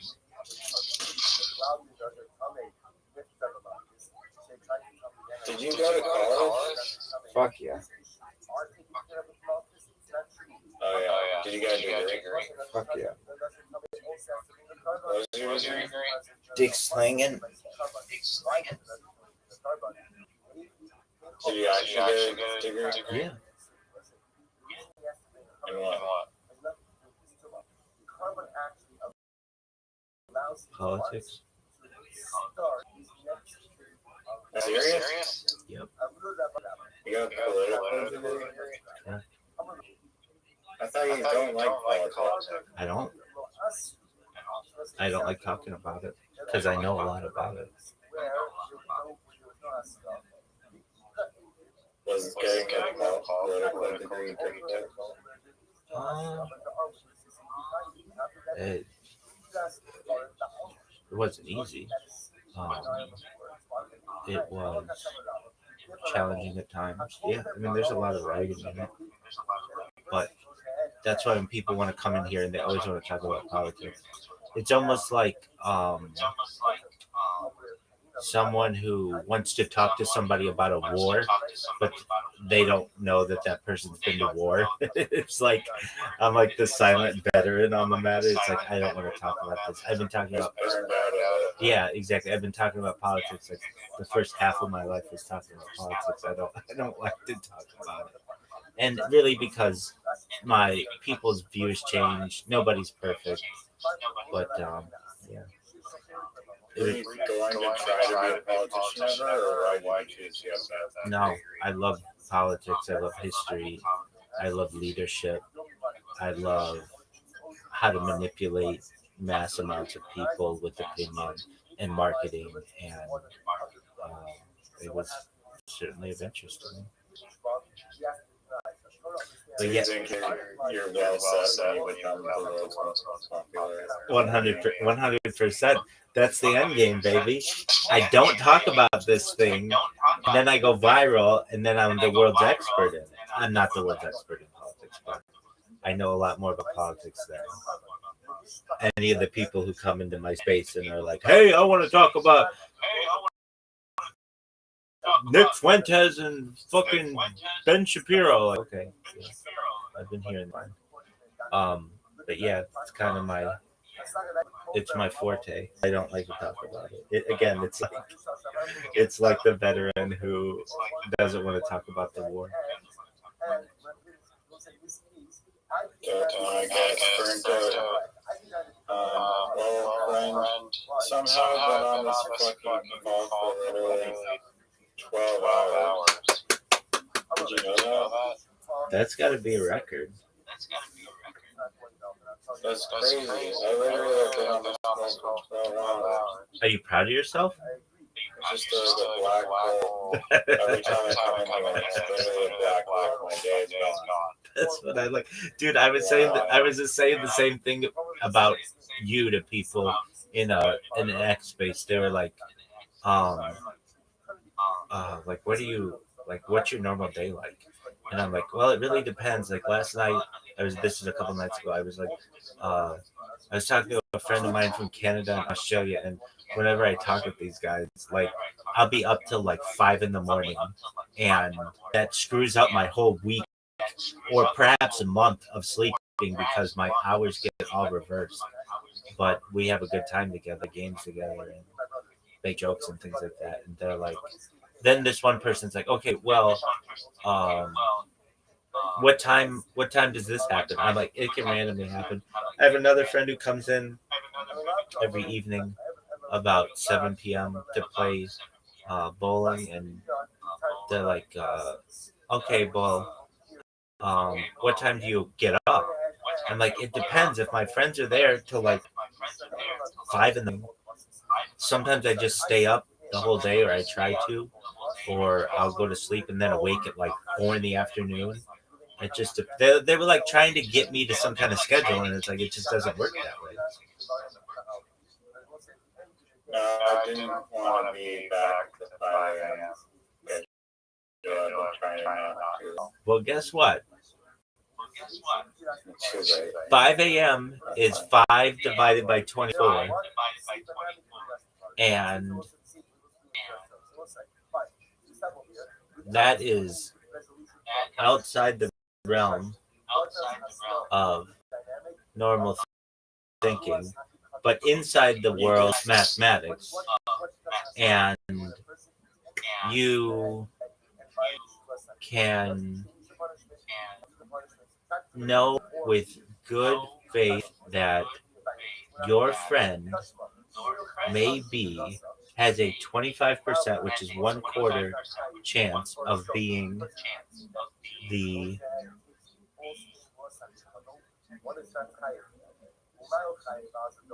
funniest person, or already is the funniest person in all of Southwest. He's got a 0 divided by 1 chance at being the funniest person in all of it. I was going to say, you earlier in the audio before you had to say something afterwards, you said like, oh, something kind of you like being my friend or something, funny or Yeah. I do mean that. Oh, I absolutely do. Yeah, no, I was just going to pay back on compliment and say thank you as well for being the one person on the planet I can talk to about like mini pods for like 8 hours at a time, but talk about all these random things for long periods of time. Absolutely, you're a good person, and you take my shit exceptionally well, and you don't get offended by it. And if at any point you ever did, immediately, like, I just know who can take it and who can't, and you understand it's part of my cockiness and being like extremely confident and things like that. Exactly. Exactly. But like Aquarius, I don't do that to her at all. it's amazing to see when I play with her. It's very much you win, I win, you win.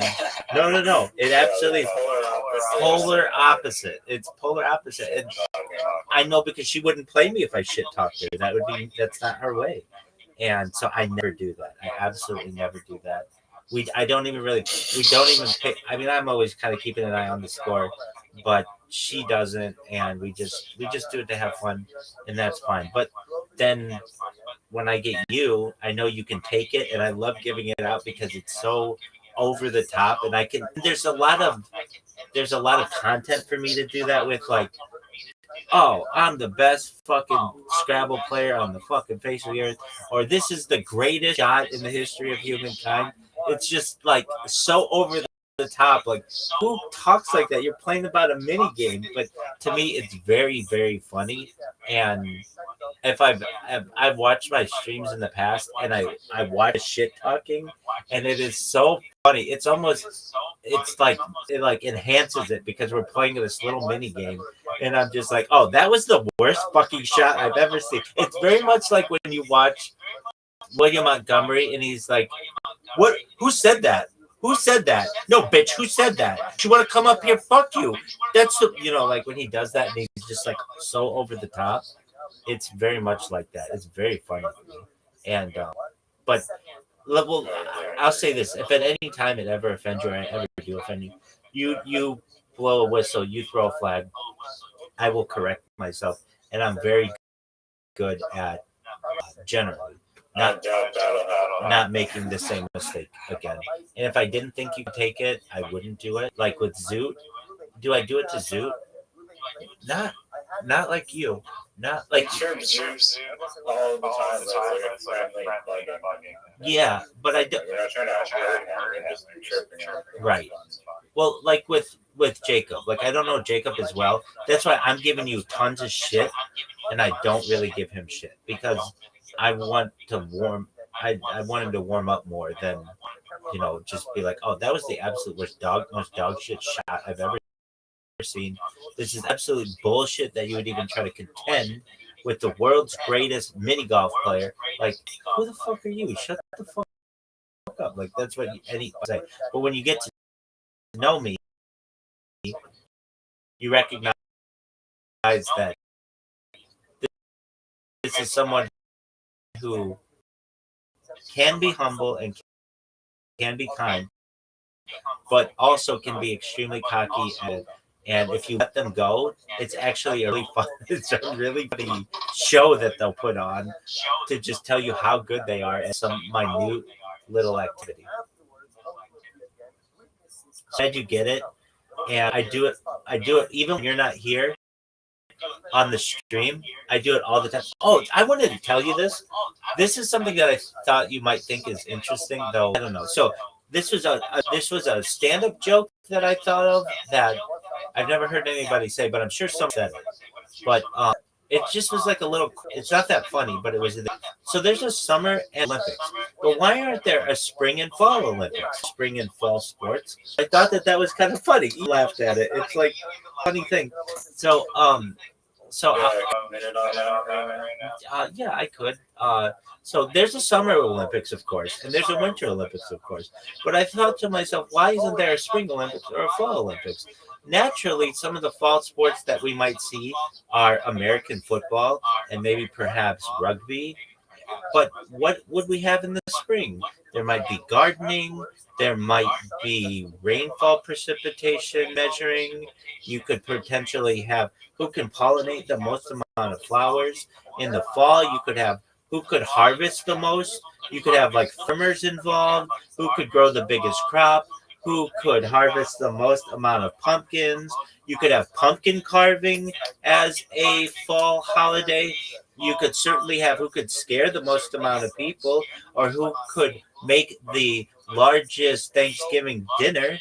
You certainly in the spring could have who could potentially be able to have the best opportunity to find the most amount of sunshine in the day. That's a tough one. There's not as much to do in the spring, it seems like. So that got me to thinking, we have spring sports. More that you do in the spring. It's like all of a sudden there's the sun and it's warmer and everybody's happier, but we don't have any sports to play. So with that being said, like we should invent some new spring sports to correlate with the fall. Nice. Really, I like the ending of spring. So what I do, I literally from the moment I wake up, I've been doing this like more regular, like this is how my life is. But okay, so when I awake, I say a prayer. It's called the Modani. It's something that Orthodox Jews say right upon awakening, and then to wash. And when I wash, I always make a joke about, and I've told you this before, but basically, like I imagine like there are like an announcer and a play-by-play guy, and they're talking about me like an athlete, and I'll say like, look at this footwork, look at the agility out of this athlete, this is unprecedented agility, this is an incredible phenom that we're seeing here. And then I'll go and watch and do whatever, and then when I'm resetting my streams, because it's so mundane, I'll be like, look at this. Like sometimes I'll have to go like where I am here, and I have to like stretch over here to like mess with that computer. And I'll be like, look at this athleticism. This is unprecedented athleticism. We've never seen a stretch like this before in the history of humankind. We have never seen a stretch like this before. There's so much sexiness that is oozing out of this person. It is unprecedented that we have the opportunity to witness this. This would be like if Wilt Chamberlain had sex with Babe Zacharias, Babe Zacharias on the 50-yard line of Dallas Stadium on the 4th of July, 1905. This is like if we had an orgy at the Olympic. What do you call that thing? The Olympic, what do you call that thing? The Olympic, where all the Olympic athletes go. It's called Olympic. Let me find the name of it. Olympic. Yo, dog, what's that thing where they have all the Olympic athletes? Olympic something. It's like where they eat and like meet each other. The reason why I say this, it's called not canine. Oh, because I said dog. Yo, what do you call that part of the Olympics where all the athletes meet and they eat? It has a name, and sometimes they hook up with each other there. It's called Olympic. Olympic Village. That's what I'm trying to say. And there's a lot of sex in Olympic Village. It's like a well-known thing with Olympic people. And I don't know. I just do this thing, and it's my joke to myself. But then it moves into when I talk with people. I'll be like, I'll just be extremely cocky and confident and such. Anyway. I think it's hilarious. And Riser, I'm glad you get my humor. And I'm glad that you're my friend. And 12 hours can go by really quickly. And come back whenever you want. You know that, okay? Yeah, man, I got Peace, big dog. I don't know if you saw the message that I sent you. But just like this video, this fucking game show that I found. I've seen it before, but I watched it for the first time yesterday. This thing is fucking, it's so bad. It's like the most boring show ever. It's 5 hours long, and it's like it's just so mundane. I mean, you'd be good at it. Thanks, baby. I'll take it as a compliment. It can sometimes be like challenging, but like 90% of it is literally like, it's literally that it's just like there's a bunch of pictures that just come up and you have to just say what's in the picture. It's literally like so easy at first. It's like horse, cat, dog, turtle. Dude, I'm playing it some person. I played I this. sent a video of it. It's just so bad and unentertaining. I put. It's horrible. I played it.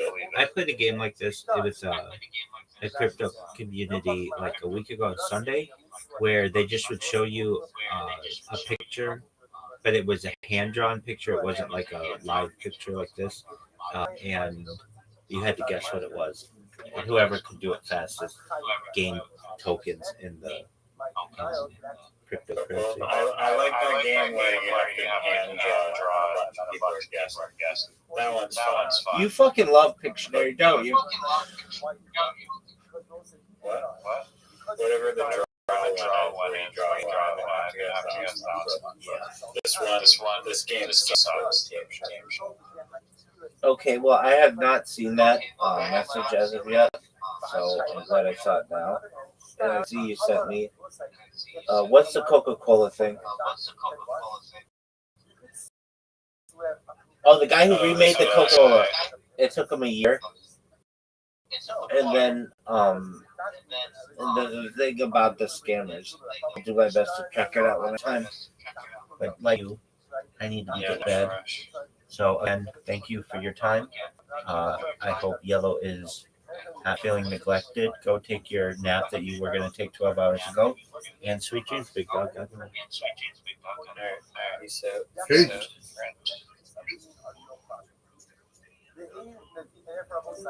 Shout out to Riser. What a good sport.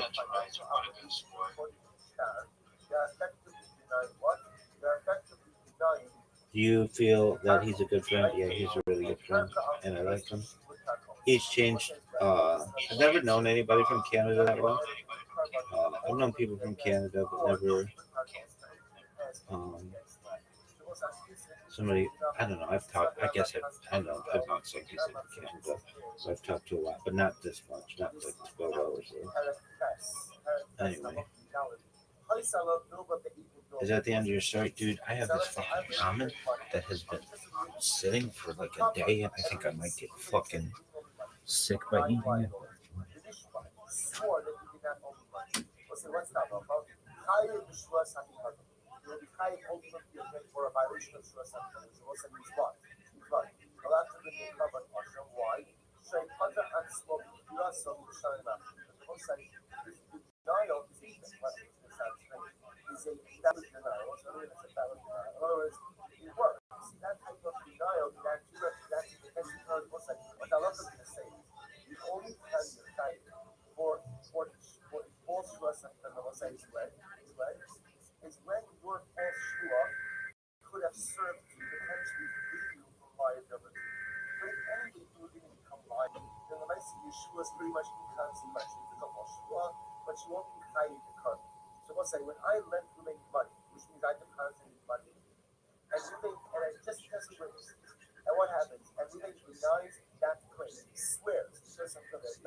supposed to land.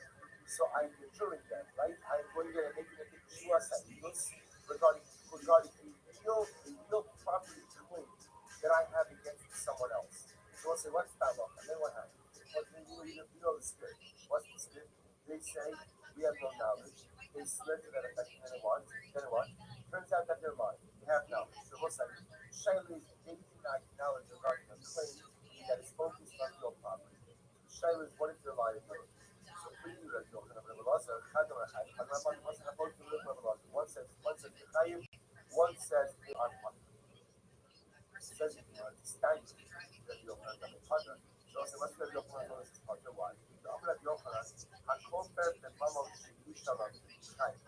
Which Rabbi Yochanan just said before, that if one goes ahead and denies a monetary claim, and there are witnesses to the claim, but the claim is not recorded in the witnesses. So the Allah is a swears falsely that it doesn't have the money. However, Shtar, Potter, but ultimately the claim is recorded in a document of Osai, and the holder of the money, right? The holder of the money denies liability, he will be Potter. Potter means from a common Ashram. Why? Because as we just said before, because anything recorded in Shtar is backed up by real property, and one is not trying for denial of real property. Okay, just for the issue, I'm going to say first my line, and according to the bit of a very Yeshua, and he said it's the part is tied to I'm going to leave it to you, Rabbi Lima, that the Open of the Laws and Pukla, watch this actually is really. So think about what this ultimately again. The Yochanan Rabbi Lazar is the same Machosh of the Yezna Rabbi Lazar. Let's watch this. That's this time. Let's say third wide line. Hagozel Sudden Echavim. Let's say watch this. I steal a field from my friend. The shot for now. Let's say now what happens? I steal the field. After I steal the field, I will close the Bishul. Right? Everybody, let's say every does. Some of these point out. You understand the answer. What is return? Says Gilaya is the person who's seen with Shuba, or one of them, one of them seen with Shuba, Tashua Hanov. So the Rav says Tashua Hanov was literally the first circuit judge. Went ahead and to his home. After years, he traveled around there to stuff. So the Pasuk says Shuba saw Hanavah, he returned to his home to Ramah. And he looked very Rav said, only two lengths. He said, only down your face, how large the radius of the circle. Some people have a radius, some people the circle is a large radius, some people the circle is small radius. Everybody does it. So it's like, everybody does it. Everybody does it. Some people do it when they're young, people do it when they're deaf, people do it when they're final breath, but everybody does it. So it's like, I steal a field from my friend, and the truth of here's the difference. Shut my mouth. So it's I steal a field. I want to say what happens? The field is flooded. So I'll say again, through no fault of my own. Act of what do we call God? Act of God, right? Act of God. You know, it's funny. Act of God. So I'll say, what's the halacha? Now, however, it's in the field, what's the shayla? The shayla is what's my liability. So Chayv Lahamid Lo Sada. Nevertheless, what's Nevertheless, it says you have to do when you feel. Or it's also like, what's it actually? Chayv Lahamid Lo Sada. The Kasama Karkin and Zealous, the Kamala of the Shus Kazam, the Karim that they show that Kiva. So we'll say, Rabbi Eliezer says, you can steal real property, and therefore, again, when you steal something, remember, whenever a guy steals something, that property becomes his. As such, we'll say, what's my obligation as a guy? Yo, what up, is to look at the value of the object as it was at the time that I stole it. Because once I stole it, I acquired it. My obligation for Shneisha the Takshiva is to return that which was stolen in accordance with its value at the time it was stolen. Therefore, again, Rabbi Eliezer says, therefore, Rabbi Eliezer says, I have to give him, I have to give him a field. Whatever that is, started in the financial value. The Chum say, no, this was his wild. Omer lo, Harisha, Chalif on that one. So what happens? I here's your field back. What happens? So Ruben says, field is stole. So I say, now that I'm starting to the best part about Tshuva is what you listen to other people. And I say, Ruben, you really have to work on your Amudah. This was the Ratzon HaKodesh. These were the people who don't want it from you. Right, sirs? And I tshuva 5 minutes ago. Someone so now what happens? I say, I don't know what you want from me. I stole this thing. So what? I'm giving back that which I stole. Giving back which I stole. So what's like the fundamental machlokes of the what's like is really what? Now we're getting to the mechanism, but the fundamental machlokes itself is can real property be stolen? Rabbi Eliezer clearly says yes. The Eliezer says yes, it's still real property. That's why the moment I stole it, the field becomes mine, and my obligation is to give back the field to the owner at the time, at the value of the time that it was stolen. Come say, you can't steal real property. In fact, again, even though I kept moving out of the property all this time, the property was his. It was always his. The fact that I built a 6-foot wall, I didn't let him into it. At the end of the day, it was still his karka, ain't not zealous. And still real property. If you shut for now, there's two cities in Marrakech, where the river overran the field. In fact, the field wasn't overrunning. Buildings. It was released on the whole side. But I'm trying to say, the microphone, there was already arguing about. Rabbi Eliezer does the but I want to dash it from the still be able to really argue about the Losai as identical to this post. How do you dash the Israel, start? Adonai, Eloheinu, Adonai,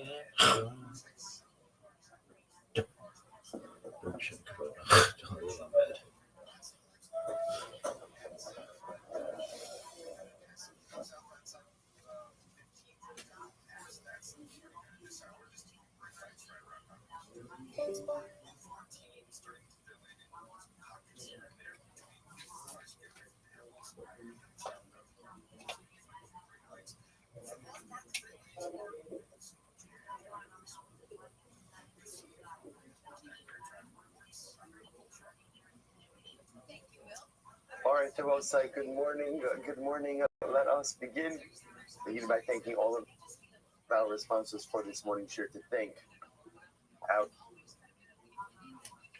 Talmud sponsors for the year Touch and Pay, our annual Talmud sponsors. For dedicating all the Shemesh Roshos this year as a zechus for Soros Tovos for all of Am Yisrael. And our Talmud sponsors for the month of Sivan Abba, Stephen Tarizin, in loving memory of Steve's mother, Doris Zin Laura Bas from Yisrael Yoel, on the occasion of her 5th yahrzeit in the merit of our Talmud Torah.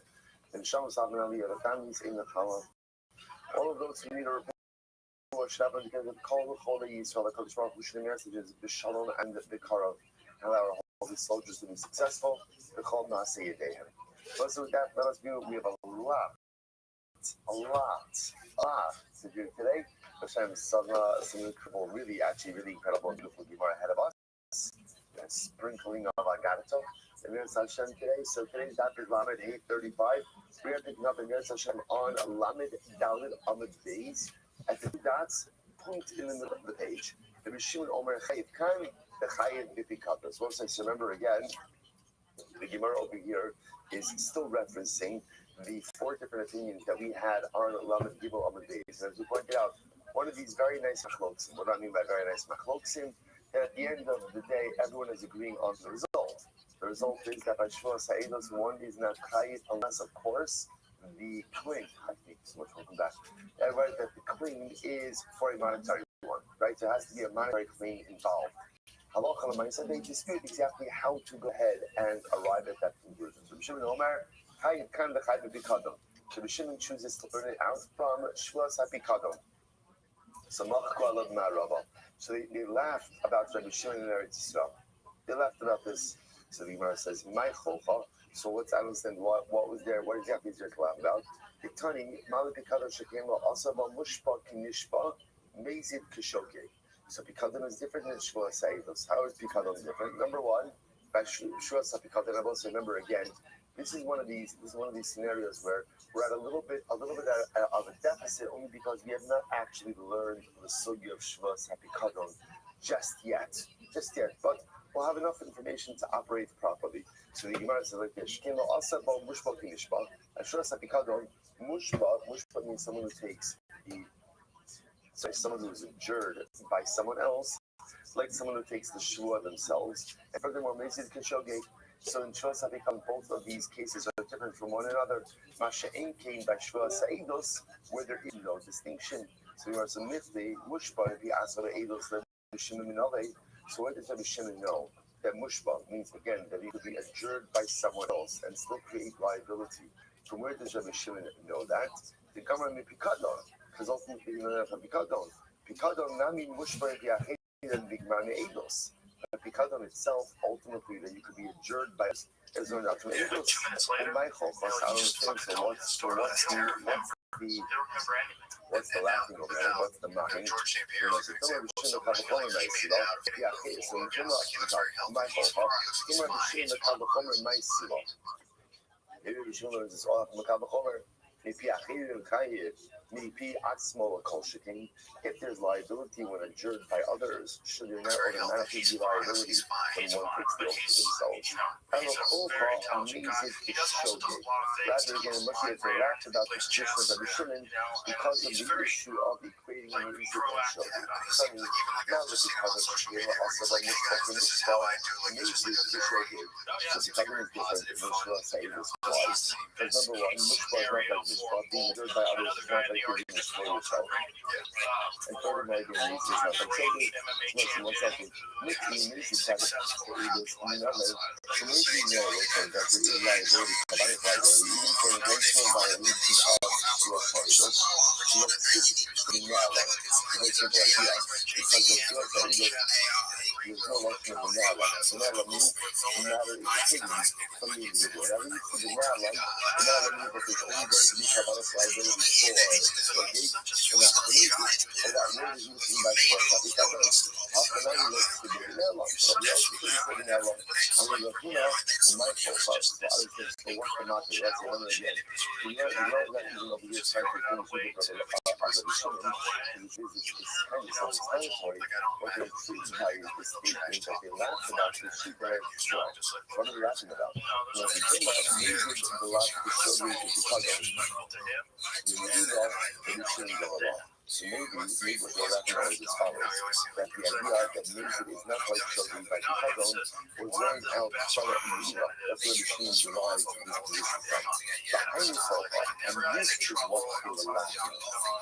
So they were laughing about the fact that, again, when it comes to Pikadon, and ultimately, Rabbi Shimon holds that music is not like children, and where does he end up learning that out from? He learns it out from the Milah by explaining the express of Pikadon with Milah behind the sofa, and that's what we're laughing about. As the government in the Milah, Nigmar Lame'evis.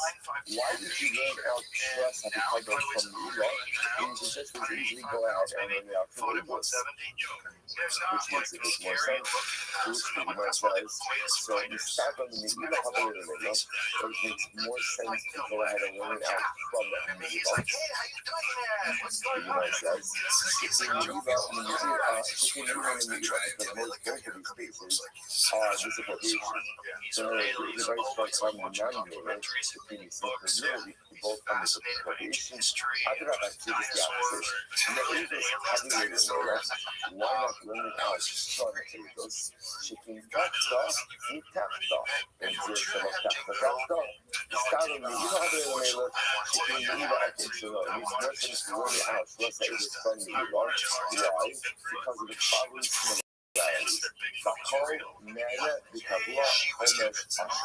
What's the secret for Rashi? Rashi told actually a little bit higher up. It's only about the 12 lines down into the short lines. Shipping Milah, Bakol, Maya, Vikavla, Homesh. You say Maya, Milah. So first of all, both of these things we use a lot of Milah, misappropriation. We can learn in Bakol. They both apply to everyone. This is because of Milah. About Eagles, everyone life. Against let's say this obviously only applies to those like this. So testimony is Shneim Nagu such. Shneim Nagu Ba'adir should be like that. Same man in a hectic is a couple of furthermore. Both using first have become both of them are benefiting from that which is in their hand.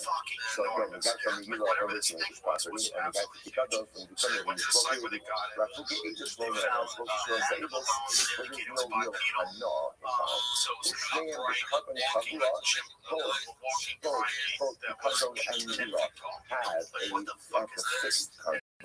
However, stress agents is over the other. The command to extend the comment, the option, the carbon states are also furthermore than both Mila and the carbon are subject to an additional penalty code, as well as the option walkway, and stress agents ultimately is subject to a carbon and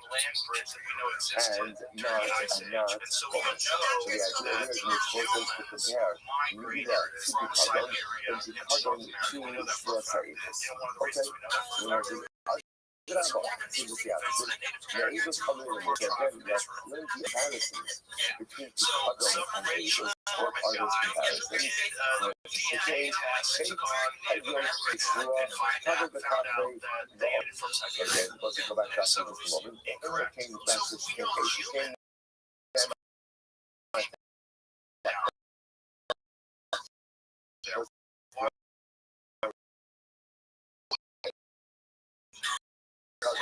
Both have lots of chapter. You know, in Hegel, and then we're going to say this was together. Both will be there as opposed to Milo's green Hegel. The same is true of both stage choice. But I give you the pattern then, both was Yeah, Mr. Aquarius.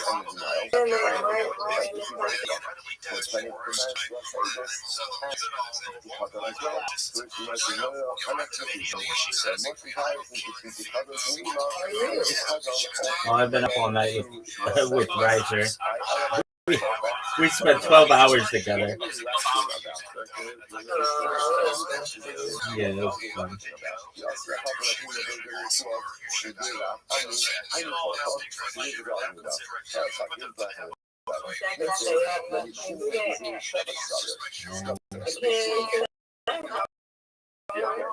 Woo woo. Sleepover, Mr. Aquarius. Yeah. You have your coffee or your tea? Do you drink coffee? Oh, okay. Yeah.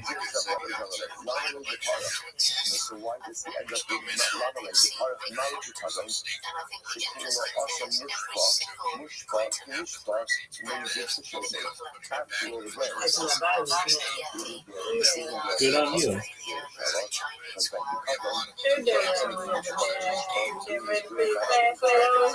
Yeah, perhaps. I just prayed, and I'm in the middle of a Twitter space waiting for them to let me speak. And I'm watching a podcast.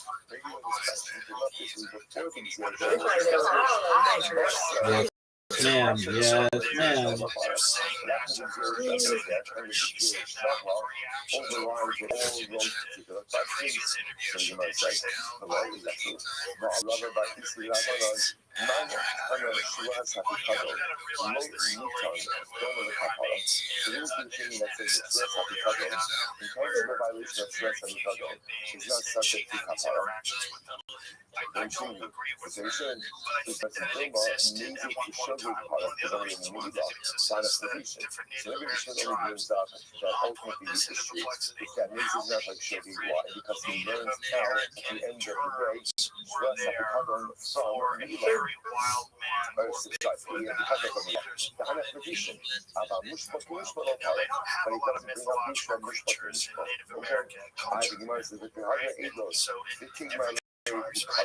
So why not go ahead and learn out?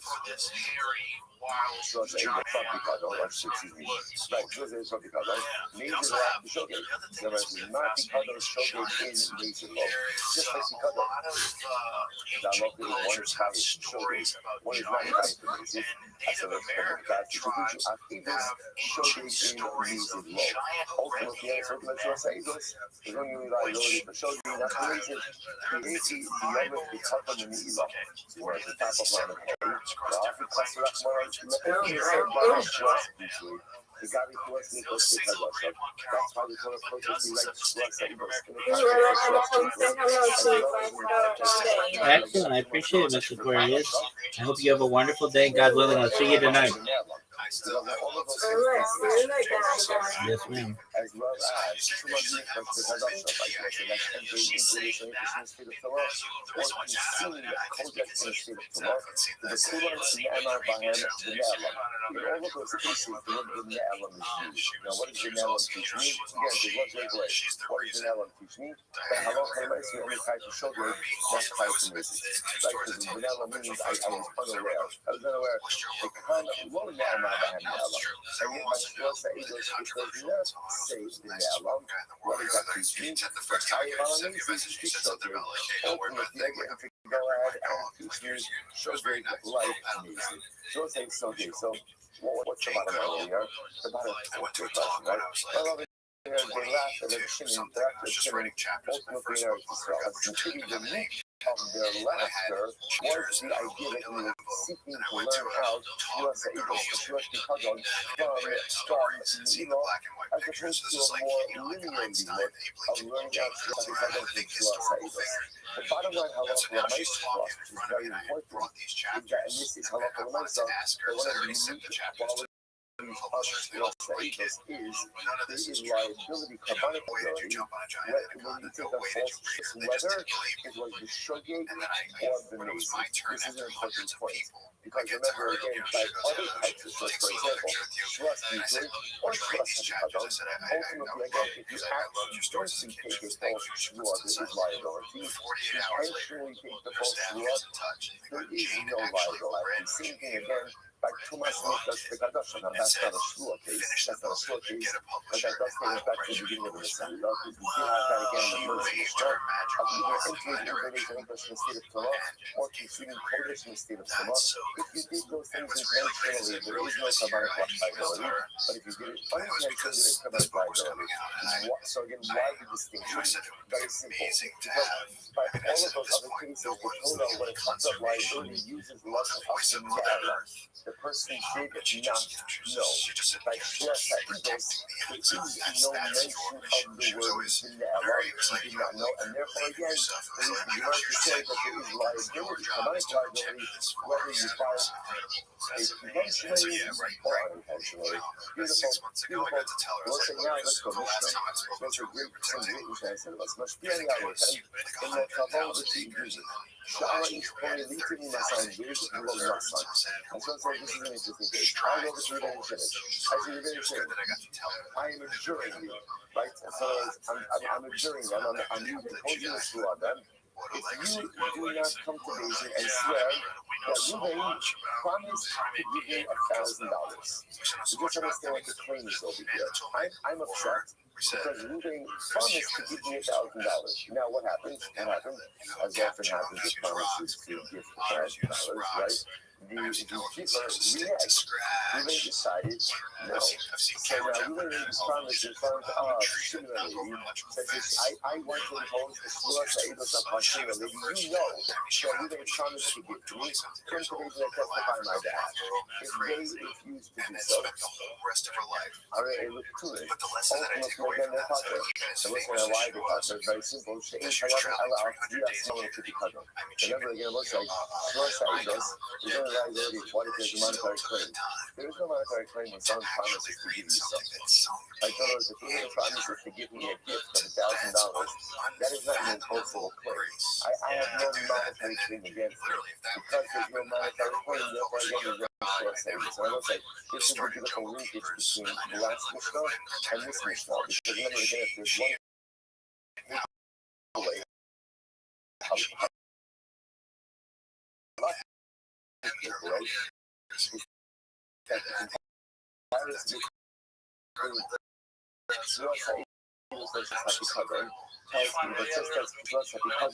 there's liability if I'm making a monetary claim against you. There's no possessions even if you claim. So therefore, the message is, even if someone is to give you something, failure to do so is not an actionable monetary claim. I just think it could be, right? Because you potentially construct a case where if Ruben promised to give me I took action based on your advice, not that I can do something like that. All right, anyway, so let's go back there. So you might have is like just I didn't hear it. I know. No one wants to say anything. That's okay. Was it in the 90s? I think we were in the Hobbit. Yeah.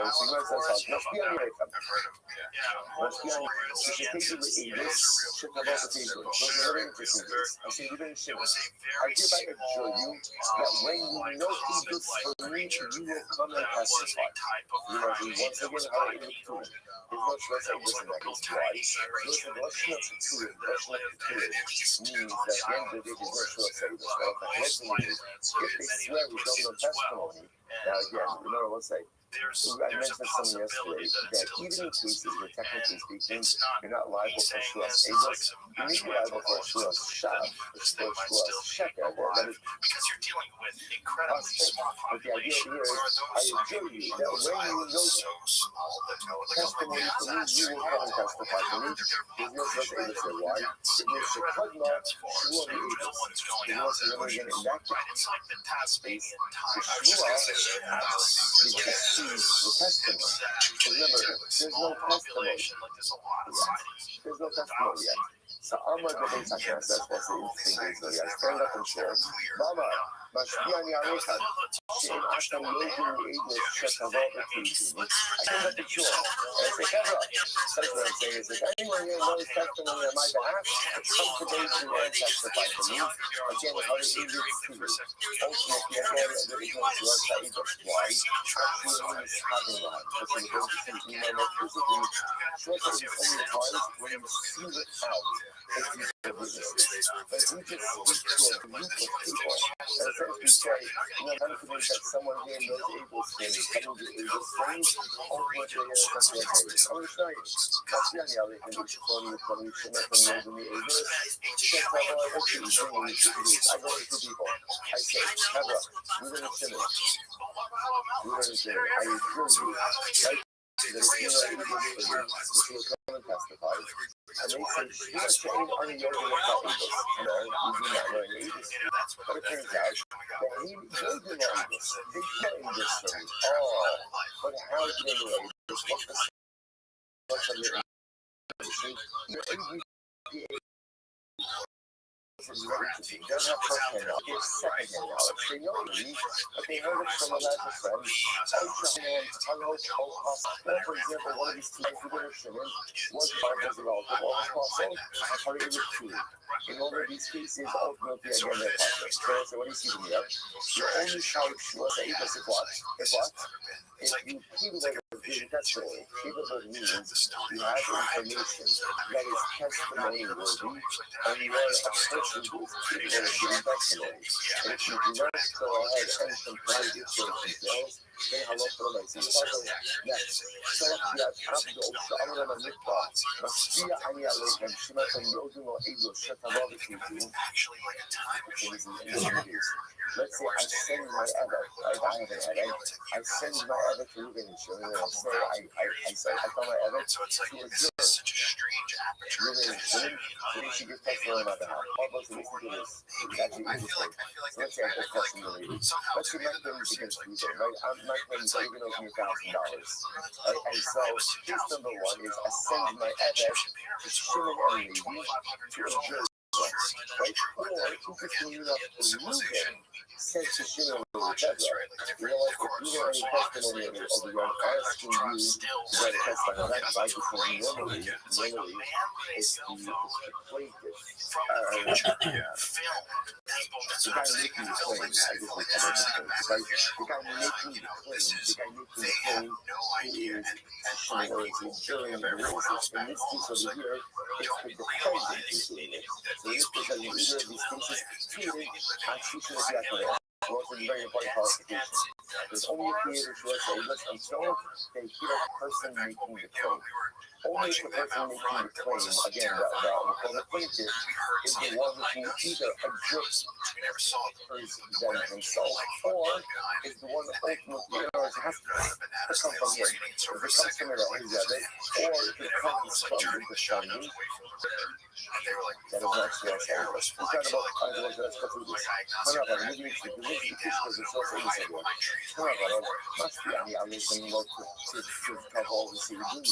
Shama is Politi on the side of the one us, and so is this news. Here's our first case in this one.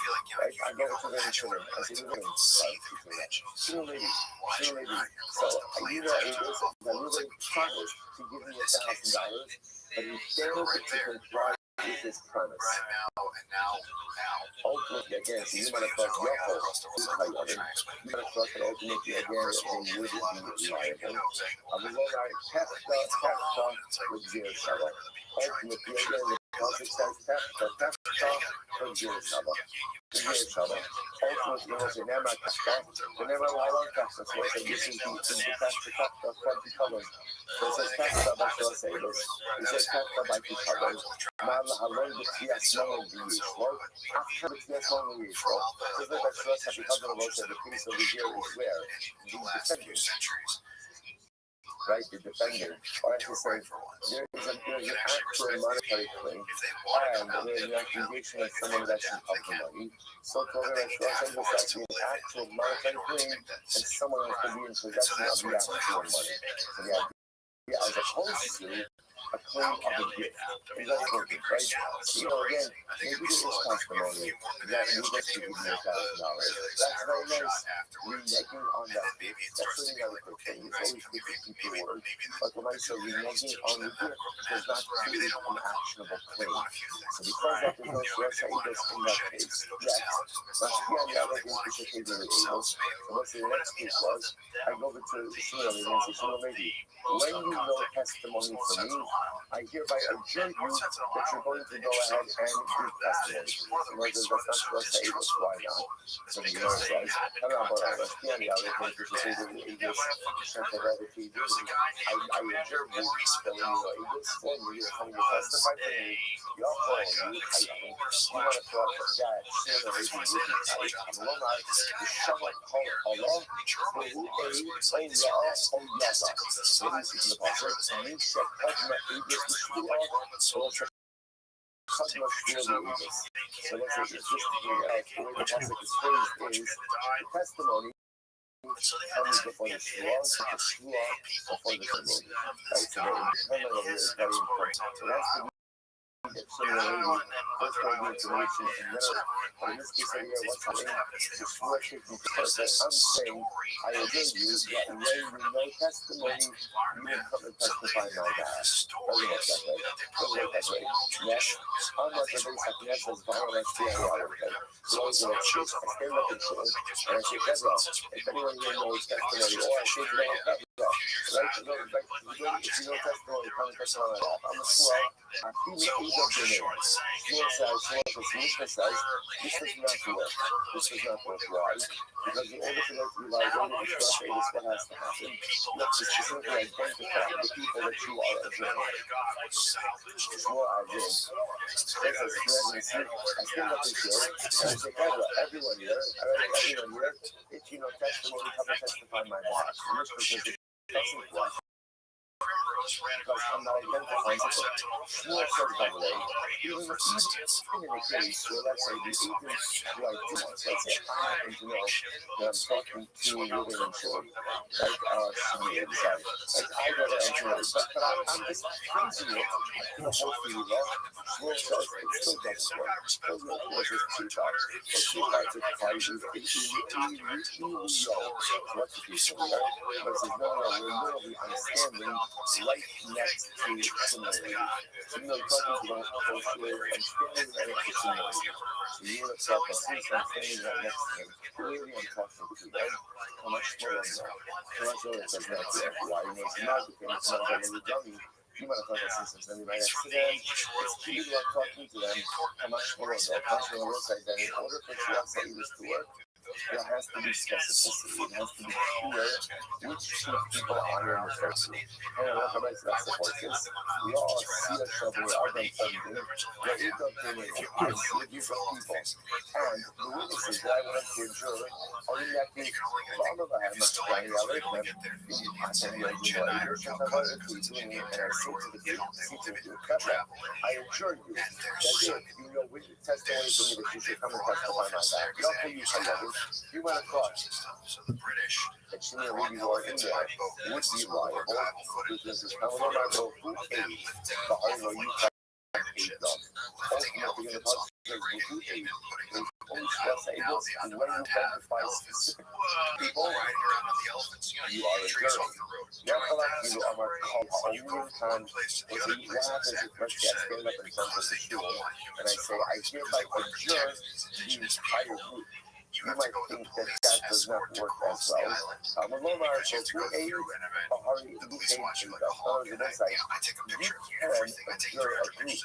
No, there's nothing wrong with that. Oh, I shoot my life 24/7, bitch. Specificity. Hey, you so far. So if you're talking to two people at least and you just address the group as a group, that will not work to see liability for the People of commerce, people of business, you know, people who they were useful. Why eradicate and shun a whole bunch of tax givers? You know, no real reason to do that. So in that time, we were talking the great monarch. King of the time, the king of Germany. They were talking, by the way, of the area of France and Germany, which were following. This all didn't hit Spain or North Africa or anything like that. The crusade was uniquely the issue of France and Germany. Again, I say, It was a great struggle of France and Henry V, right? was the king of Germany. Right. And his rival was basically Pope, who was called Urban II in that time. And Urban thought of a good plan in order that he should be able to finally have victory over the king, which was to unite all Christian believing people throughout the world, even throughout the control place of the church, to unite them against one thing, which usually works when you unite people against something, and that's when you work up the frenzy and people get all into it. And with that, to gain supremacy, to overthrow the government. You might have thought ultimately again this The reliable opportunity for this came up when a certain man called Peter the Hermit, who was residing in Eretz Israel, Jerusalem, at the time came along and gave some terrible news of Christian people being tormented and being harassed by the Muslims who controlled Jerusalem and Israel then at large. Number one, categorically. This gave the Pope the opportunity to go and get everybody who would come into a holy war, today's best term as a jihad, into a holy war to free the holy city, to free Jerusalem from the non-believers who were infidels, from the Muslims, and to gain freedom for those poor people, the poor Christian people who were living there. They promised a mixture of two things which guaranteed them success. Number one, money. Whoever would join in the crusade would have a good part in the booty, would get to plunder everything that everybody and everything that they conquered. Number two, he gave them a spiritual incentive. If you join the crusade, you will have salvation. You will be saved in the next world. All your sins will be forgiven, and that'll be that. So you're done in this world, you'll be great for the next world, but an opportunity. Yeah, that's right. Yeah. Well, both in this world and the next. When you go and you see a word that is Malay, that gives you the Well, ability yes, to start the word. this is what worked wonders.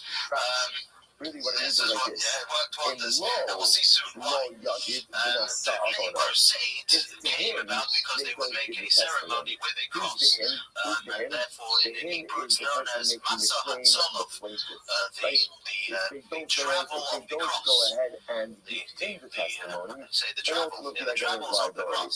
In the Asher Yadi Pater, the jurors used to give the testimony to someone else. Who's the someone else? Either, for example, the servant of the person making the claim, or for that matter, again, the defendant, there is no liability. So there's a lot of really important halachas regarding trust over here, right? So number one halacha is that you can only trust in this liability in case of a monetary claim. Therefore, again, if someone promises to give me a gift, and then reneged on the gift, there's no claim, so because there's no claim, there's no trust. That's number one. Number two, halacha mentioned trust if the testimony preceded the oath. And if the oath comes before the testimony, ultimately no liability. Number three, trust only works when you are enduring a defined population. The other population that you're aiding, but you are enduring must be defined.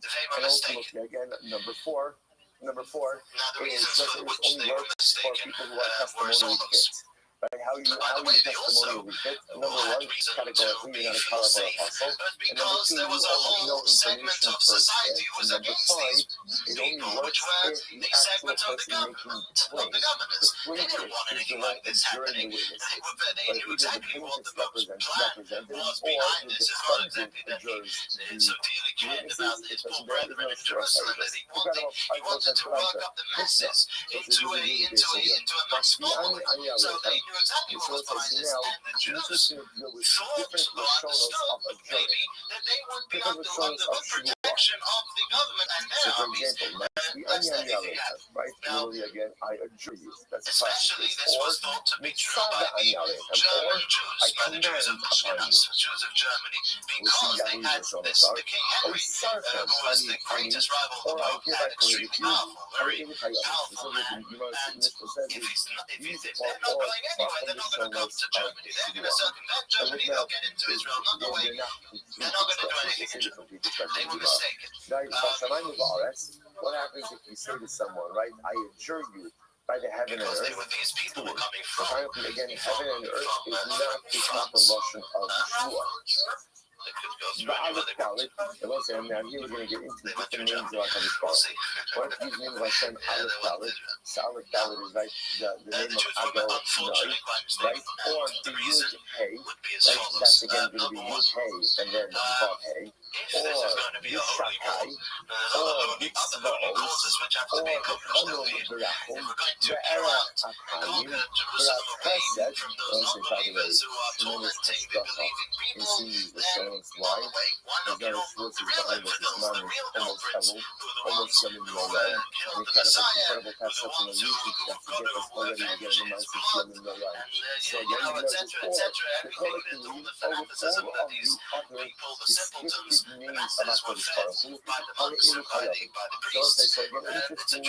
interestingly enough, if you use any of these descriptive names of Hakadosh Baruch Hu, there is in fact liability, for liability.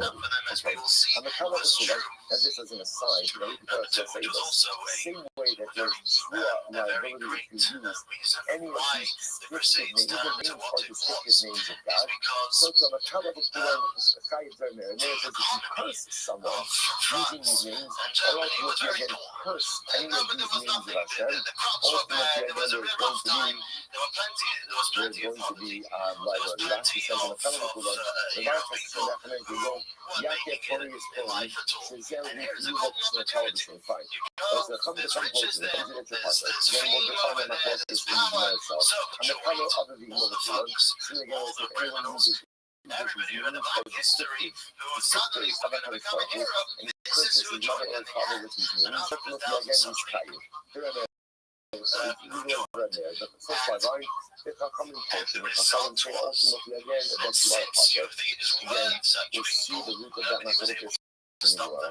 I'm a Kara Atzmo B'Chadera, the Kulan, or the rest of the show. If you curse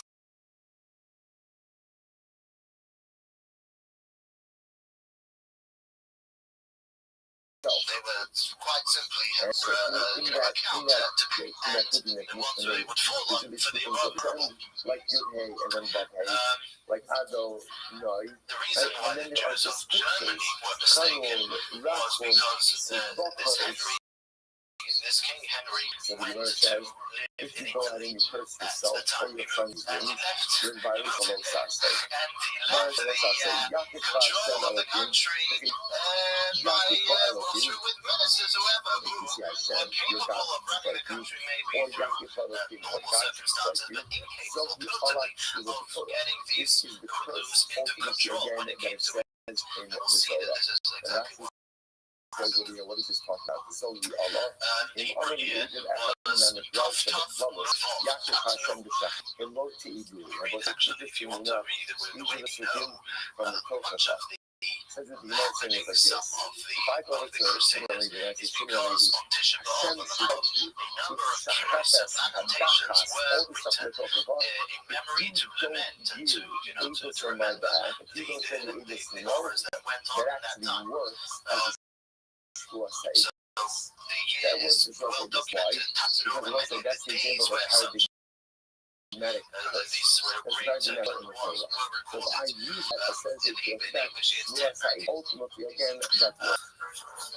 In the end, I say, I'll eat this off, either I'll leave it off. What happens if I go over to anything and I say, sooner lady, right? If you have testimony from me and you don't give it, Hashem should not curse you. And to tell bracha upon you, ultimately, I go in there, and the Chayyim says, this is a proper suicide, and the comes in as the proper. Okay, so we're saying, now let's analyze this. A lot of times, here.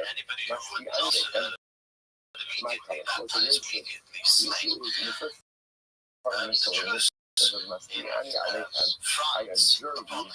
What is that? How is that a suicide? It must be must be okay. There's more to the phrase. I adjure you. When upon hearing of when what was going on in France, what was actually regarding ultimately again, it's a matter of again, what are we talking about here? We're talking about the you know, testimony to share. It's second, I need to Israel. I believe that they were safe because they had ultimately again, the issue of the so all of these so if you're doing that and you're reaching your back to a physically stated program, thereby the Crusaders had made their obstacle to the borders of Germany. So ultimately, when the person is in the horrible way, it was one of the leaders of the Crusaders was a man called Godfrey. What is that referring to? I think that's how you pronounce it. Two L's in English, but I think I think you saw the L's.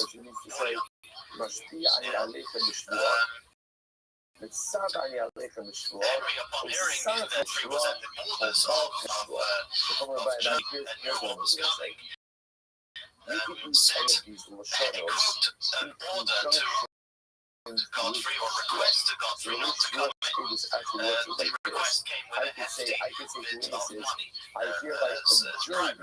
Which is that he should be bribed with 500 silver pieces not to walk in, not be listened to that. He didn't go for the fellas, not for the fellas who decided to follow him. The mob did not bother listening and entered Germany.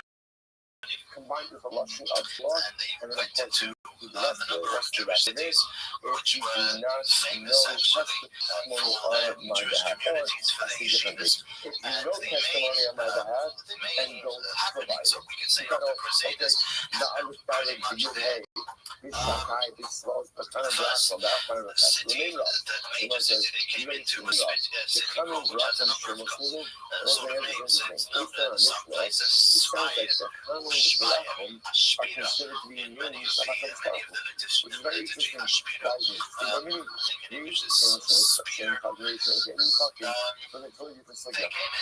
to there, and it was a Shabbos, the 8th day of Iyar. Many of the Crusaders that can be erased. I mean, they can't be erased. For example, aliens cannot change fucking seasoning, but can't be erased. We don't tell.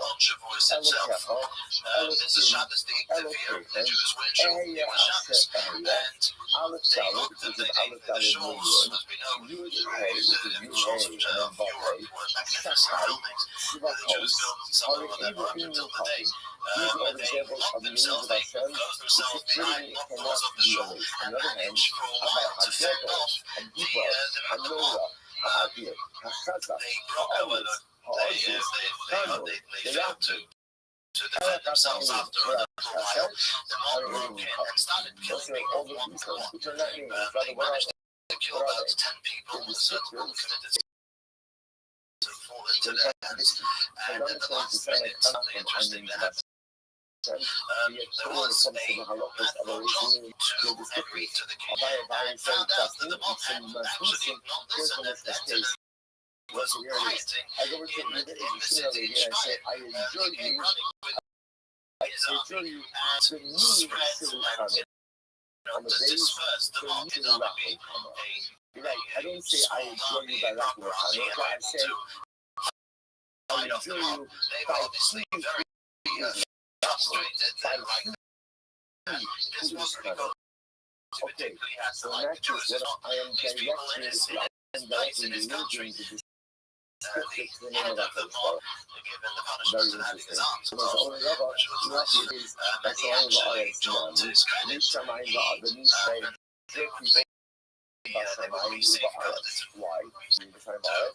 the heavens and the earth, which the Gemara says no. The Gemara says Hachi Hashka Hasan Kifan Belekam Yakin and the Equus Kanan Berachon.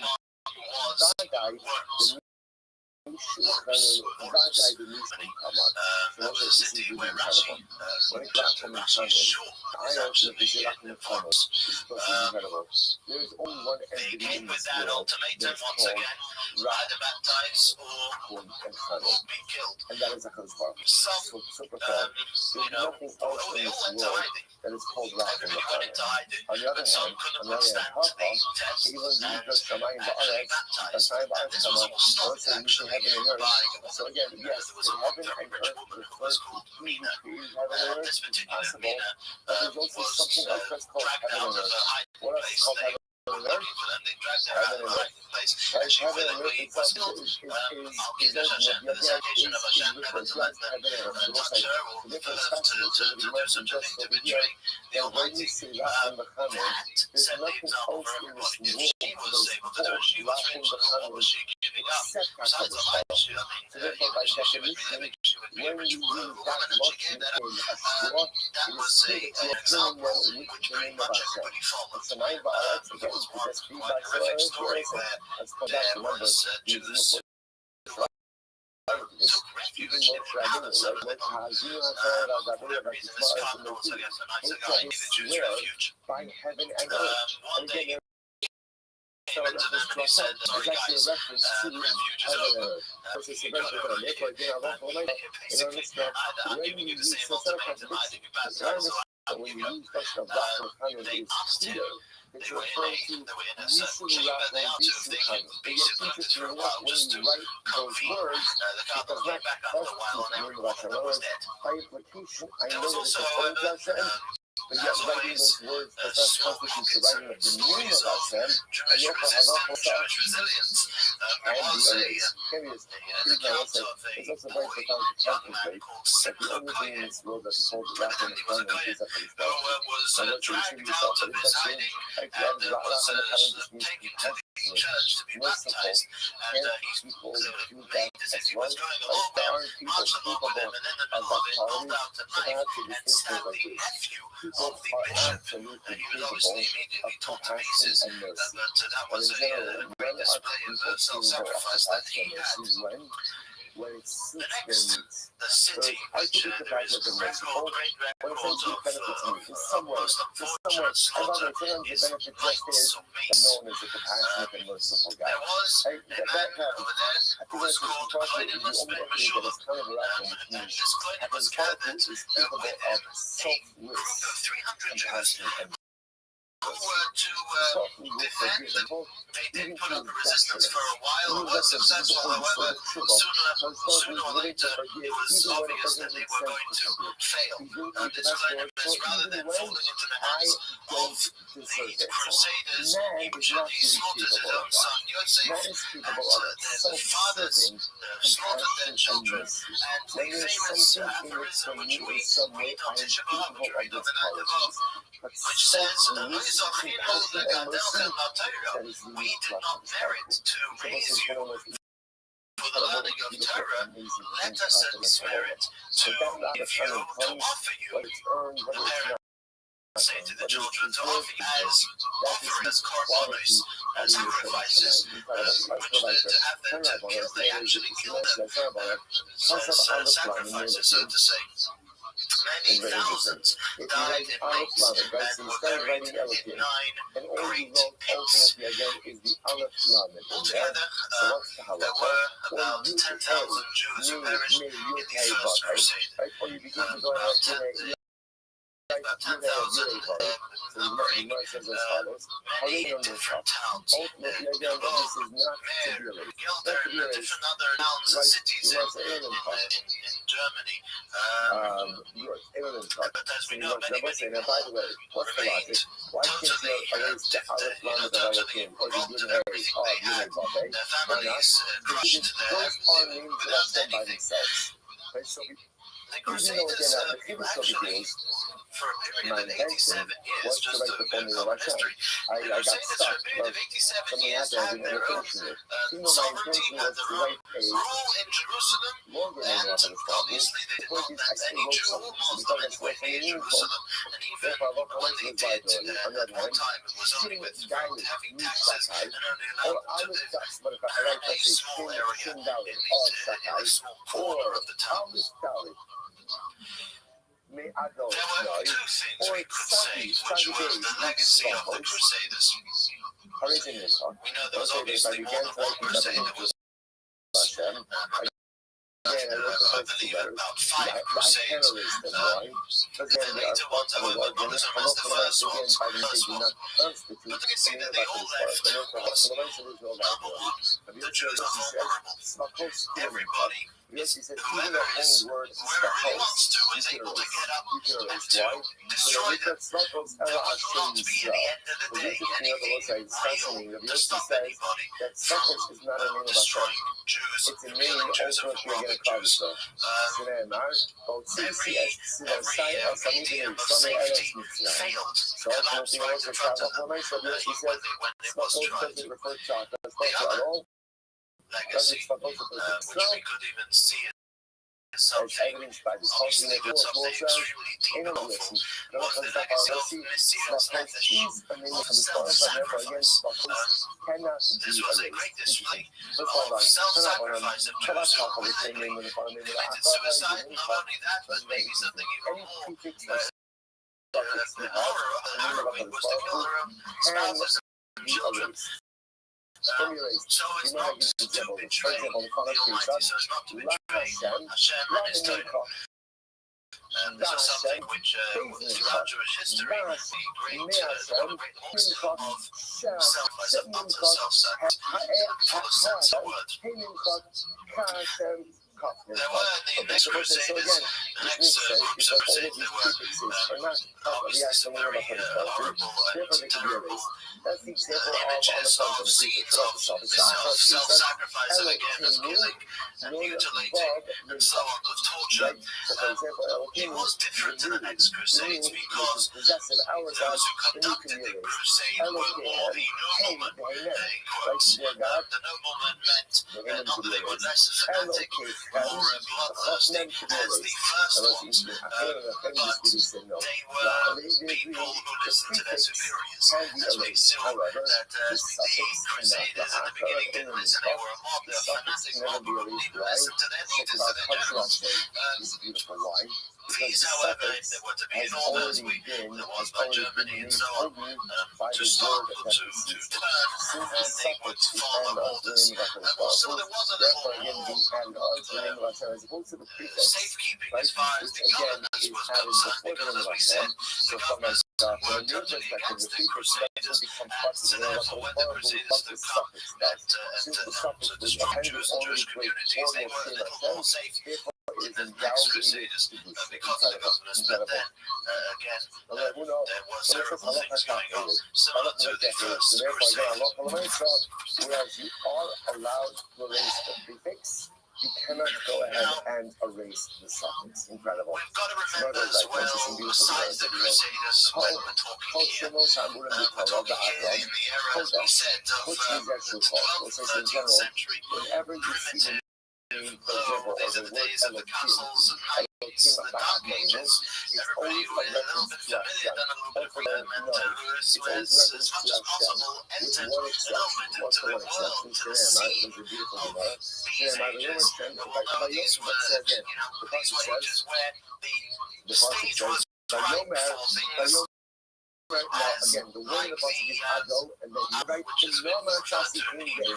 I'm not something which was rabid over many, many places and had time and again throughout Germany and the region. And even later on, as we know, reached the Oslo communities. We'll see much later. But this was perfect. The Jews needed to have Christian blood for the matzahs of Passover, and they were to kill an innocent Christian child. And this was the time to avenge the blood of the Savior as well as the blood of the child who was killed every year because of the need of the Jews to kill a Christian for matzahs. The greatest absurdity is the Jews, it's more than a terror of teen times, never to partake in any blood. This was the immorality of the Middle Ages. One of the most horrible blood libels was one in a place called Preußen. And pronounce it correctly. From 14 Jews in that place who, after a tribunal, even after great interfering from great pressure from Jewish communities and other communities around, he wasn't listened to. These 14 Jews were sentenced to be burnt alive, which they were, and they were burnt with the announcing the Shema, which was something which was very prevalent throughout ages when the Jew always die, especially if it was Al-Kiddush Hashem, for the sanctification of God's name. One always die with the Shema on his lips, and the Olino prayer. It's read the Olino prayer, very routine and also very sharp prayer, which thanks the Almighty for not making us like those others to bowing to naught. So obviously this was the reason for which they were being killed, as they were to accept Christianity. This would not have been happening to them, and they died with saying the Shema and Olino. You see from here that hospitality has you can imagine what kind of life the Jews lived in those days, in those places. Was a constant life of time. There were always attacks. We stress over here, the Crusaders were something major, something which shook the world at that time, something which therefore shook terribly the Jewish people. However, we must get the picture of it. We want to see that the Jew living in the town or in the city, and in these places, there was a constant terror. He was utterly vulnerable, and any local priest or a bishop would light the masses to go, stir up the masses to go and plunder, localized pogroms and localized attacks were always the share of the Jew who was living in the time. There was always a question of who is going to be in the lead, who is going to be the next ruler. Whenever there was a question of who's going to be the next nobleman or squire or bishop or cardinal or king, there was always terror, there was always fear, because what kind of a person is this going to be? Are they going to be benevolent to the Jews or less, or totally not? So this was the kind of life that Jews were living in, and it's more of the picture we have to get of the Middle Ages and the kind of life that people were living, and hence the feeling towards the Jews. All right, so let's say good morning. Good morning. Hope everyone had a beautiful uplifting for the course. Function of week is supposed to continue now. We now have a couple of days leading up to Shabbos Torah. Incredible. Something that we really want to use for another Kedusha. We did that going through all of our responses for this morning. So the same our annual Ramadan response for 4. Okay, 57, 85. We come from the Kabbalah, so we can always show in Brussels. Many times I'm constantly on a live today. Constantly on the lips of thousands and tens of thousands of Jews throughout the world who learn the Talmud. And these are what we're talking specifically here. The Baalei HaTosfos, those who wrote the Mitos. Tosfos literally means additions. And these are, if you look at the Talmud, you will see on the 124th center of the book is Rashi's commentary. You have the Gemara, the Talmud in the middle, and on the left side, on the right side page, on the right side of the left page, you have Rashi's on the outer margin. Towards the outside of the book, you have most volumes of Talmud, the Tosfos, the additions, labor written by many scholars, some of whom were grandchildren of Rashi, and some of the chief ones, were Rashi's grandchildren. So we are going to fall behind rapidly. So we are 49 just of course, today. differences learning, and so we'll a little bit appreciate what's going on here. Sephardim and Ashkenazim. We have this difference between Shabbat until today. Sephardim, those who came from Spain, Ashkenazim, those who came from Germany, as well as there were also different styles of learning, sides for the dialect and the sides for the customs, the sides for the different laws which were accepted. There was also a different style of learning, and this is quite widespread until today.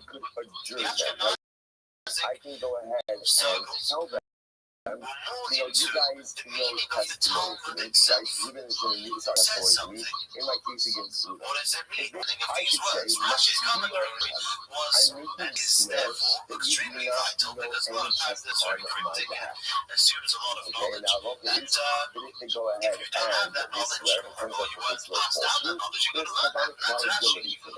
Tosfos takes apart many times Rashi's commentary, who says many Tosfos, many of Tosfos will start with Pirush HaKotos, the Kotos, the booklet Rashi, has explained such and such is the meaning of the Talmud. Well, so for example, if I have some other the Ri, or the Rebbe, but it is and not a direct argue some other methods, and Yvonne argues with this.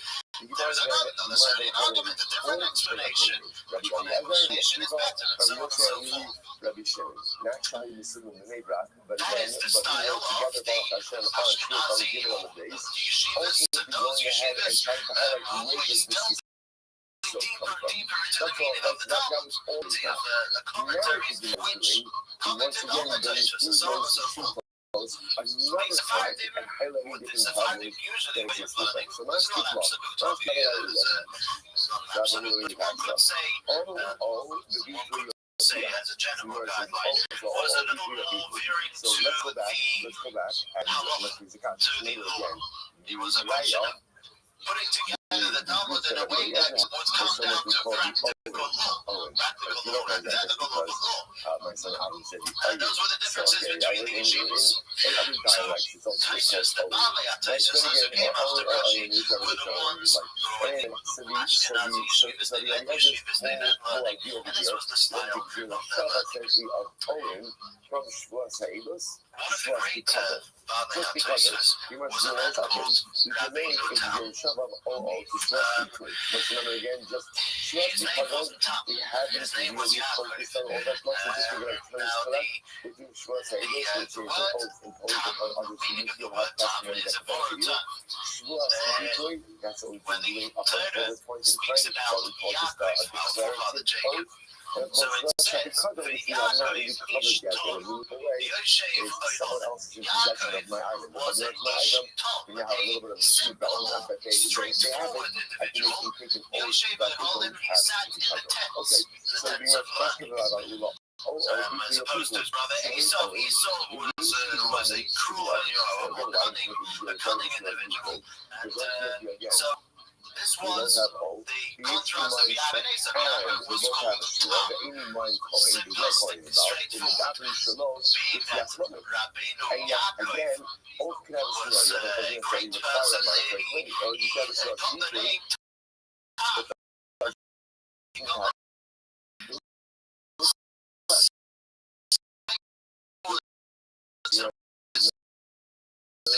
his piety.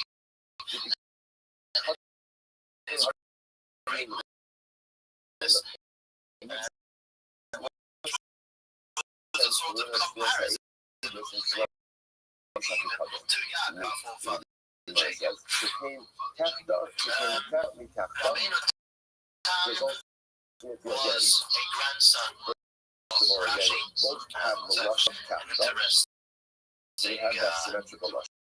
story which they tell was the Rabbeinu Tam was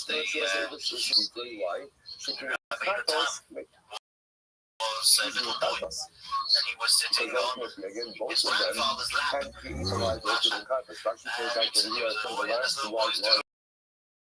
fidgeting around, and he noticed that Rashi was wearing, and it was the custom of Rabbi to fill it, and also even the Thomas as well, but to wear to them all day, as was the custom of many grains, not just for that. We don't wear to them all day because we cannot hold the mentality to fill in the mind. As we wear to them for praying, for davening. However, there were the great ones who wore to fill in all day. And Rabbeinu Tam is an old child, little Yaakov grabbed Rashi, looked down and said that this little boy is destined to there is a argument as to exactly how to explain a certain law in the Talmud of how the parachutes are supposed to be situated in the Talmud says something, and there's a certain order points which there's this thing about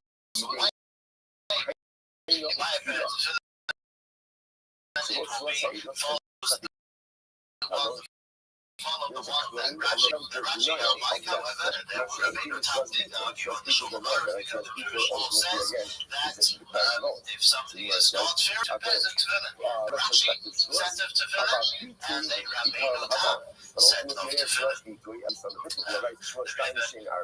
He encouraged this very strongly, that all those who, obviously, if you're already putting up on pair tefillin, that it's a good thing and a very commendable thing to put on two pairs of tefillin, Rashi and Rabbeinu Tam. And Shvuas and Shvuas Apikadon.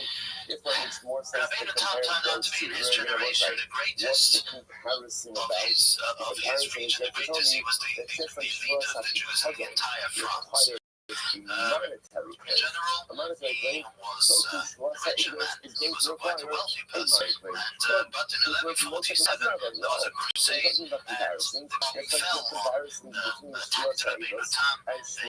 They took everything that he had, they mutilated him physically, they stabbed him in many places, they destroyed things that belonged to him, and he was only saved by a certain knight who was riding by, and he, for the price of a very expensive horse that Rabbeinu Tam promised him, he subsided the horse and he chased them away, saving Rabbeinu Tam's life.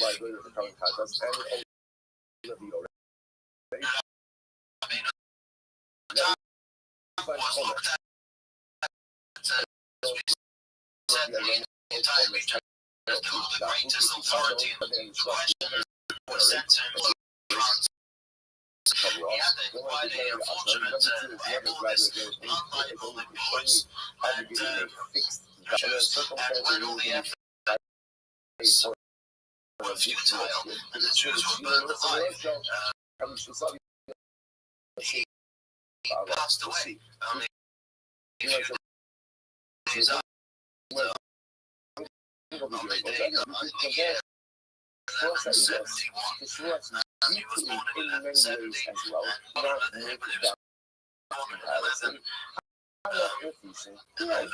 But there are more comparisons between Schwarz and Schwarz Chicago. Schwarz beautiful, beautiful. Okay, and I'm going to solve the right. What's the result? Remember, all of this is challenging Rabbi Eliezer, who learned how to say, one at Schwarz was one of the tragedies of the Crusade. 20 years of sin. And he made the creation, he created the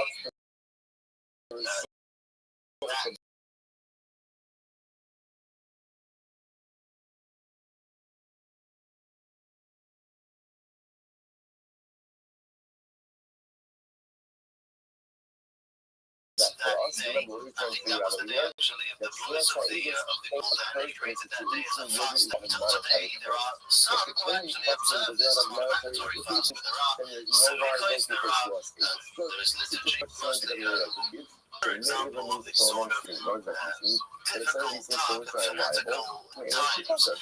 And it's was the example. How do I know which piece of Schwarz are able to reliability Schwarz are able to there is not? It's a simple, it's double money.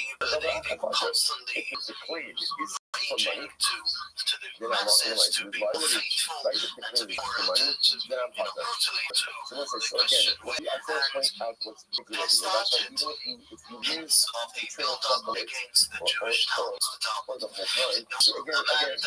one of the early artists was called, and he got together, as soon as he noticed this, he got together 60 students who memorized the entire Talmud. Each one of them took a Mercedes, it took a tractate, and memorized the entire thing verbatim. This was the likelihood of what was done before the Old Talmud was written, and the whole thing was on.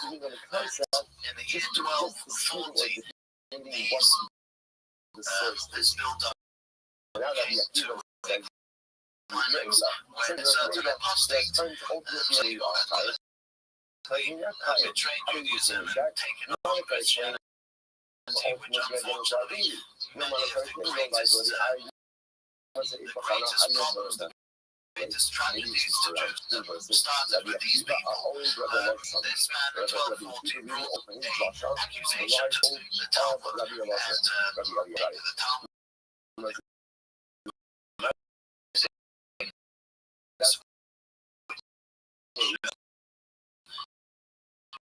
Which were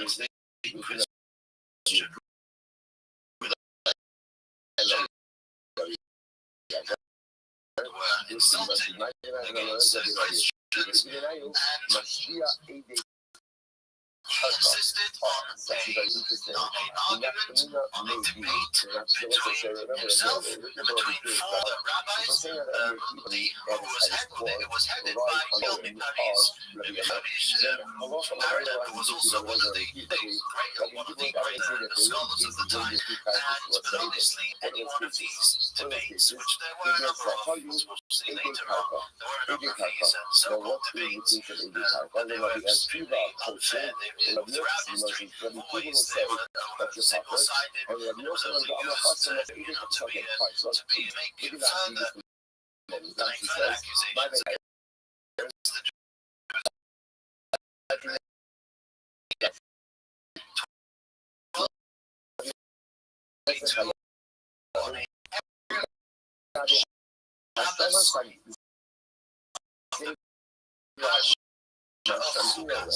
in the train of Zero Karpa, Friday was the day before Shabbos of Chazon Parsha.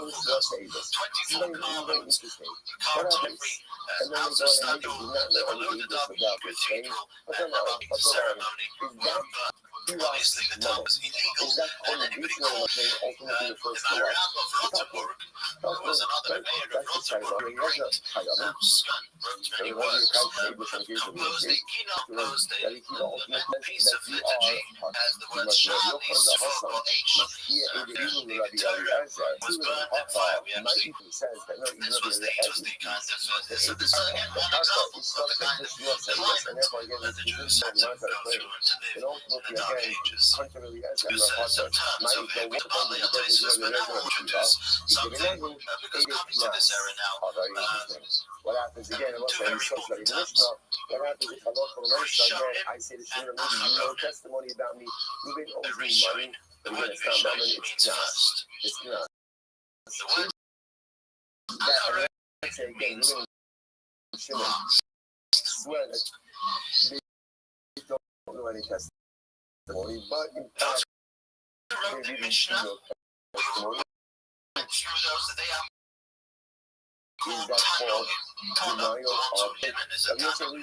Known as Yehuda is a Tanoi. So those who told the Gemara, the Talmud, were called Amoraim. The Seraim, those who said, who brought down the tradition, Amorim was an Amora. Rashi was an Amora. Prophet was an Amora. right? Okay, After the Amoraim, so the people on the the Goy was the one who led the yeshiva in Babylon in the center of Jerusalem for 2 years when each generation had some of the famous ones named Sadia Goy, Pai Goy, Shuri Goy, and so on. Those were the Goy. The center of Torah in Babylon sort of died out. The Jewish center went to other places as we went through. And the period started.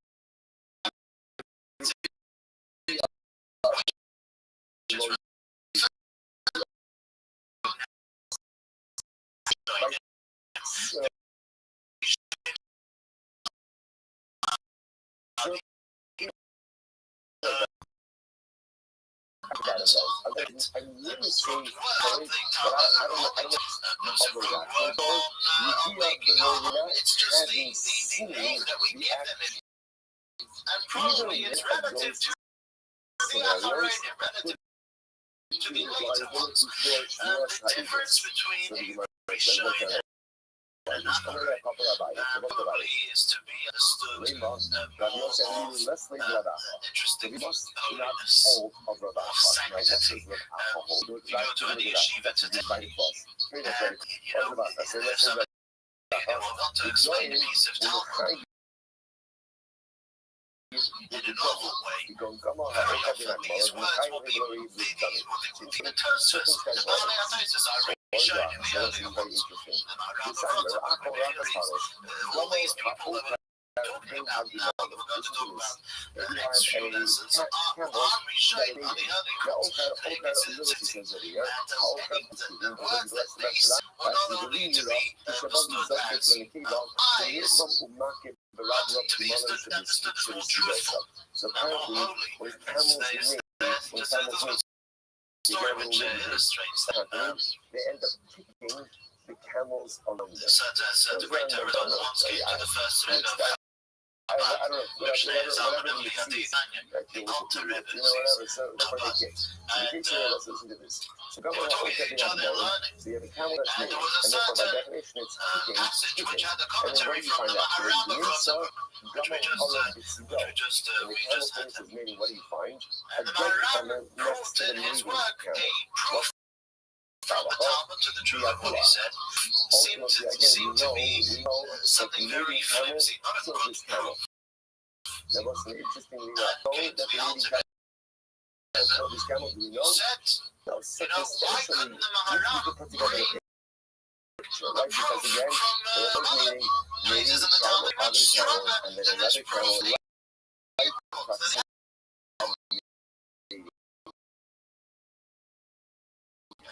The Alter Rebbe said,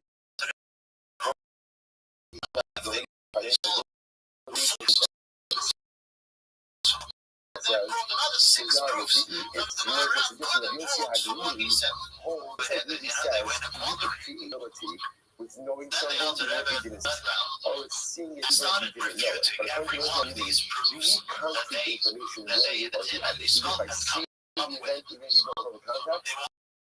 although in context, even if you didn't see the event, the circumstantial evidence would be enough to create liability.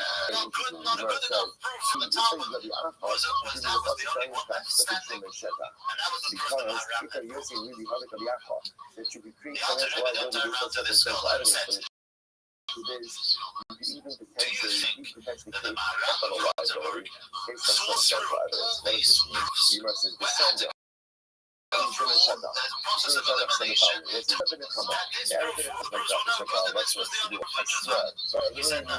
will not find consolation. I swear, I want to tell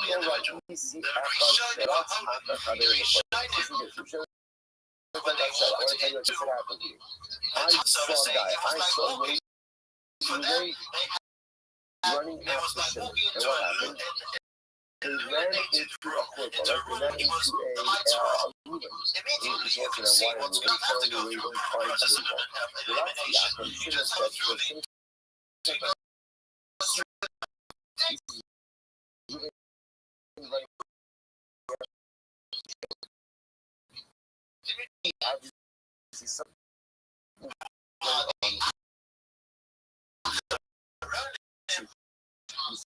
Shimon said, running after Shimon. So listen, I like this. That's the opera.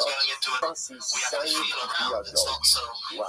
And it comes to Ruben, holding the gun in his hand, is Danny Patrick, blood dripping off the sword, the heart of Mephar, and Shimon is little again, McLeod, he's in the throes of death over there. I'm not too old. That wasn't a really fascinating. What's the scene in chat? What is the scene? This is Ruben with a weapon that has blood on it. He's sitting on the ground. What didn't he see? What didn't he see? He didn't Ruben do anything. Look what Shimon says. I'm not too old. I said to Ruben, rush up. You might go with that. Especially evident in commentary of the Talmud itself. That we were sitting in front of 100 to 300 years ago. We were into sitting in front of something which was a very big difference to how they treat. Nobody cared to so to say, to argue that you not understand it. Same with other Rishonim. Go down that road, and therefore we will rule and say that in issue with the people not argue with the Rishonim. He used that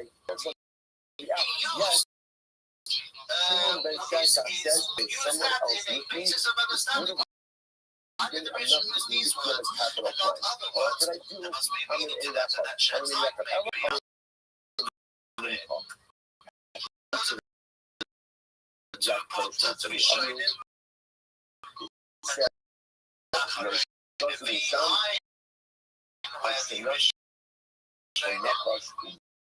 And the Acharayim begin a sort of vague, the time of the Rishonim definitely about 500 Shemot Rishon, that maybe the Arab Rishon in between, that time, that era, was sort of in between, lying between the Rishonim and the Acharayim, where that will get to right. Solid and concrete information. The emergence says, but you're saying really doesn't hold the Rabbah. Because Rabbah said that Allah might say in the case of the native circumstantial evidence. Not that's nuances, but by the way, for Rabbah, you can even hold the similar on circumstantial evidence, ultimately again. In capital cases, the reason why you can convict that guy, Ruben, because it shows how that wasn't a record, which you know does.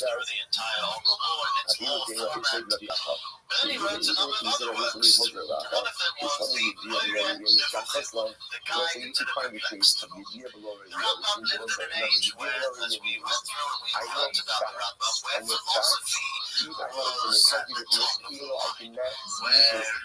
Plato and Aristotle were the stars of the day, literally. So everybody respected themselves for Greek philosophy.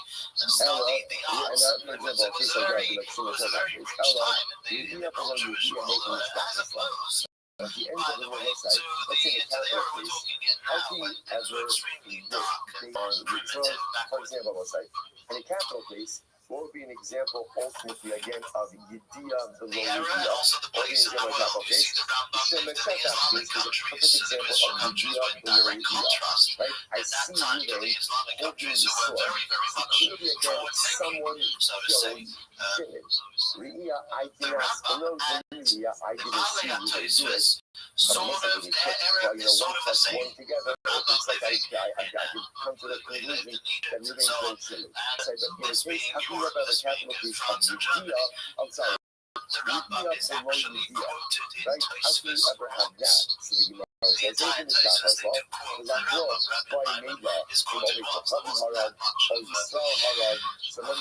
discussion or going back and forth. That was very difficult to do. However, shortly before the Rambam pronouncing himself, his public being very critical of his book, the fact that the Rabbis made it to front into France. Now, this was actually the south of France, which was very, very different to the north of France. The south of France was a place where you had, for various reasons, a very different climate. I think the Jews lived very peacefully over there. They were educated in regard of the society. Some of them held very good, important positions in society, especially in the positions of the doctor, of being a doctor, a physician. Jews taught a lot in the universities. Here, I believe in the south of France and so on. So you had going on in the south of France in very different you can find the case of Yediyah without the Riyah, thing but was Riyah that below Yediyah, together, side by side with the affluence in the influence of you know, philosophy, of being enlightened, and that thing go together with Hebrew Judaism, with Torah and its mitzvahs. There was a one of the Baalei Tesis, the era of the Baalei Tesis called the Sar Mikotzi, being the Prince of Kutsi. There's a whole story there that he visited this place and he said that there's no mezuzahs or tefillin, too much of it going on in these places. The brothers putting on mezuzahs, putting on tefillin.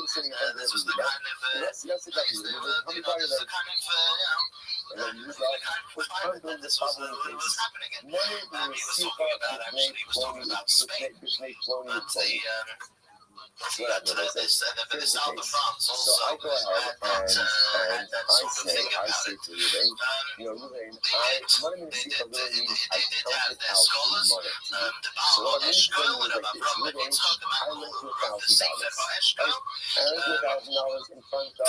and his students were the Ravid and the Baal HaMoed, two very great scholars, the Ravid and Avram ben Yitzchak being the chief critic of the Rambam, and the Baal HaMoed, also the Ravid and Yitzchak Yalevi, who was also a great critic and halachic works. what are they observing? Books of the Rambam exist, and the great scholars, the area leaders of the Jews didn't like the idea, especially in the Moreh Nevuchim, of looking to the reflex, because it's over there that the Rambam seemingly takes quite an apologetic stance towards philosophy, towards the sciences, explaining everything, all the matters in light of the sciences, in light of philosophy, of course, especially Greek discussion just a moment. Now, Rashi says and yes, I think it's Tosis. Tosis says kind of Rashi has to version, this version of Judaism was something that they were being Greeks in other places, especially in this area of France, were very nervous because cases where they're outside. it would If they're dispel inside, then what? And way of the true Judaism, which is of something which looks above and beyond the limitations what is now of the mind, and what the mind dictates. We all know that what the mind dictates is quite limited as far as human existence is concerned. We don't function Let me just sing over the stage. Let Hamina sitting there. Right? Hamina says to me, what is the context of this case? The Hamon not told, but specifically, what is Ruben claiming? Right? So I'm going to be giving $1,000. What is Ruben claiming? So he says, I'm going to know how you define it over. If Ruben says, what is that in October? You never gave me $1,000. What's that talk about? And obviously, what is he? He's a certified liar. Because obviously the eyewitnesses that saw that I gave him $1,000, right? So that can't be the case. Shockley, did you Shockley? If I'm letting him say, yeah, sitting in the background, you know why? That was my money. That was my money. I lent it to him, or I deposited it by him, whatever it may be. So yes, I got $1,000 from him, but that was my money. I'll say this is my hobby. So that's the reality. What the witnesses do. Remember, the witnesses can't say yea or nay. It's just so that I put $1,000 in the bank and the bank hands. If you says, yes, I received it, but it was my money, then ultimately you have to believe it. So there's also agent, my hobby. So ultimately, again, it's agent in that context. So ultimately, again, what's good do, right? In other words, Allah for my side is really accomplished. The Gemara says, oh, we know some actually quite fascinating.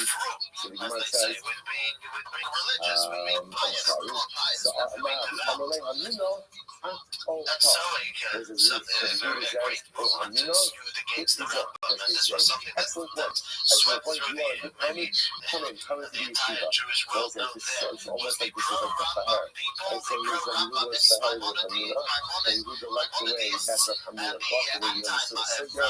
You like the Hamino, all guilty against the Hamino. That's what the Hamino, all Hata not even punished for this already. Hata Makin as Labha. This is actually quite beautiful. So this is Hamino in coming to yeshiva. Why? Because every that you need a Talmud like you. What's the job of a Rebbe? To teach and inspire the Talmud. And what's the job of a Talmud? To start with the Rebbe. Okay, beautiful. Beautiful. So therefore, the reason why we know, you can use the yeshiva. What's the just funny as an aside? As an aside, what do you do with these things? This is actually really interesting. I'm putting $1,000 to you, they're putting $1,000 in cash.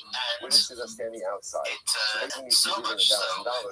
Obviously, my claim is a regular $1,000, you need more money. Ruben's claim, Ruben's claim, you just bring that up, you were paying me back.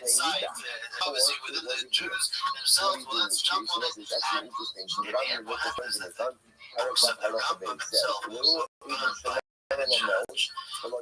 everything stop this trap. The witnesses see me give $1,000. Witnesses have no idea below you do that. They have no idea what's happening over there. It's a lot of it, but I'm going to give you my own decision. I say you don't, I left you $1,000, give it back to you. Well, I'm not telling us that. You don't know what Ruben claims, no. You were giving me it. When you were saying me that. Ali said, Naran, the next part has this way. Look, we haven't seen this yet. So what's this? We're going to since we didn't see it, and he keeps the money. That's not what he's really keeps the money. Now, but I'm right. I don't know how you go on your own law. Now, if Ruben says no such thing ever happened, then obviously, again, what's up to half one? I don't know if you're clear. One thing we have, one thing we know is that I did give you $1,000. So this is enough. I'm not going to say the witnesses cannot prove it to Ruben's claim. The witnesses rule, and Ruben is allowed to go ahead and take money. Once again, I'm going to point out something very beautiful. That if you think about these two states, it's actually very apropos to Chicago as well. Like the difference one of these two categories, there is Yediyah below Yediyah, right? And Yediyah is trying to say, Yediyah below Yediyah. Well, so most of life is Yediyah below Yediyah. That's most of life. I see things, and not know the best. Like 99% of our interpersonal interactions are Yediyah below Yediyah. I see someone do something, and I have to freeze frame of it, right? I have to freeze frame. I was at a simcha. Someone gave me a picture of me at the simcha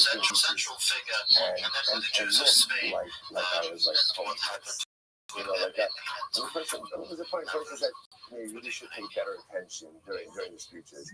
I think it's like, It was relative. It's okay. It was relative. So who was speaking and was sending the picture. And so I was fascinated because like I was thinking again. I actually was paying attention. I was thinking that it was so incredible because listen, if you could catch anyone in the freeze frame doing something or looking a certain way. That's just the way that like catch anyone wherever I'm just so much of life is Re'iyah below Yediyah. I see someone do something, I have no idea about the context. Even sometimes you hear someone say something, and maybe it's a little jarring or upsetting. You don't know what's happening in that person's life, about what the rest of the context of that is. So much of life is knowing what you saw something. But you have absolutely no idea about the backstory to all of this. On the other hand, you don't see the below here.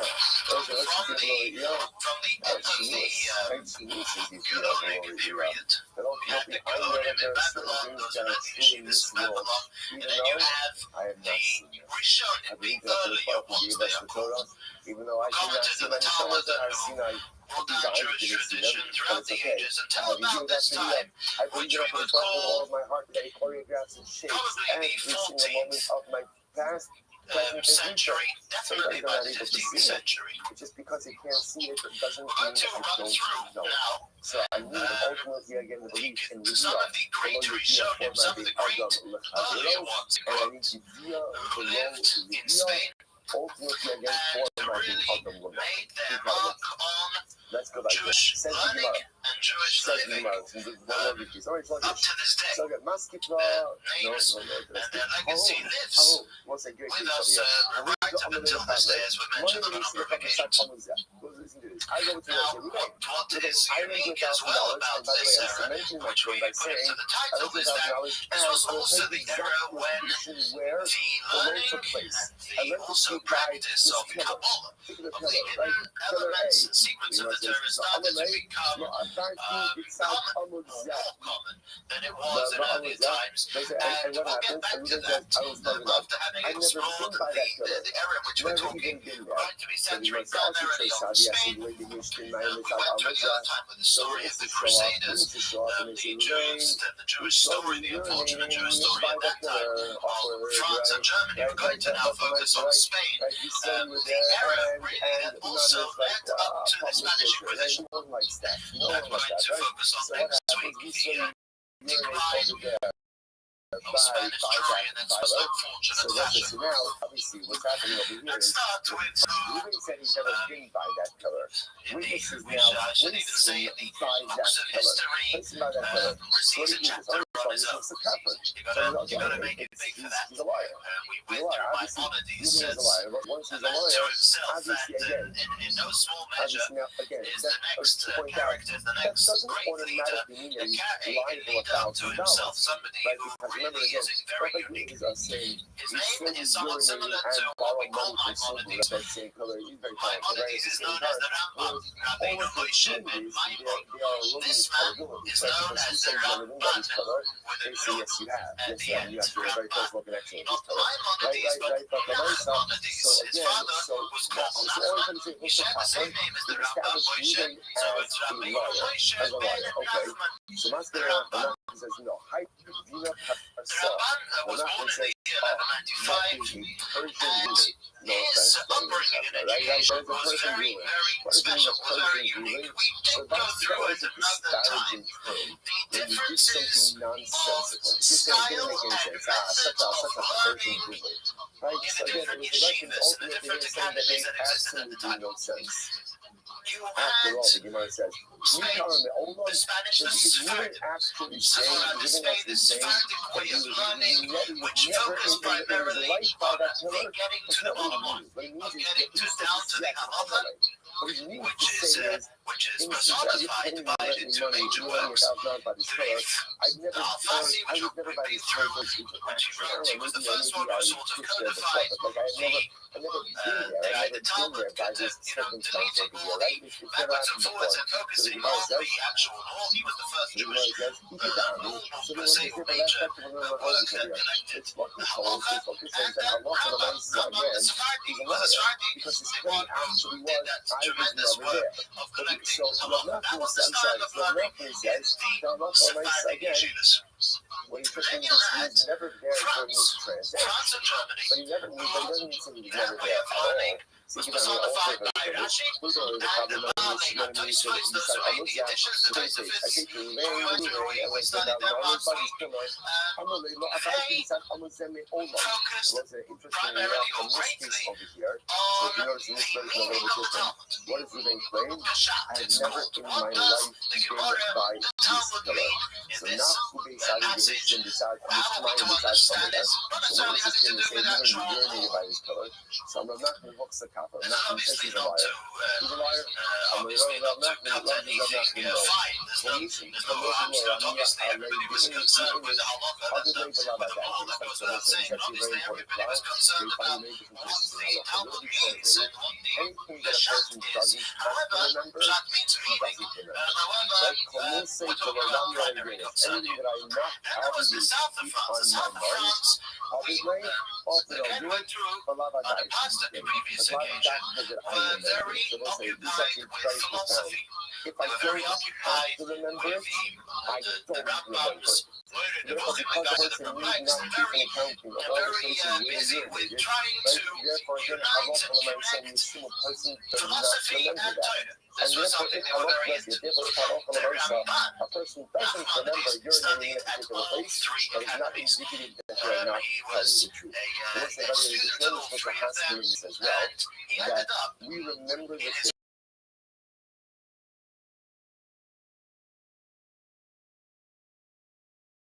works being able to do the Rambam by profession, and that was contribution of the, I believe, the south of France, where he learned, where they were interested in uniting the sciences together with Torah, and he was, that's what he was doing as well. The Ramban wrote a number of great works. The first book of the list is a book called Hashem, the laws of Hashem, the laws of God. That's a pretty important the name for a book.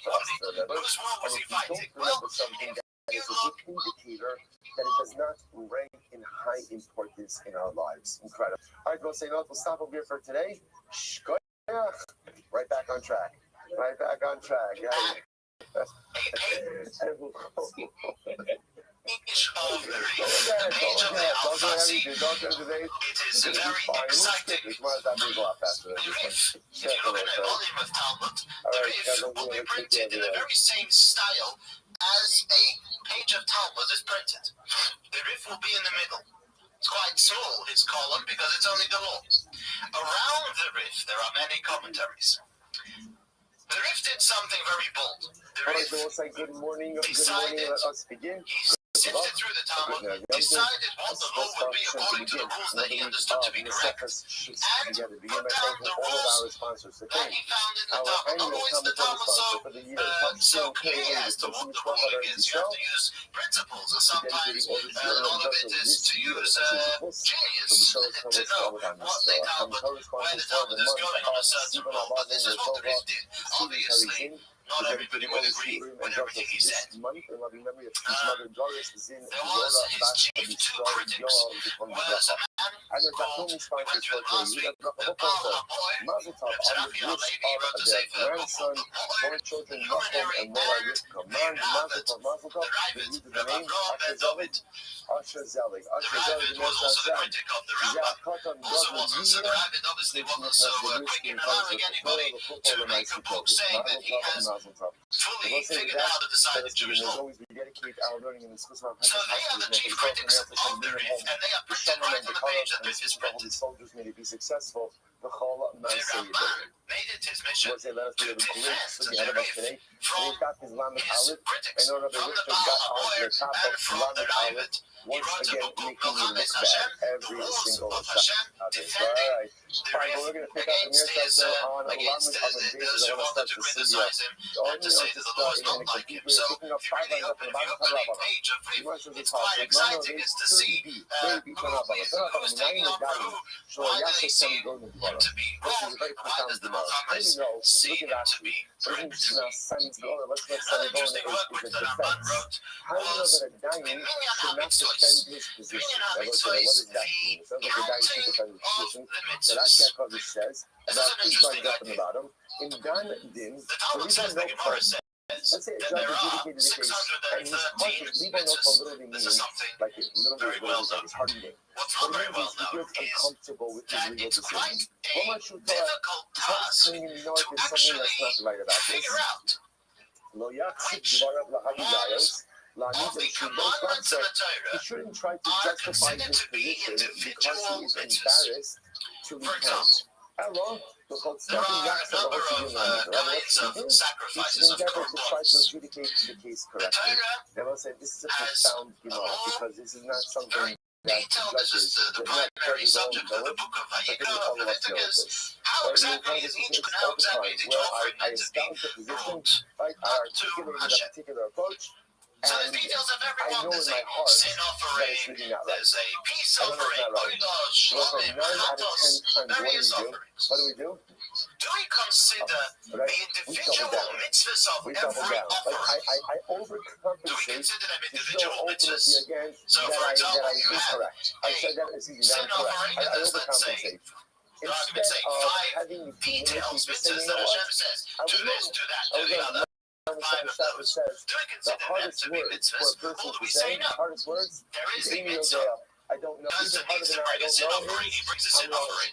And that's much And he's got to do it in a certain way. to say And the Amy Torah tells you how to Odell. do it. So So essentially, it's one mitzvah. things in life where although I've taken a By the way, position, Maimonides deep down I know the makes the position count, is and his wrong. count of the So how mitzvahs, does the Maimonides Gemara considers how do you know? it to be Find the one courage mitzvah. to say you were wrong You see, instead of now the problem doubling is down that and there are many, many cementing the commandments in the Torah, How do much I know? more than The Gemara 613. says, So you've got to generalize. You've got to choose which ones are mitzvahs and which ones are not considered to be one of the 613 mitzvahs. There was the very first person who did this was a man called Reb Shimon of Kahira of Cairo. Reb Shimon of Kahira is better known as the Bahai. In Yeshiva world, the Bahai, that stands for Baal Ha'olachos Gedolos. The Bahai. Baal Ha'olachos Gedolos means the owner of the great laws. That's what he wrote a book of Ha'olachos Gedolos, the great laws, and he is called the Baal Ha'olachos Gedolos, the one who wrote the book of the great laws. He was the first one very early. Josephus bring him all the time. Very early on, he wrote a book counting through the 613 mitzvahs. The next one, obviously, another one was Maimonides. Was the Rambam. He wrote a Sefer HaMitzvahs, the book of mitzvahs, which contains obviously the counting of all 613 mitzvahs. The Ramban himself wasn't necessarily in agreement to the Baal Ha'olachos Gedolos or to the Rambam as to their count of the 613 mitzvahs. That all of us are made up of multiple parts. And some of those parts are good, some of those parts are not good. Right? No one is going to ask for me. Defended the It's Baal true when it Ha'olachos comes to Gedolos judgment. When it comes to judgment, in a I greater way can't than he agreed participate with in the the Rambam. judicial The process. Rambam had his own way of understanding the 613 mitzvahs. That He the took other the Rambam people that involved are differed dishonest. from the Baal Ha'olachos Gedolos, and he defended the Baal Ha'olachos Gedolos on many aspects. So there's a book of mitzvahs on the Rambam. Another book he wrote on, which is called Torah Sod, on the book of man. The Rambam wrote that's to do with the laws of mourning, and at the end of it, a person passing away, the laws of mourning. At the end of that book, there's something very fascinating called Sha'ar HaGemul. Sha'ar HaGemul means the gateway. That was the chapter of Gemul, of renewal. Not just that's wrong translation. Gemul means that which Hashem will return. He will return as a reward or punch. Hashem will give back. And that's actually a primary source this that thing we is as something to this is so people who profound the because afterlife this piece is what will highlighting over be, here. It's we not my pass away. problem. What will be better Right? said, I'm involved in happily I know more said that the when Mashiach process comes. is not See, good. I know that the what is outcome the is not destiny good. of And the human sometimes being? the What's life the is so destiny easy of to world say, at you know large, what, it's which not my is problem. very I'm a beautifully driver. dealt with There's a in the process. Sha'ar There it is over here. They're going to say, if they check out, they check out. And if there's a problem, Having it's said on all your that, head. the notes It's of not the true. If Ramban, the you're involved greatest in work some, man it's probably your wrote, and what problem. he's You know, this most is well known for in is his commentary on the Torah. that in Yes, this he world, wrote a commentary, there's Pirush nothing we Ramban, don't see the that commentary of the Hashem didn't Ramban want us of to the see. Torah. And there's nothing we don't hear that Hashem He didn't is want one of us the to hear. most And if early you see it and you can hear it, and it's major because the works Baruch Hu wants us to that do many something about it. concepts of So often I Kabbalah, like to see broken the situations. secret parts of the Torah, Not a filter problem. through Not a problem. his If it wasn't the commentary problem, you on wouldn't the have seen it. Torah. If it wasn't the problem, you wouldn't have heard it. There aren't If too you're many there, before if him you're present, and now you're who wrote knowledgeable, things this of is what we're Kabbalah, saying. It is your problem. but we'll get Try there to do something to remedy it. a little later. Yeah, the Talmud. She would say that they got over In his life, the Ramban, Maimonides became the leader of the Jewish people in Spain. Throughout Spain, and not just Spain itself, but throughout the entire region. He was the man to whom all the Jewish people looked up to.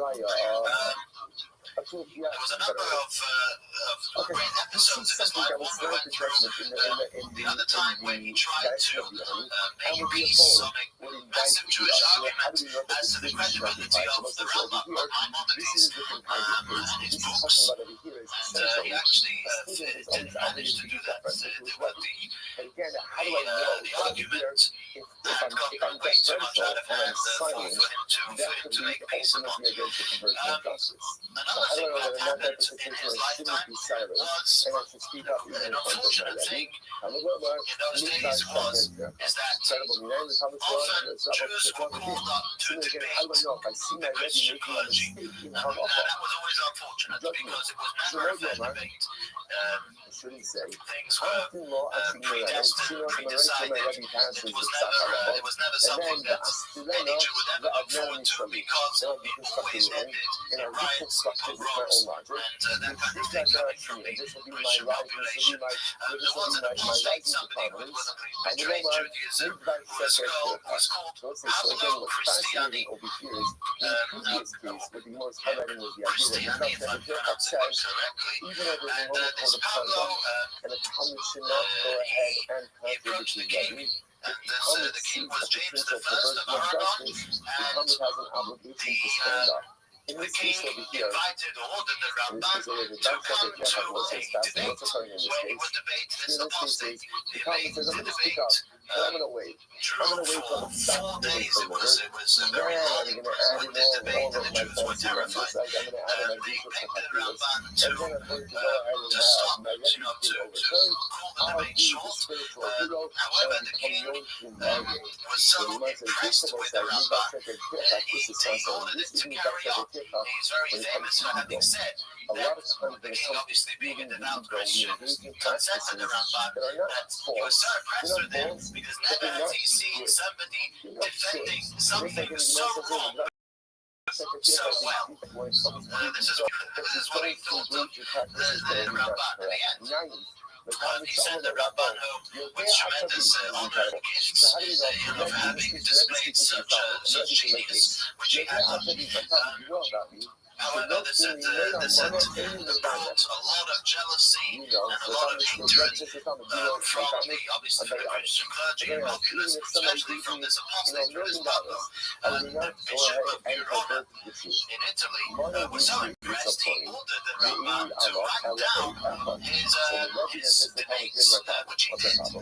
But the clergy and the apostate was so angered that they twisted the king in all sorts of ways and directions, and in the end was that the king had the book of Ramban burnt, as a display that this book was no good, and he had the Ramban exiled from Spain for a period of 2 years. When he got this order of exile, the Ramban used that opportunity. The Ramban was already aged, and he decided that this would be the time to visit Israel.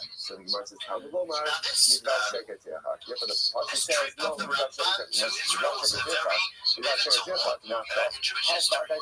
You see, the Ramban made this trip to the land of Israel without his family did not want to endanger them as the roads and as well as the sea journey was extremely dangerous. But he did this himself.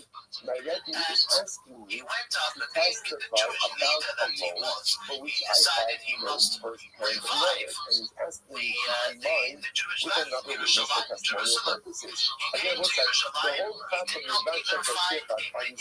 There was not even 10 Jewish people who would come together to show the daven. There was not a Sefer Torah in the entire Jerusalem.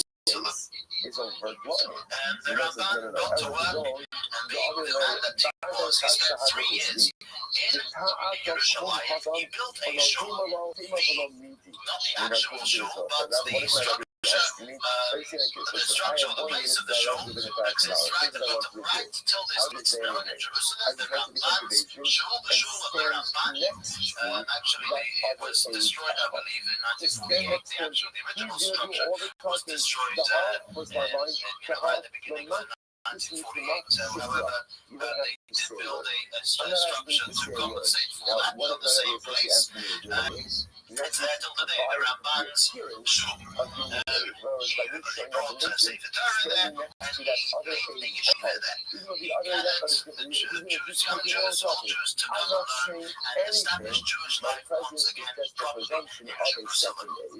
There is a famous quote of the Ramban, that the Ramban writes a letter to his son of how he should act and what the proper way for Jews to be. Very well known. He gives the Ramban the letter, the epistle of the Ramban. We actually don't know where the Ramban is interred. We don't know where his burial place is, but he was. But there is good reason to think that he passed away and he's buried in the land of Israel. Listen to this. I lent my friend $1,000. The ex-great Jewish leader from Spanish jury was a man who's known as the Rashba. Rashba stands for Rabbeinu Shlomo ben Aderes. Rabbi Shlomo, the son of Aderes. I remember this was a very good time physically and also been used out very well spiritually in Spain. There was no deterrent from Jewish life, from Jewish learning. Jews were prosperous, had rights, and although we mentioned last week that this is, as we say, this threw them off, so to say, from being held in steadfast commitment to the Torah. However, many did, many gathered around these great Jewish leaders and learned from them. The Rashba, Rabbeinu Shlomo ben Aderes, he was the Jewish leader. He was a student of the Ramban and of Rabbeinu Yoino, who we came across another time. He was born in the year 1235 and passed away in the year 1310. He lived in Barcelona, and at the very time, as the Crusaders were going through France and Germany.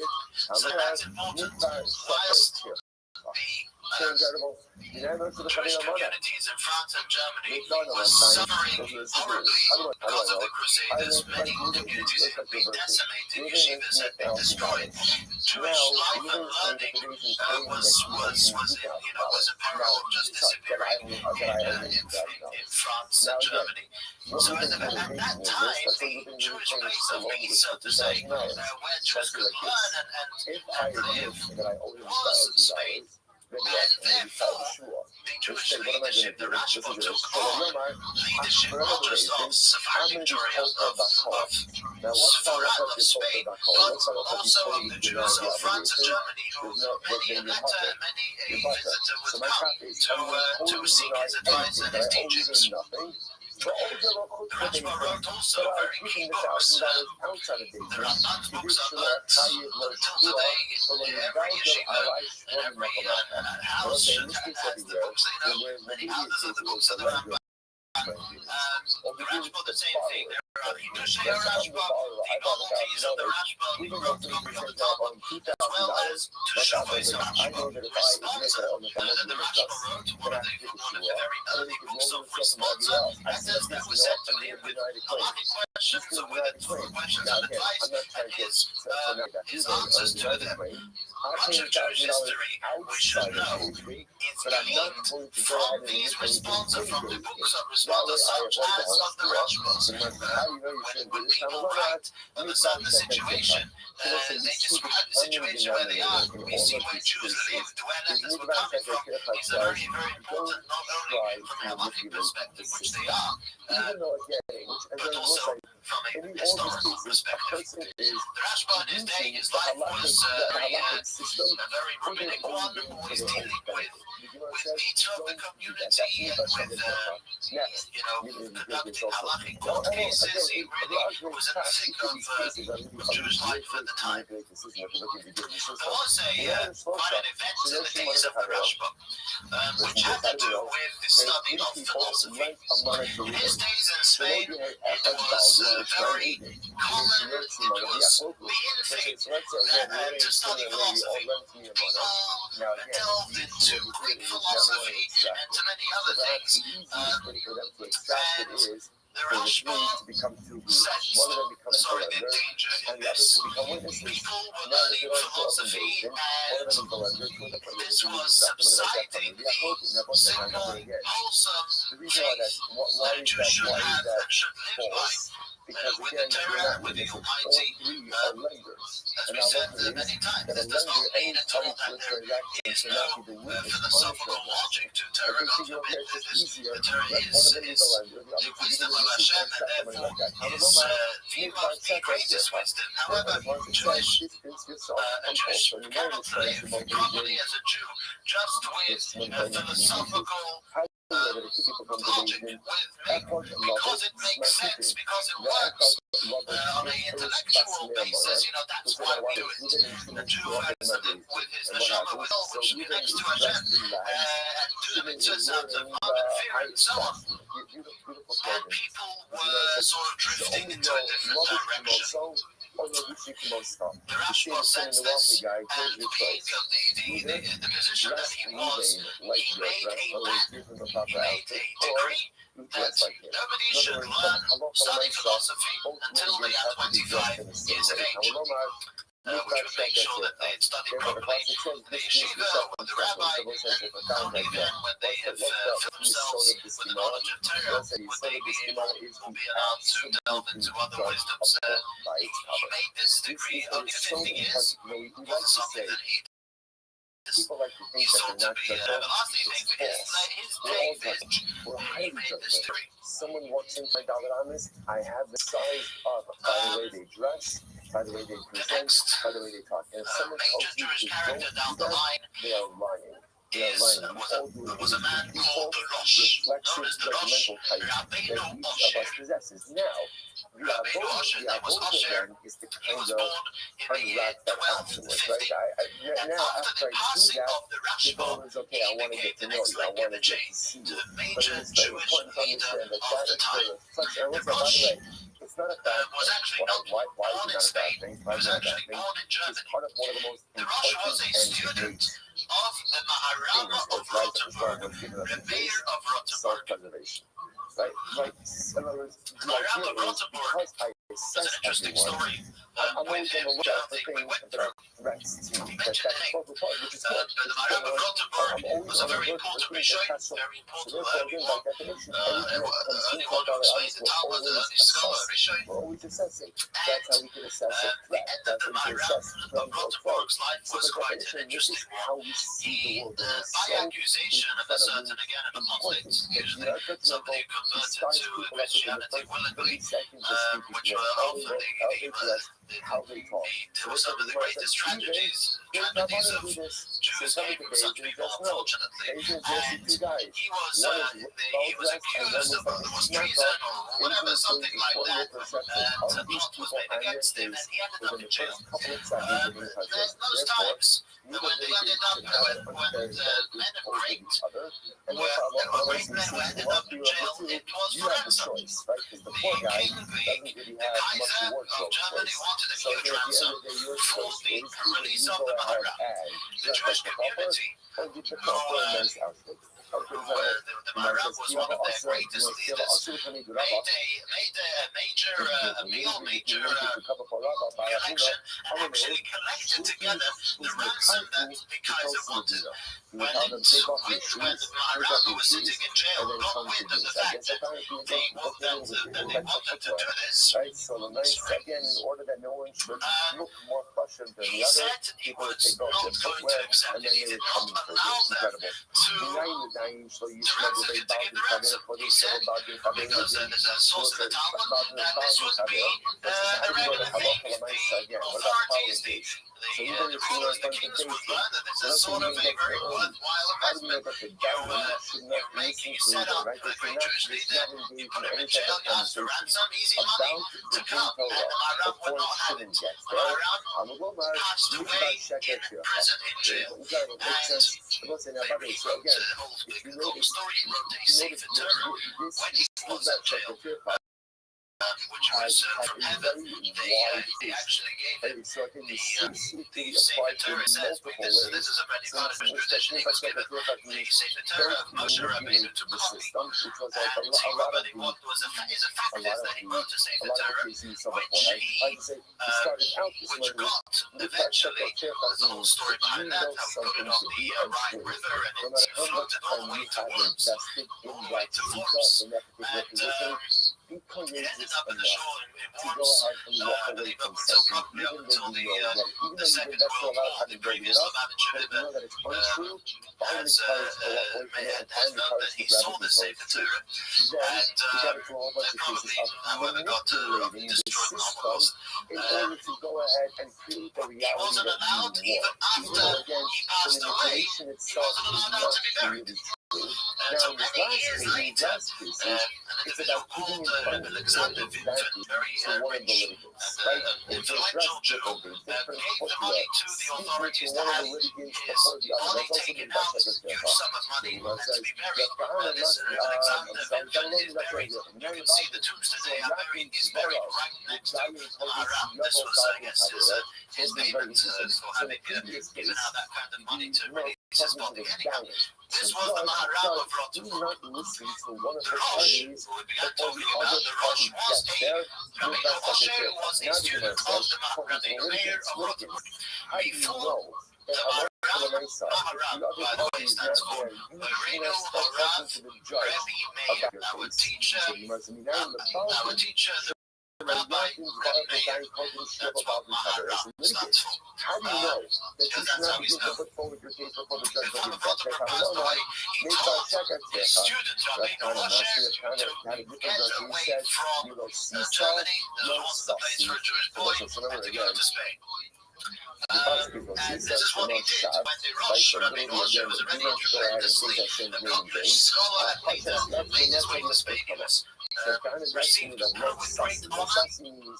And he already, even in the lifetime of the Rashba, of his predecessor, he was appointed as a Dayan, as a halachic judge, and we must understand that at that time in Spain, the Jewish community was so strong that it had authority on its own. The leaders, and this is true as far as the Rosh is concerned, especially after the Rashba passed away, and he assumed great power, and the Rosh was given total authority to rule ownership of his court of his based in ownership in Spain to the degree that he had the authority as far as the king was concerned to administer capital punishment. That was a rarity, probably never existed. never existed afterwards, I don't think, in Jewish history. But such a authority was granted.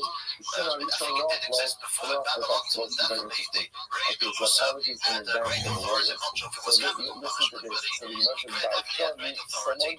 And the Rosh was given this authority, an unprecedented thing. He was reluctant to use it, but he did give permission give permission for the government to deal with capital punishment to some people who evidently deserved it.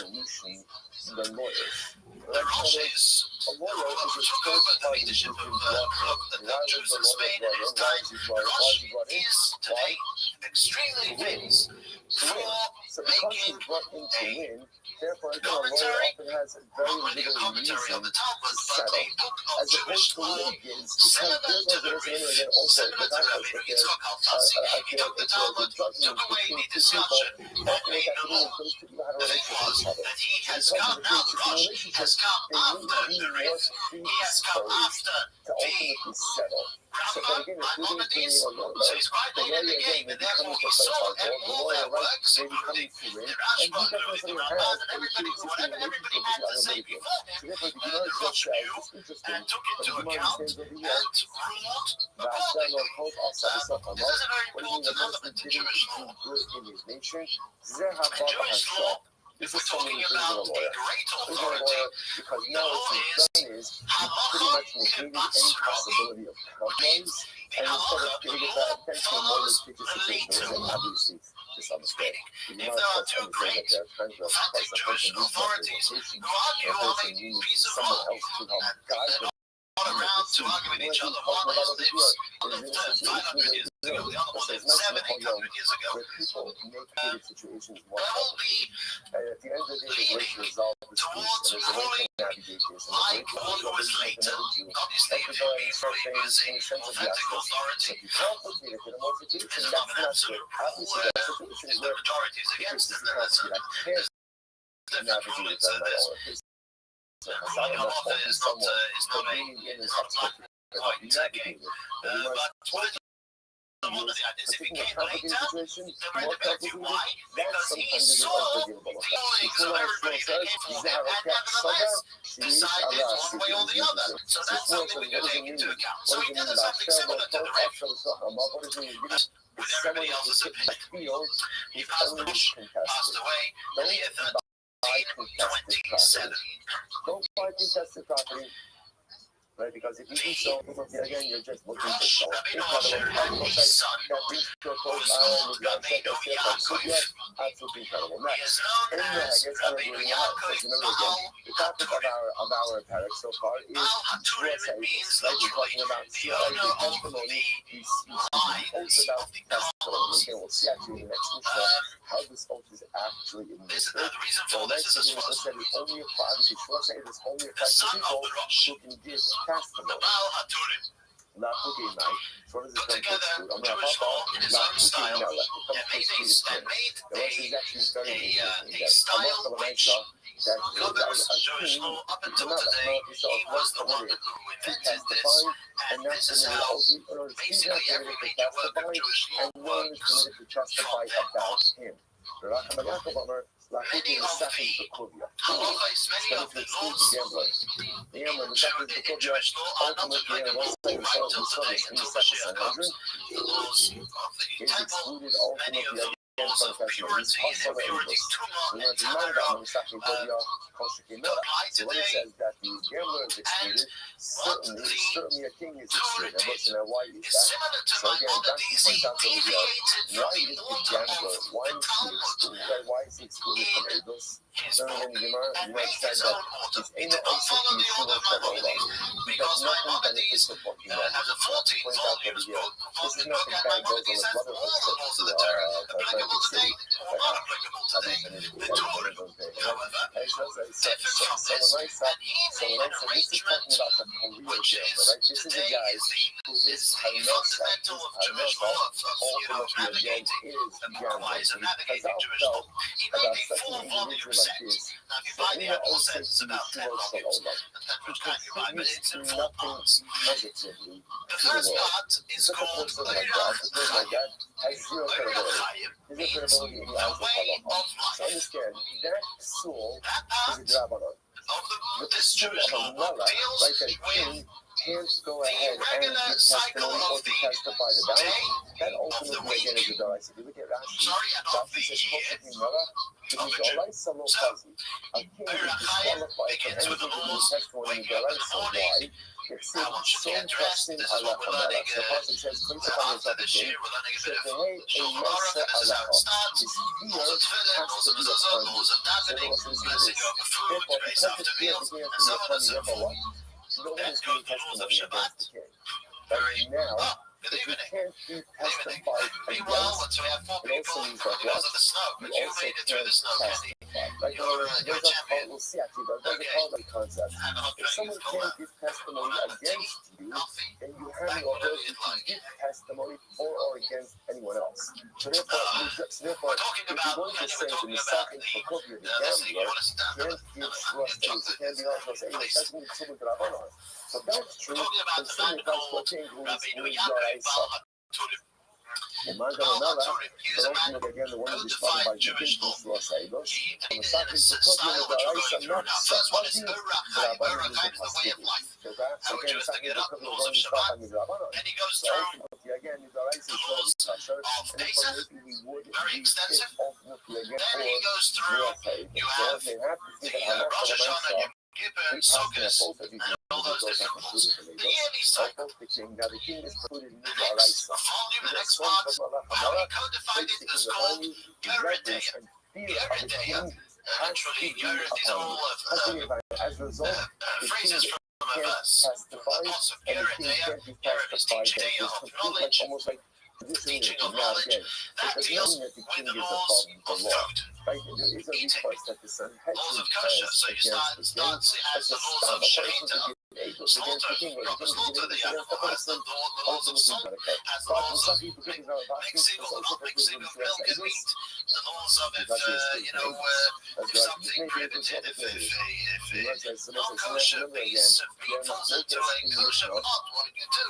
This is the entire part in Jewish law. The next So they're held that whether or not you're taking the trust that you like yourself or ultimately again you are doing it with someone else is doing you, but the marriage has to be done with their basis. The Haman said it's only if you're taking the work with someone else that it has to be engaged. Otherwise, if it's of your own volition, conditions of marriage, so on and so forth. The last one is called Choshen Mishpat. Choshen Mishpat is the name for the breastplate. Choshen Mishpat, but Mishpat means law. Choshen Mishpat, our business laws, deals with, laws of theft, laws of taking over, intruding into someone else's business and turf, and so on and so forth. All these laws. Now, this is the fundamental structure of Jewish law up till today. This was made by the son of the Rosh, Rabbi Yaakov Bar HaTurim. Now, something happened to the Picador, Torah means a was stolen. if you know, There's if we something called the picture the breastplate where I could of the make you even Kohen swear anymore, about how many We're going to see now the columns four stones. saibos. There was 12 stones corresponding to 12 tribes of Israel. There were 4 columns on each of the 4 columns of 3 stones. That's why he called it Baal HaTurim. He took the idea of the Choshen Mishpat of the breastplate and called it the 4 columns. What's the actual yes? When you learn out B from A, so how This is does going that to be, mean? we're going to go through the code of Jewish law. But the code of Jewish law is not coming from learn out B from A, and then from B will take on all of the qualities of A. Or there's don't mean Oki Basra, which means learn out B from A, but after you learn out the original halacha B from A, then all the other qualities should be derived from B. Okay, that's my focus. We're going to see now inside. Here we go. So Rameir holds, don't umina. So Rameir holds, learn out, essentially, The Shulchan Aruch is built in the very same structure as this, and every major Jewish law book, including the Shulchan Aruch, the Code of Jewish Law that was written by Rabbi Shneur Zalman of Shtad Zalman Adi, the first Chabad Rebbe. He also wrote a book of Jewish law. Many other Jewish law books are all pretty much built on this idea. Each of these four parts has chapters. Each of these chapters, which are called Simonim, each of these Simonim, later on in the Shulchan Aruch, will have Seifim, will have paragraphs. This is the structure. The Baal Maturim also wrote a Pirush, a commentary on the Torah, a very fascinating commentary where he uses gematria, uses numerology, and the philosophy of numbers, of how the Torah notes the various things using the numerical value of letters and words. The Baal Maturim was quite a humble character, did not take on major Jewish roles at the time. He devoted his life to learning, and the major Jewish leader for the next 50 years in Spain was a man called, who's known as the Ran. All these men are known with abbreviations. This is how they're known. They live today with their abbreviations. His name was Rabbeinu Nissim. Rabbeinu Nissim, the Ran. And if you want to talk the lingo, when you talk the vernacular, you don't talk about Rabbeinu Nissim, you talk about the Ran. The Ran took over the Rosh in Spain for the next 50 years, which that was the time when Spanish Jewry started to experience difficulty. The days of the Ran were already talking the days after the 1320s. These were the days already leading up to the powerfulness of the church and their ability to do anything, sadly culminating in the Spanish Inquisition, the infamous Inquisition, which we're going to talk about next week. So this was the Ran had to act as a leader in the beginning of such a time. The Ran wrote the famous commentary on the tractate of Nedorim, of vows in the Talmud, a beautiful commentary he wrote in a golden pen. Anybody who has, if you've learned the Ran of Nedorim on this tractate of the Talmud, will tell you how beautiful the commentary is. He wrote on the Rif, the Al-Fasi, the one who first codifier. He wrote a commentary on it, lengthy, and also wrote a his drushes on his sermons. He was a prolific speaker. And there is drushes, or Ran, the drushes, the sermons of the Ran. Now, we mentioned that there was the title of this evening, how it was in this era, in the world, in Spain, by the Sephardim, where the study of Kabbalah started to grow. Let's go. This is what we'll talk about a little bit now. The history of Kabbalah. And how it all started from a knowledge and a subject which really took heads and took a tremendous lead in Jewish life in the last few hundred years. The word Kabbalah, or Kabbalah, means tradition. Accepting it. It means this is a learning, this is a knowledge which is part of a tradition of rabbi to student. As the oral Torah itself, it was started as a tradition. As we know, we've been through this many times, the oral Torah, it was 40 generations. The oral Torah was not transcribed, only being transcribed at the end in the Talmud. It was all from mouth to ear, from mouth to ear, from teacher to student. The part of the Torah that was written down, the oral part of that, the part of the oral Torah that was written down in an official setting was the law part of the Torah. The laws, the Mishnah, as well as the Medrash, the Braisa. This is the different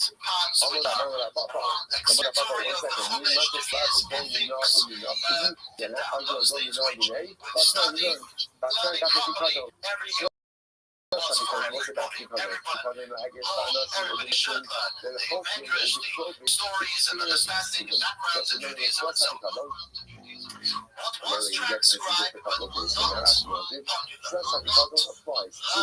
learned, advances, relatives and secrets, we call it on the term. The Kabbalah. What the Kabbalah is basically the Kabbalah, we call it the dry Kabbalah.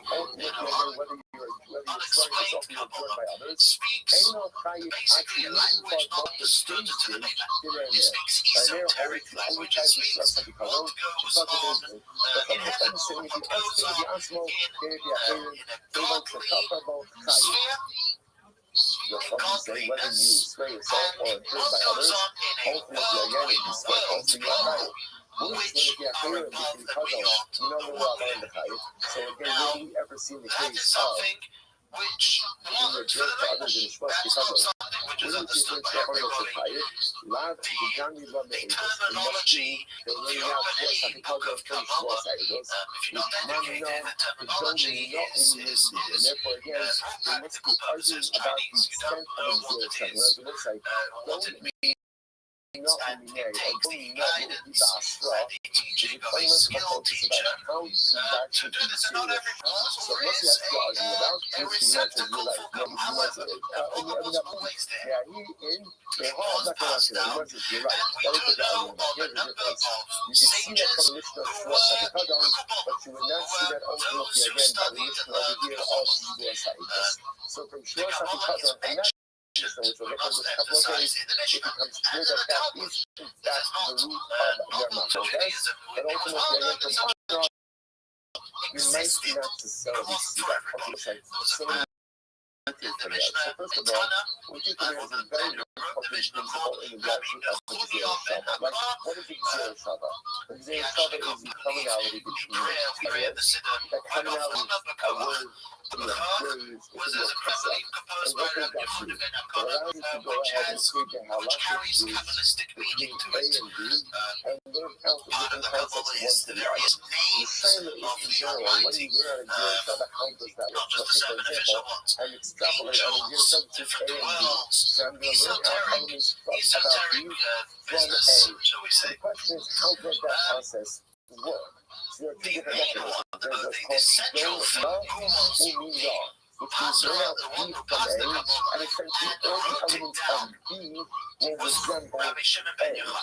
Or Go Na U'Yas Yam. No, learn out the initial concept of B from A, but then look at the elements of B and establish those as the new reality. And again, that's the focus. And again, it's my focus. It's one of the see throughout the shots about how Pagash was ultimately again in Gzera Shava. What about here? There was also a book. What about how am I so good in this situation without Shlosh HaPikadon? There's also another book called Sefer Yitzchak. Sefer Yitzchak is the book of creation. Very interesting book, not readily understood by a regular person who speaks in very cryptic terms, but it's a foundation book in Kabbalah. Sefer Yitzchak, the book of creation. The idea of it is the inner dynamics of creation. What is it? What is the at the core of existence? And for Yitzchak, those two books were very early in the data, very early, and were the things to view. It was in this era, verse 1200s, 1300s, that the learning of Kabbalah, despite the Sephardic primarily, started to grow. And the reason for that, historians will say, is because it took counterbalance. Which of literally Because again we mentioned seeing before, yourself it with was Shogeg, the intake with the zone hiatus. What does that mean? Allah philosophy. Buddha, Everybody did I skip? was Sorry. going Sorry. around with Sorry. ideas and big players that played down Aristotle, where street laws were made. Literally, we fitted the upper class of Spain. This was the way to go. And Jews were studying these works, and would not necessarily do well with them from a Jewish perspective. They didn't know how to answer questions for themselves, although these answers were readily available, but it did throw them off on the religious level, which was mentioned before. And the learning of Kabbalah sort of became a substitute for an esoteric knowledge, for a something above and beyond to engage the big mind. Some you wanted to delve into, you had the Talmud and everything like that. You wanted to delve into something prolific, something high, something major. which is known hiatus.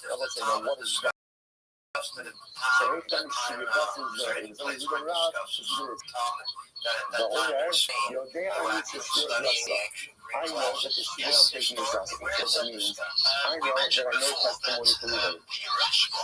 And I know that I'm swearing falsely that I don't know testimony for him. And I know this was also about any of they are in Hayat and Allah carbon in there. What don't I know? I don't know about library.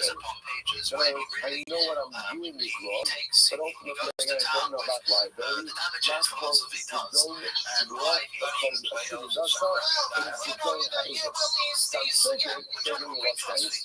I don't know what my liability is, but ultimately again, I know that what I'm doing is incorrect. Incredible. So I said the liability for that case as well. So you can open up Shibidasa Shibidasa, but you're not tied to just plain Shogeg. You're not Hanina with that time. And I will say, so what this means is what this means is, let's say, right, you then say, super, you know testimony from me. And I say, really, like, I don't. And it turns out that I really was contributing. Like, in other words, I really thought that I did not know testimony. I forgot about this case. And then it turns out that I really did know testimony. In that case, the Mishnah says, and if I swear, I have to do the swear, I swear I don't know any testimony. And then later on, it becomes clear to me that I really do know testimony. So I swore incorrectly, but it was a total shogeg. There's no liability for that. So Neymar, Kanin, so that kind of Ravashi, the delving into esoteric subjects has to be done very correctly. And because misunderstood and mystery used. We get to the story of Shabsai Tzvi, and to the story of the false Messiah who went through the entire Europe. Much of it was with the excuse he disguised himself very righteous, very holy. But come on, the masses didn't know and didn't understand. I'm swearing to buy, went not to buy, those who know any testimony for you. That is, by the way, also the president was who really grows why it had such great opposition was because people thought that this was a repetition of the Taurus of the prophets that misuse of Kabbalah prophets. Until it was obviously understood that Hasidic Kabbalah was only there to enhance Judaism and Let's not forget the snake even though this says it, let's not look at the process why. This is how that coming out and we look to the narrow because even showing the amazing. I'm going to talk about each one of the Shlosa if I end up swearing falsely, but not intentionally, but because I really thought I didn't know any evil, that's the case when there's no liability. About crossing the narrow, so let's say that's what's deeply, where it says the narrow, I think it's the best accordingly, so what's the maybe that's what's deeply, the honey, maybe that's what's deeply, even though I swear, was is that the Jews then were on edge. They were nervous. They were so provoked by this. It was a smack in the face, literally, to Jews all over. And the Jews were extremely cautious. Anybody who would, if something came up that they sniffed, oh, this is Kabbalah, oh, they're starting to get them. They're differing. Watch out, said G, as he started off with Egypt. He did different about if I swear, the Jews at that time. I swear, I eat the loaf of bread today. Percentage-wise, And but they had a huge thousands but of I'm kidding. But I was so sure that I was kidding. Yes, I mentioned there's no liability in that. Same thing. something similar Right, even happened says Silver in the War Middle Ages for me. Ages. I There was swear a that fellow I called Chaim Abu Lefia. And again, Abu when I Lefia was a swear very I'm 100% common Jewish name, actually. Many great Jews have this name. But this guy took to the study of Kabbalah and either convinced himself, but definitely tried to convince other people again that he was the Mashiach. He talked himself into going to the Pope and presenting his case, something which luckily he never managed to do. Because we only put him as we were kind of making fun of that. But he just wouldn't have come back. Well, they wouldn't come back. All Jews all over the place would have had the we cannot have it located again. And this was, again, this was why the Kabbalah always had to be, especially his book before it was explained in the way that it is today, especially by Hasidic teachings. Hasidic teachers, one of the greatest things that he did was take the Kabbalah and to explain it in a way understandable to the masses and to channel it in the direction that Kabbalah is meant to be channeled, which is to enhance our connection to Hashem. That we're correct, but it turns out that we're false. That we're wrong, and that happens. That happens. Student of the Rashba, you mentioned before, who's called Rabbeinu Bachaye. Rabbeinu Bachaye, he wrote a commentary on the Chumash. According to Kabbalah, and successfully, but it turns out that's beautiful commentary of Rabbeinu Bachaye, where he successfully introduces many ideas of Kabbalah to the Talmudic scholar who is ignorant of these ideas, and takes them into the world of Kabbalah in terms and in explanations understood to somebody who has not yet been actually introduced to it. However, the chief man who is responsible for the dissemination of Kabbalah on a greater scale at that time was a man called Moshe ben Shem Tov Dilion. His name was Moshe, his father was called Shem Tov, family name was Dilion. Maybe coming or stemming from Lyon in France, I don't know. But he was a great Kabbalist, and he devoted his life to copying and transcribing Kabbalistic works. You see, the library of then was a question of how much you devoted your life to it. You had to travel and you had to collect bits and pieces, scrolls, books, whatever, transcribe everything. And there were many books of Kabbalah around and available from different Jewish scholars from bygone years, talking here, I believe the 1300s. And Moshe ben Shem Tov devoted his life to doing this. He had a library, and after his passing, a certain rich individual bought from his heirs, I understand, yes, bought the Zohar, which was in Moshe Dilion's library. Now, before that, the Zohar was not the one which was available. Moshe Dilion got it, copied it from the scarce copies that there were, and had it in his library. This rich man bought it, and that was the time that history marks the beginning of the dissemination and learning of the Zohar.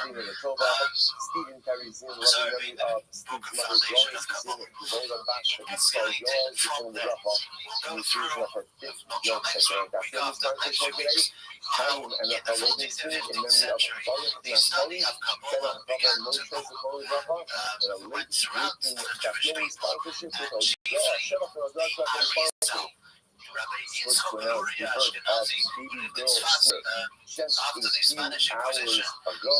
Dedication is by her big sister Aliza Hana and her buddy and Sabra Leibowitz. Mazel tov Mustafa on the beautiful symbol. On the same day, Mazel tov to Mustafa on the occasion of his bris of his grandson today. Shabbat, we might have a shoot back paper for the we got a little boy, a little girl. Let's watch this down. Let's watch this down. And there's that thing to the son of Shabbat, so simple for all the clouds as well. I think the course is always about learning. That's true. This is about precious houses. From bringing them home, the shalom, the color, and especially the holy soldiers, may they be successful. The whole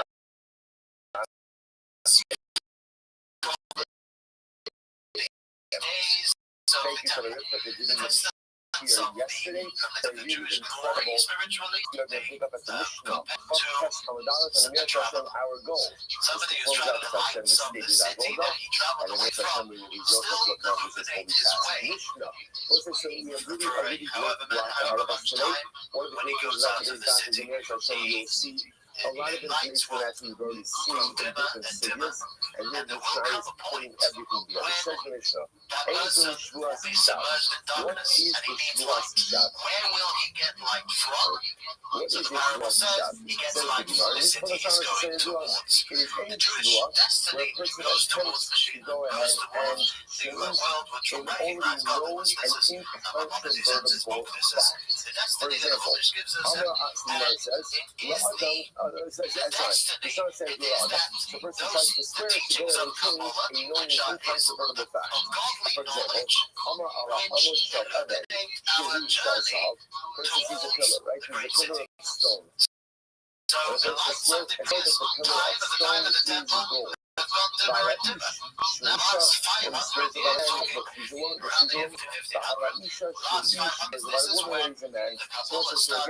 we're going to see different categories of this. The first idea, Mishpah there is something incontrovertible truth that is known to people, and I swear to the contrary of that truth, that is a Shvuas Shav. Mishpah Davar Sheni as Shalom. Now this is a second example of a Shvuas Shav. Swear about something that is impossible. For example, in Ra'isi Gama Shechaleh, for example, I swear that I saw a flying camel. So first category, I swear to change something that is a known incontrovertible truth. Number two category, Shvuas Shav, I swear that's something impossible. I saw a flying camel.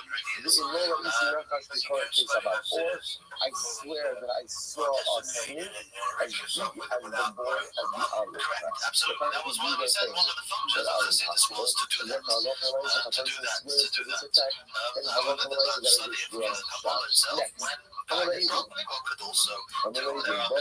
They is doing Shvuas Shav website called Boy Radio. I come up here as witnesses come into the and testify on my behalf. What do witnesses say? Shalom Na'idacha. We swear that we are not going to go ahead and testify on your behalf. Now listen, what is this? Take a look at Rashi. This is first Rashi in the second of the short lines. Shvuah Shalom Na'idacha. Bittul Mitzvah Hu Hayim Rabashi Afsha. So listen, this is an example. Interestingly enough, this is an example of another Shvuas Shav. So again, what's the definition of Shvuas Shav? Essentially making a shvuah regarding something impossible.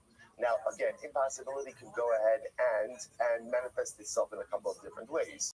So possibility one, or manifestation one, is I swear to the contrary of an incontrovertible known fact.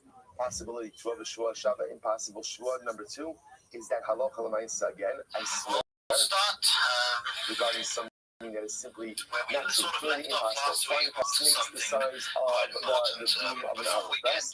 And possibility number three that says is you swear to negate a mitzvah. You swear to negate a mitzvah, or your shvuah, by definition, negates a mitzvah. So again, for a yid, that is considered to be something impossible. To be mazakol, so you can't be mazakol mitzvah. So therefore, again, in this case over here, I tell witnesses coming to testimony, they swear. that they will not testify to me. Let's say again, I just want to be clear over here. This is different than a case where we swear that they don't know testimony. That's a short sa'idus discussion. In this case over here, what are they swearing to? What are they swearing? We're swearing we're not going to testify on your behalf. So again, there's a mitzvah to hear testimony on someone's behalf. There's a mitzvah to give that testimony.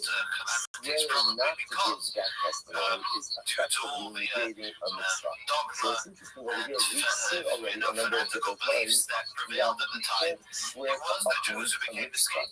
Now again, such a shua is not how it doesn't work. Now again, we've understood what's the logic of that. The logic of that all roads lead back to not shot.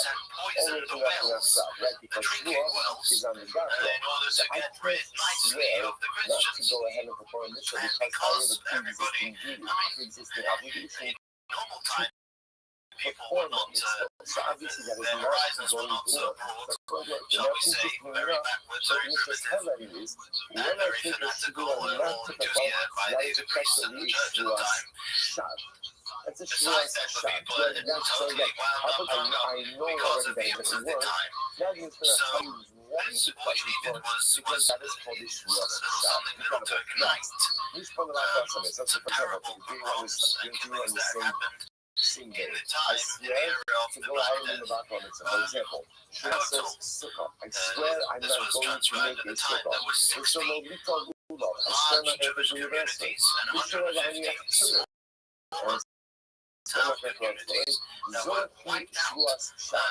So again, now this is all kind of dropping into place. I've known this time that I can't take a shua and give a mitzvah. We never even thought about what kind of shua is. Mishnah tells me that's called shua shad. Shua shad is any mitzvah that is impossible to fulfill. Either impossible, because just factually, it's fundamentally incorrect. Impossible because what I'm describing is not possible. Impossible because I'm only under pre-existing obligation to perform that which I'm trying to undermine. What's the shua shad? So you know it says, "Shechayavana zadona mata sta'ashi b'sapata." Listen, we never said this explicitly in this class. Up until now, we've really been hyper-focused on shua shmita, right? So shua shmita, you know that if you violated the nazir, you're kind of nauseous. If you violated the shoulder, you're kind of covered over the orange. What happens with the shua shad? So again, it's the donor malchus. Once again, if you intentionally make a shua shad, you will get malchus. That's to the best of it. But an accidental shua shad, no liability. No liability. Fine. Shua shad, this works like so again. That's step one. So that's very important. So it's all about shua shad. Shua shad, now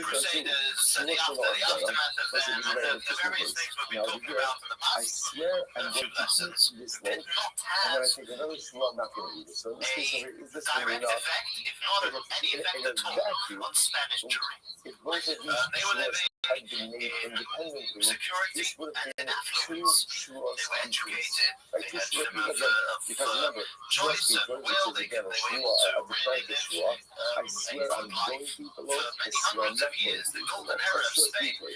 In this case, interestingly enough, what happened over here, I'm making these shuas successive. So shua number one is, I swear I'm going to eat the loaf of bread. So shua number two is, I swear I'm not going to eat the loaf of bread. So what do you do in this case? This is fascinating. Harishona shua speaker. So the first shua ultimately is a shua speaker. That shua shad. The second shua is now shua shad. So let's say, why is it a shua shad? Why? Because once I go ahead and I take the first shua to go ahead and eat the loaf, then what? It is a mitzvah to fulfill the shua. When I then go, therefore it becomes a mitzvah to eat the loaf. When I then make the second shua, not to eat the loaf, that is effectively a shua. to underline the performance of a mitzvah, which is one of the categories of Shavuos Shad. Rashi points out over about Shavuos Shad, Shaharishpa Rebata Es HaMitzvah. Again, it wasn't fascinating. So to begin to see over here, there's also a little bit of an expanded definition. What does it mean? That Yishpa Rebata Es HaMitzvah. Mitzvah doesn't necessarily have to be what we call, one of the explicit 6 things that say mitzvahs, like, I'm still not going to throw a kid, I'm still not going to sit in a sukkah. There would be more nuance. So, for example, if I think that she wants to do something, then it becomes the mitzvah of the reason for me to do that thing. Swearing not to do that very thing I adjured to do is also swearing to undermine the mitzvah. So therefore, again, I swear to eat below, Shavuos pizza, I have a mitzvah to talk about eat below. I will take another Shavuos, I'm not going to eat below. That second Shavuos is a Shavuos Shad. Shavuos Shad. Incredible. That incredible Mishnah as well. What I was eating below. So if I eat below, if I end up eating below in this case, and then again, Shavuos 1, I start to eat it. Shavuos 2, so I'm not going to eat it. Now I end up eating it. Ultimatum, the usual historical ultimatum was given. I eat below. What's the problem? I'm in violation of the Shavuos Shad. Right? Because I swear not to eat below. If I don't eat it, then other Shavuos between. And ultimately, again, I'm in violation of my Shavuos. What's interesting about this case is it seems like no matter what you do, you're going to incur liability. The Gemara will question this case a little bit more, but that's the concept. Okay, it looks like sometimes it's how local when I saw what we established over here is Shavuos Shad, intentional violation of Shavuos Shad is Malchus, unintentional violation of Shavuos Shad. We spoke last week of the Rosh Rabbeinu also here, the Rabbi Yehuda. He killed his family and then committed suicide himself. That was something we spoke of that unfortunately quite often. But actually it was not killed, but was managed to flee, was a man called Rabbeinu Shimon ben Teman, better known as the Rashbam. The Rashbam wrote a number of books. He fled to Algeria, and over there, he carried on leading the people over there. He was a great physician as well as being very well versed in Catholicism. He wrote brilliantly and wrote books on that. Obviously, we were a Muslim country, rebutting all everything that the Christians had to say against Judaism, obviously being safe over there. So that was, those were two people who lived in the time. But that's what we're saying. Interestingly enough, 200,000 of these Jews didn't would have the strength in them to face death. There was a man called Rabbi Yosef Yaibitz. Rabbi Yosef Yaibitz was a scholar of the time, and he writes quite interestingly that the contrary to Spanish jury was so unusual, and since they did reach such high positions, the holy yeshivas, however, the prevalence of philosophy, of learning, of conducting life in a lavish way, shall we say, both materially and spiritually, that's committed as it should be. It started from the way their approach to Judaism. It wasn't one of simple faith. It wasn't a climate. It wasn't an environment that nurtured wholesomeness, that nurtured self-sacrifice. Judaism was a correct, was beautiful, was good. It was especially it personified the Maimonides in his book, The Guide Never Neglects. That's what sort of we spoke of some right here last time. That's what sort of the move of the time. Philosophy was a movement in philosophy. And therefore, that got all that material influence and spiritual decline because of it caused things not to be as committed as they maybe should have been. The Mishnah should say, analyzes the time. There was laxity of basic principles by many who talk about the these things, which won't be done by many. And that's maybe an explanation of why so many buckled under the pressure. The statement is all of the fruits of the world should be answer to me, if There are a I number of great did people, not again, see that the lived at flying this time camel. besides the two that we Okay, spoke of. fine. Where I said, I will say again, I just want to point out, for our purposes, this doesn't materially change of Jewish anything. There's no philosophy. holiness of the Bible. What was It's called just having Rabbi wisdom. Talbot. But Okay, again, so but Talbot wrote a book called factually, the details remain the same, which is the Suas and Shah, then there was is Rabbi about Story something that Kresges, is a book possible. called There's no Hashem, blindness. Hashem. So the Gemara says, Both of these scholars, both first fascinating translators, subject. So this is about pushed the other direction. They saw the direction the people were going in. when he And says, I especially saw in flying the camel. book of The Gemara, Fundamentals, Sipola, which was actually a maybe what product happened over here is like of this. When we don't say, the swear I saw a flying camel, maybe we can really disputations, start many to follow. arguments which Saw a Rabbi very large Yisrael book, had to a very have, large book. possibly with Christian.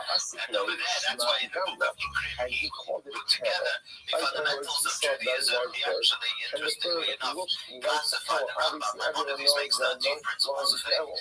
He bunches them into three. He's calling it a flying The belief camel. in God, the divinity of the Torah, and reward and punishment. Interesting And what he's taking is groupings. he's understanding the Shua through the lens of But his over there, in the personalistic book of Ikrim, vernacular. the In other words, fundamentals, he's I'm not really lying. on the I'm not agenda making stuff of up. explaining I'm to people how describing the my real experience. way I of swear serving I the saw Almighty, a of flying conducting camel, oneself meaning according to the Torah, very is the way large of bird simple that faith, looks of like a tradition, camel. So the not Gemara of says, okay, now let's logical, say, this opens up something very interesting, which is that in the world of pursuit, Shavuos, not keeping the how do Torah we because define logically it all a makes sense, person's but Shua? rather keeping Do the you Torah define because your of the Shua truth of the based tradition, on because your it personal is intent? true. Or do you define the Shua by some We type see of that in the objective climate of the time. metric?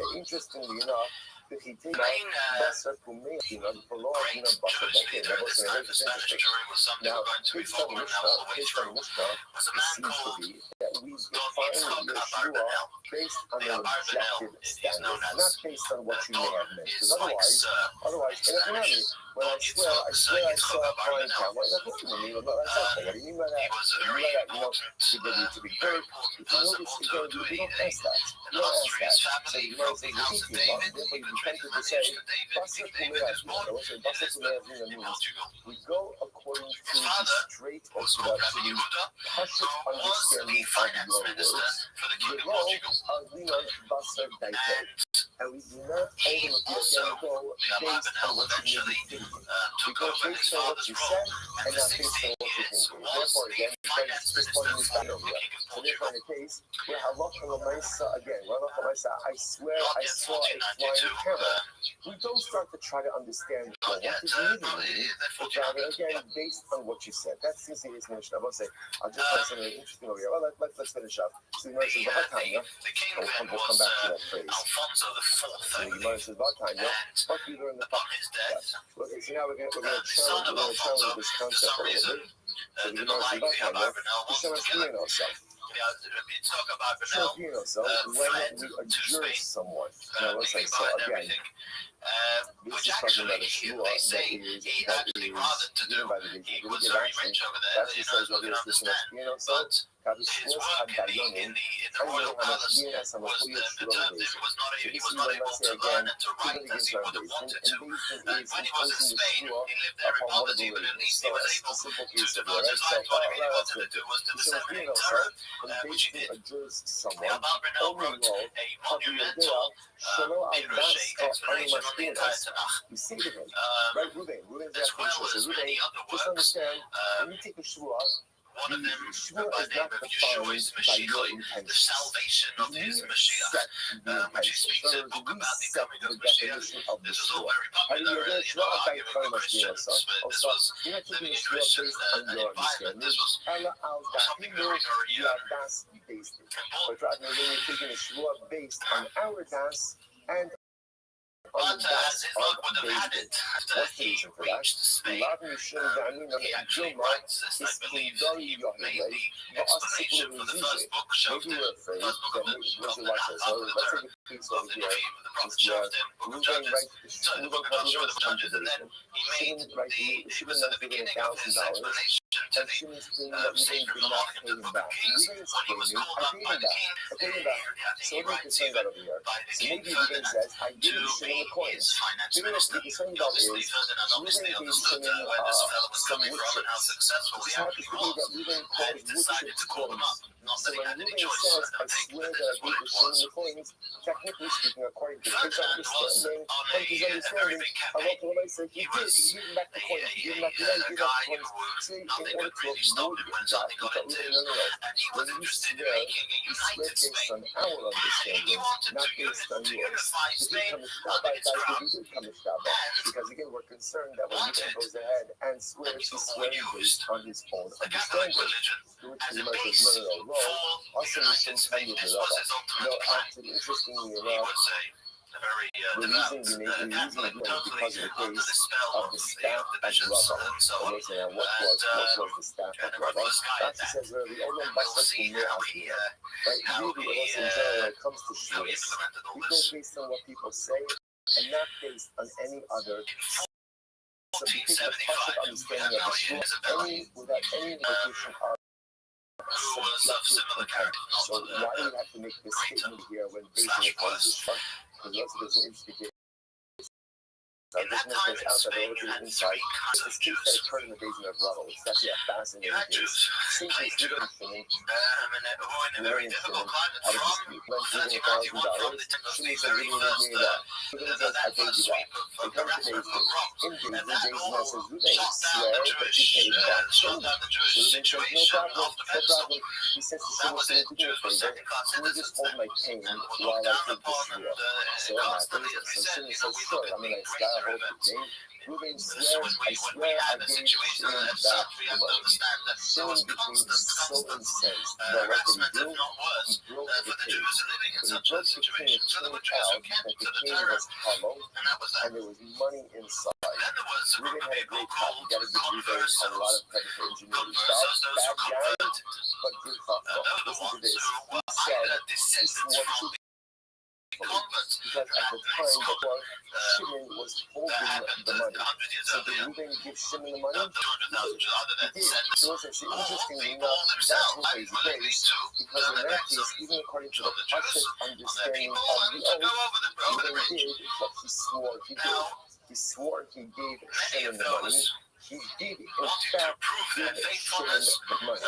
So therefore, again, even though normally we say that when you take a shvuah is interpreted according to the basic objective understanding of your words, not based on your intentions, but still, when things can go ahead and endure someone, they have to make the statement that I'm going to show up based on our understanding and not the yours, because again, there is still a way to exploit the law, even when you go according to the basic understanding of words. You know, I will say, in general, again, if people want to cheat, they're going to find a way to cheat. So basically, it has to make a model where there's absolutely no level of subjectivity when it comes to your shvuah. Shvuah is interpreted again based on your words, and the case of the shvuah is based on how the shvuah defines the shvuah. Incredible. Rashi says over here, alright, well, just do this thing. The Gemara says as follows. The Gemara says as follows. How's it sound, Rabbi? What's law? The Gemara seems is a really beautiful Gemara. But so this is therefore again, based on your the Gemara's understanding of the here, is that when we go ahead, there's two pieces of information that are coming out over here. So, number one, when a person makes a shvuah, the way you interpret the shvuah is based on the basic understanding of the words Zawa are what we call basar kumeh, which means the simple understanding of your words, and we do not try to look that you may have any deeper meaning or any deeper understanding. Take your word at face value. In addition to that, when a shvuah is being administered in Beijing goes out of its way to say, by the way, the interpretation of the shvuah is how we basically interpret it, not how you interpret it. Let's say I just mentioned that there's a tremendous muscle hospital. Right? But when it comes to the shvuah, the basar kumeh, we take the words of the shvuah at their face value. Now listen, this is sometimes one of the most important symbols in interpersonal relationships as well. Very often, interpersonal discourse is created because people read into what others say. Right? So I say this, what do you mean by that? I mean, 9 out of 10 times, what did I mean by that? What's the answer? What's the answer? Nothing. I didn't mean anything by it. I just said something, and actually what I said is what I meant. So while it's true that sometimes people mean deeper things than what you're saying, very often, like whether it's in a context, the friendship, and it's this interpersonal interactions, or even we just think people at their work, but don't really try to infuse deeper in context or understand what contact does is often create biological confusion and ambiguity, which often just leads to negative feelings and stress. Sometimes the best thing you can do is just take people at their stated word and don't read anything more into it. Again, just what I did. So it's a really beautiful thing. Now, start small. So think about singing. What's the reason why I think about singing? Which is via Moshe as Yisrael. When Moshe Rabbeinu good Klal Yisrael, they're both saying interesting. First friends, one of the this is talking about Matan Torah.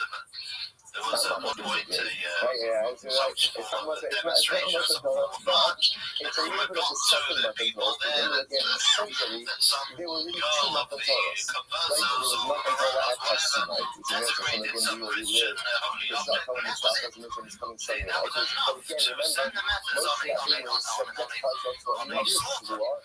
By Aaron's law, like in the Transjordanian area, right?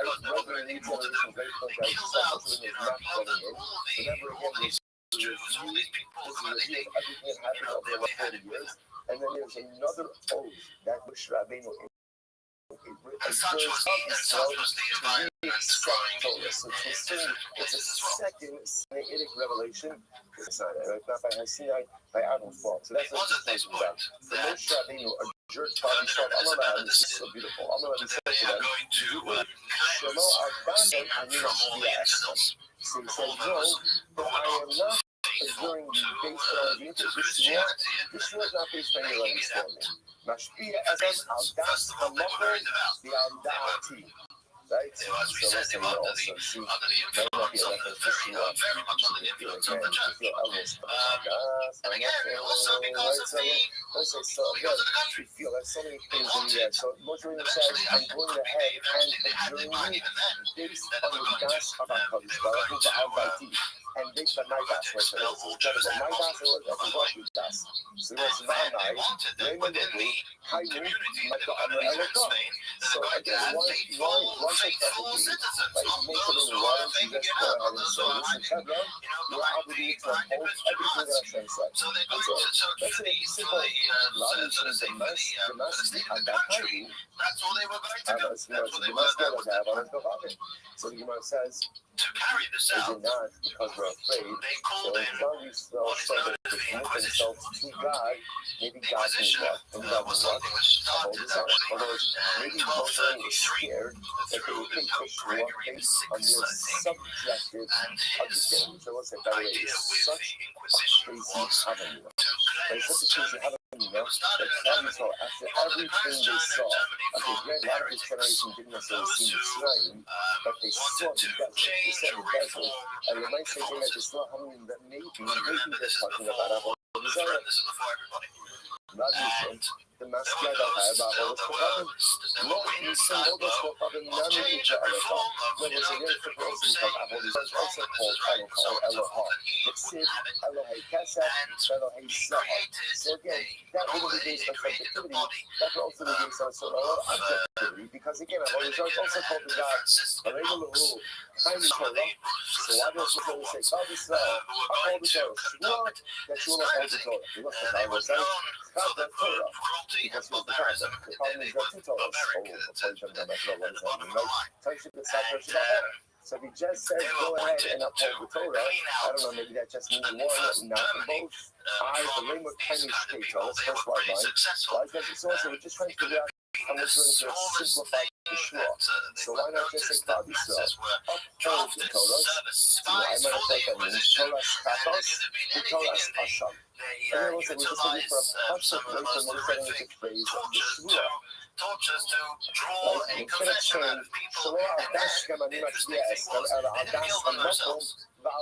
So I say whatever they did, they gave it over to maybe both Torahs means Torah Skatos. I believe there's a tribal even before it came to Spain. Not sure, but I think so. They gave it over to the government. The judge wouldn't do anything. It stopped there, but that way. So why not say Kainu Kala Torah Kula? That was clever thing to do because it was in that way that they joined the government in their doing. And it was for everybody's benefit because the money and the assets of anybody who was sentenced by the Inquisition was seized by the church and by the government. So everybody was happy. And the government therefore was very enthusiastic in partnership with the Inquisition. So severe because the good news is anyone who goes ahead and rounds against Kofar against Avodas Kohabim, it's as if you admit the entire Torah. So maybe Halacha L'Maaseh would have just said keep the entire Torah. Perhaps that could interpret it as keep the prohibition against Avodah Zarah. Kind of mitzvah. So why does Moshe say Klal Yisrael in the kind of mitzvah? Chad the mitzvah. Because mitzvah just means one mitzvah. Maybe it's just a join and keep one mitzvah. Fine. Kind of mitzvahs. Keep the mitzvahs. It took it too far out. It did spread a bit to Italy and other places. But he didn't want it to get too much under control because everything at the end of the day he wanted to be in control. Maybe that refers to mitzvah sitzes. Maybe that refers to mitzvah sitzes. Because they will say, what if you don't remember? Kula mitzvah sitzes. You make it color, it's this kula. Because they will say the mitzvah of sitzes corresponds to all of the mitzvahs in the Torah. Why is that? It's actually very beautiful. Look at that. Kula mitzvah sitzes, the Torah mitzvah sitzes. It's kind of as the mitzvah. The Matri of Shema, Shishmiras. Let me get it also. The Matri of the word sitzes. Promise that when she does rise to power, that she will cleanse our country from all the non-believers. There's 8 strings, right? 8 strings on each of the corners. And 5 knots. Sum total, that's total 650. So it's about just as an aside. The power of the mitzvah of sitzes. It's fascinating to see, right? If you think about it, the mitzvah of sitzes corresponds to all 613 mitzvahs. What's fascinating about mitzvah? What's fascinating about sitzes? What's fascinating about it? The Inquisition came and started to what do? I put it on in the morning, and I pretty much, for lack of a better term, forget about it the rest of the day. Right? So what you see over here is the power of passive influence. That when you go ahead and keep yourself in a certain atmosphere, those sittings are on my body from the time of the night up in the morning until the time I go to what I just done is I passively react to myself in something that reminds me of 600 different pieces. Maybe I see them, maybe I don't see them. But the power of positive influences, even passive throughout the day is so profound. So remember like this. So what Moshe would have just said, I'm going to just say mitzvahs, maybe that would be enough to say, the sickest Christ has been by Torah. But let me know, kind of shapes me up with something saying mitzvahs. So fine. What if you just say, call yourself, 600 because you see what's happening. In Abba's law, Moshe gives a shua to Klal Yisrael. And what's the shua?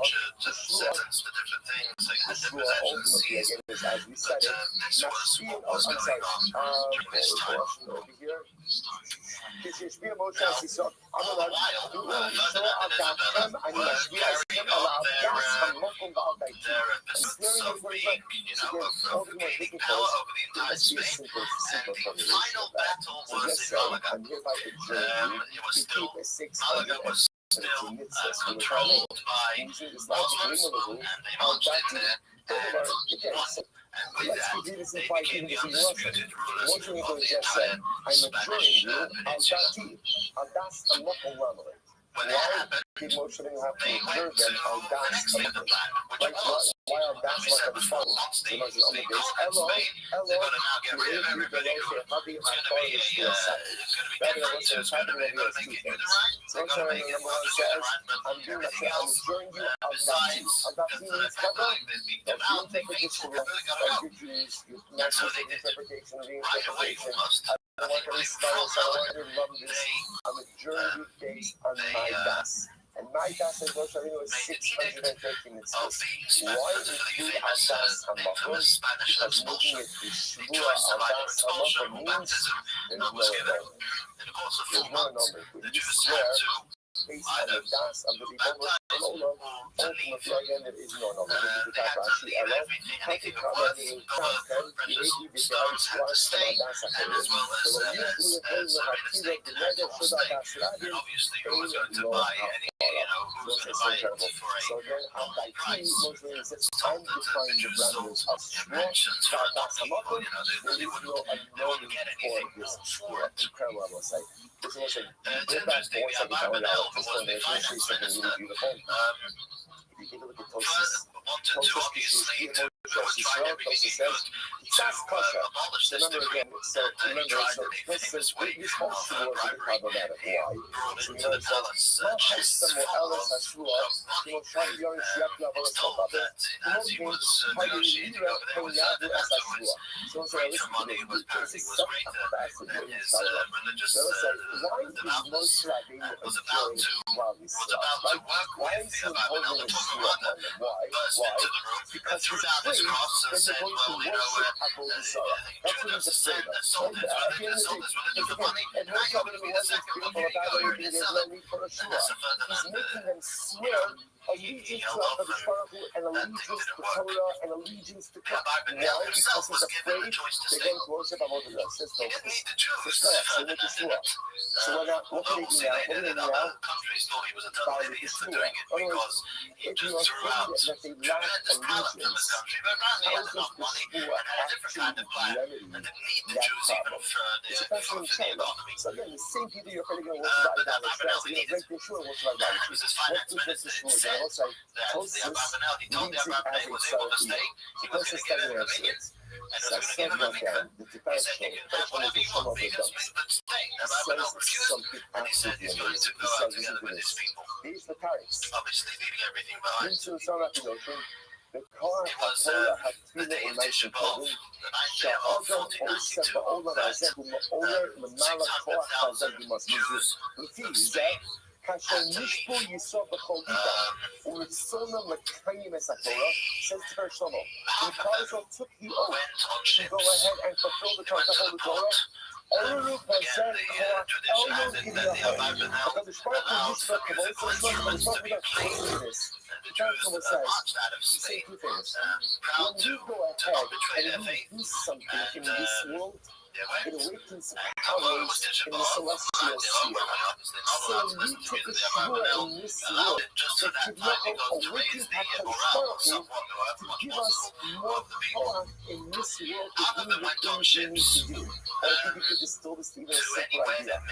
So let's say, HaKadosh Baruch Hu sees the path we want to take in life and he gives us the power to go down that path. When Klal Yisrael made a shua, listen, what's a shua? A shua is a commitment. None of the times, the reason we don't get these things in life that are accomplished is why? Because we lack commitment. That's why the three words that are the death knell of any likeness to God. I will try. Oh, you're going to try? Don't bother. You're not going to try. You're not going to try. Right? I will try means I'd like to talk about the things that I'm going to do, but I'm not really going to do them. Commitment creates success. Commitment creates results. If you're all in, you will accomplish. If you're trying, it's trying ready before you even start. Not because it has your guy, but because it matters. You're not being subject to tradition is something amazing. Most of it understood. If they swear to do it, then they're good at it. It doesn't mean you're not going to make mistakes, or you're not going to mess up.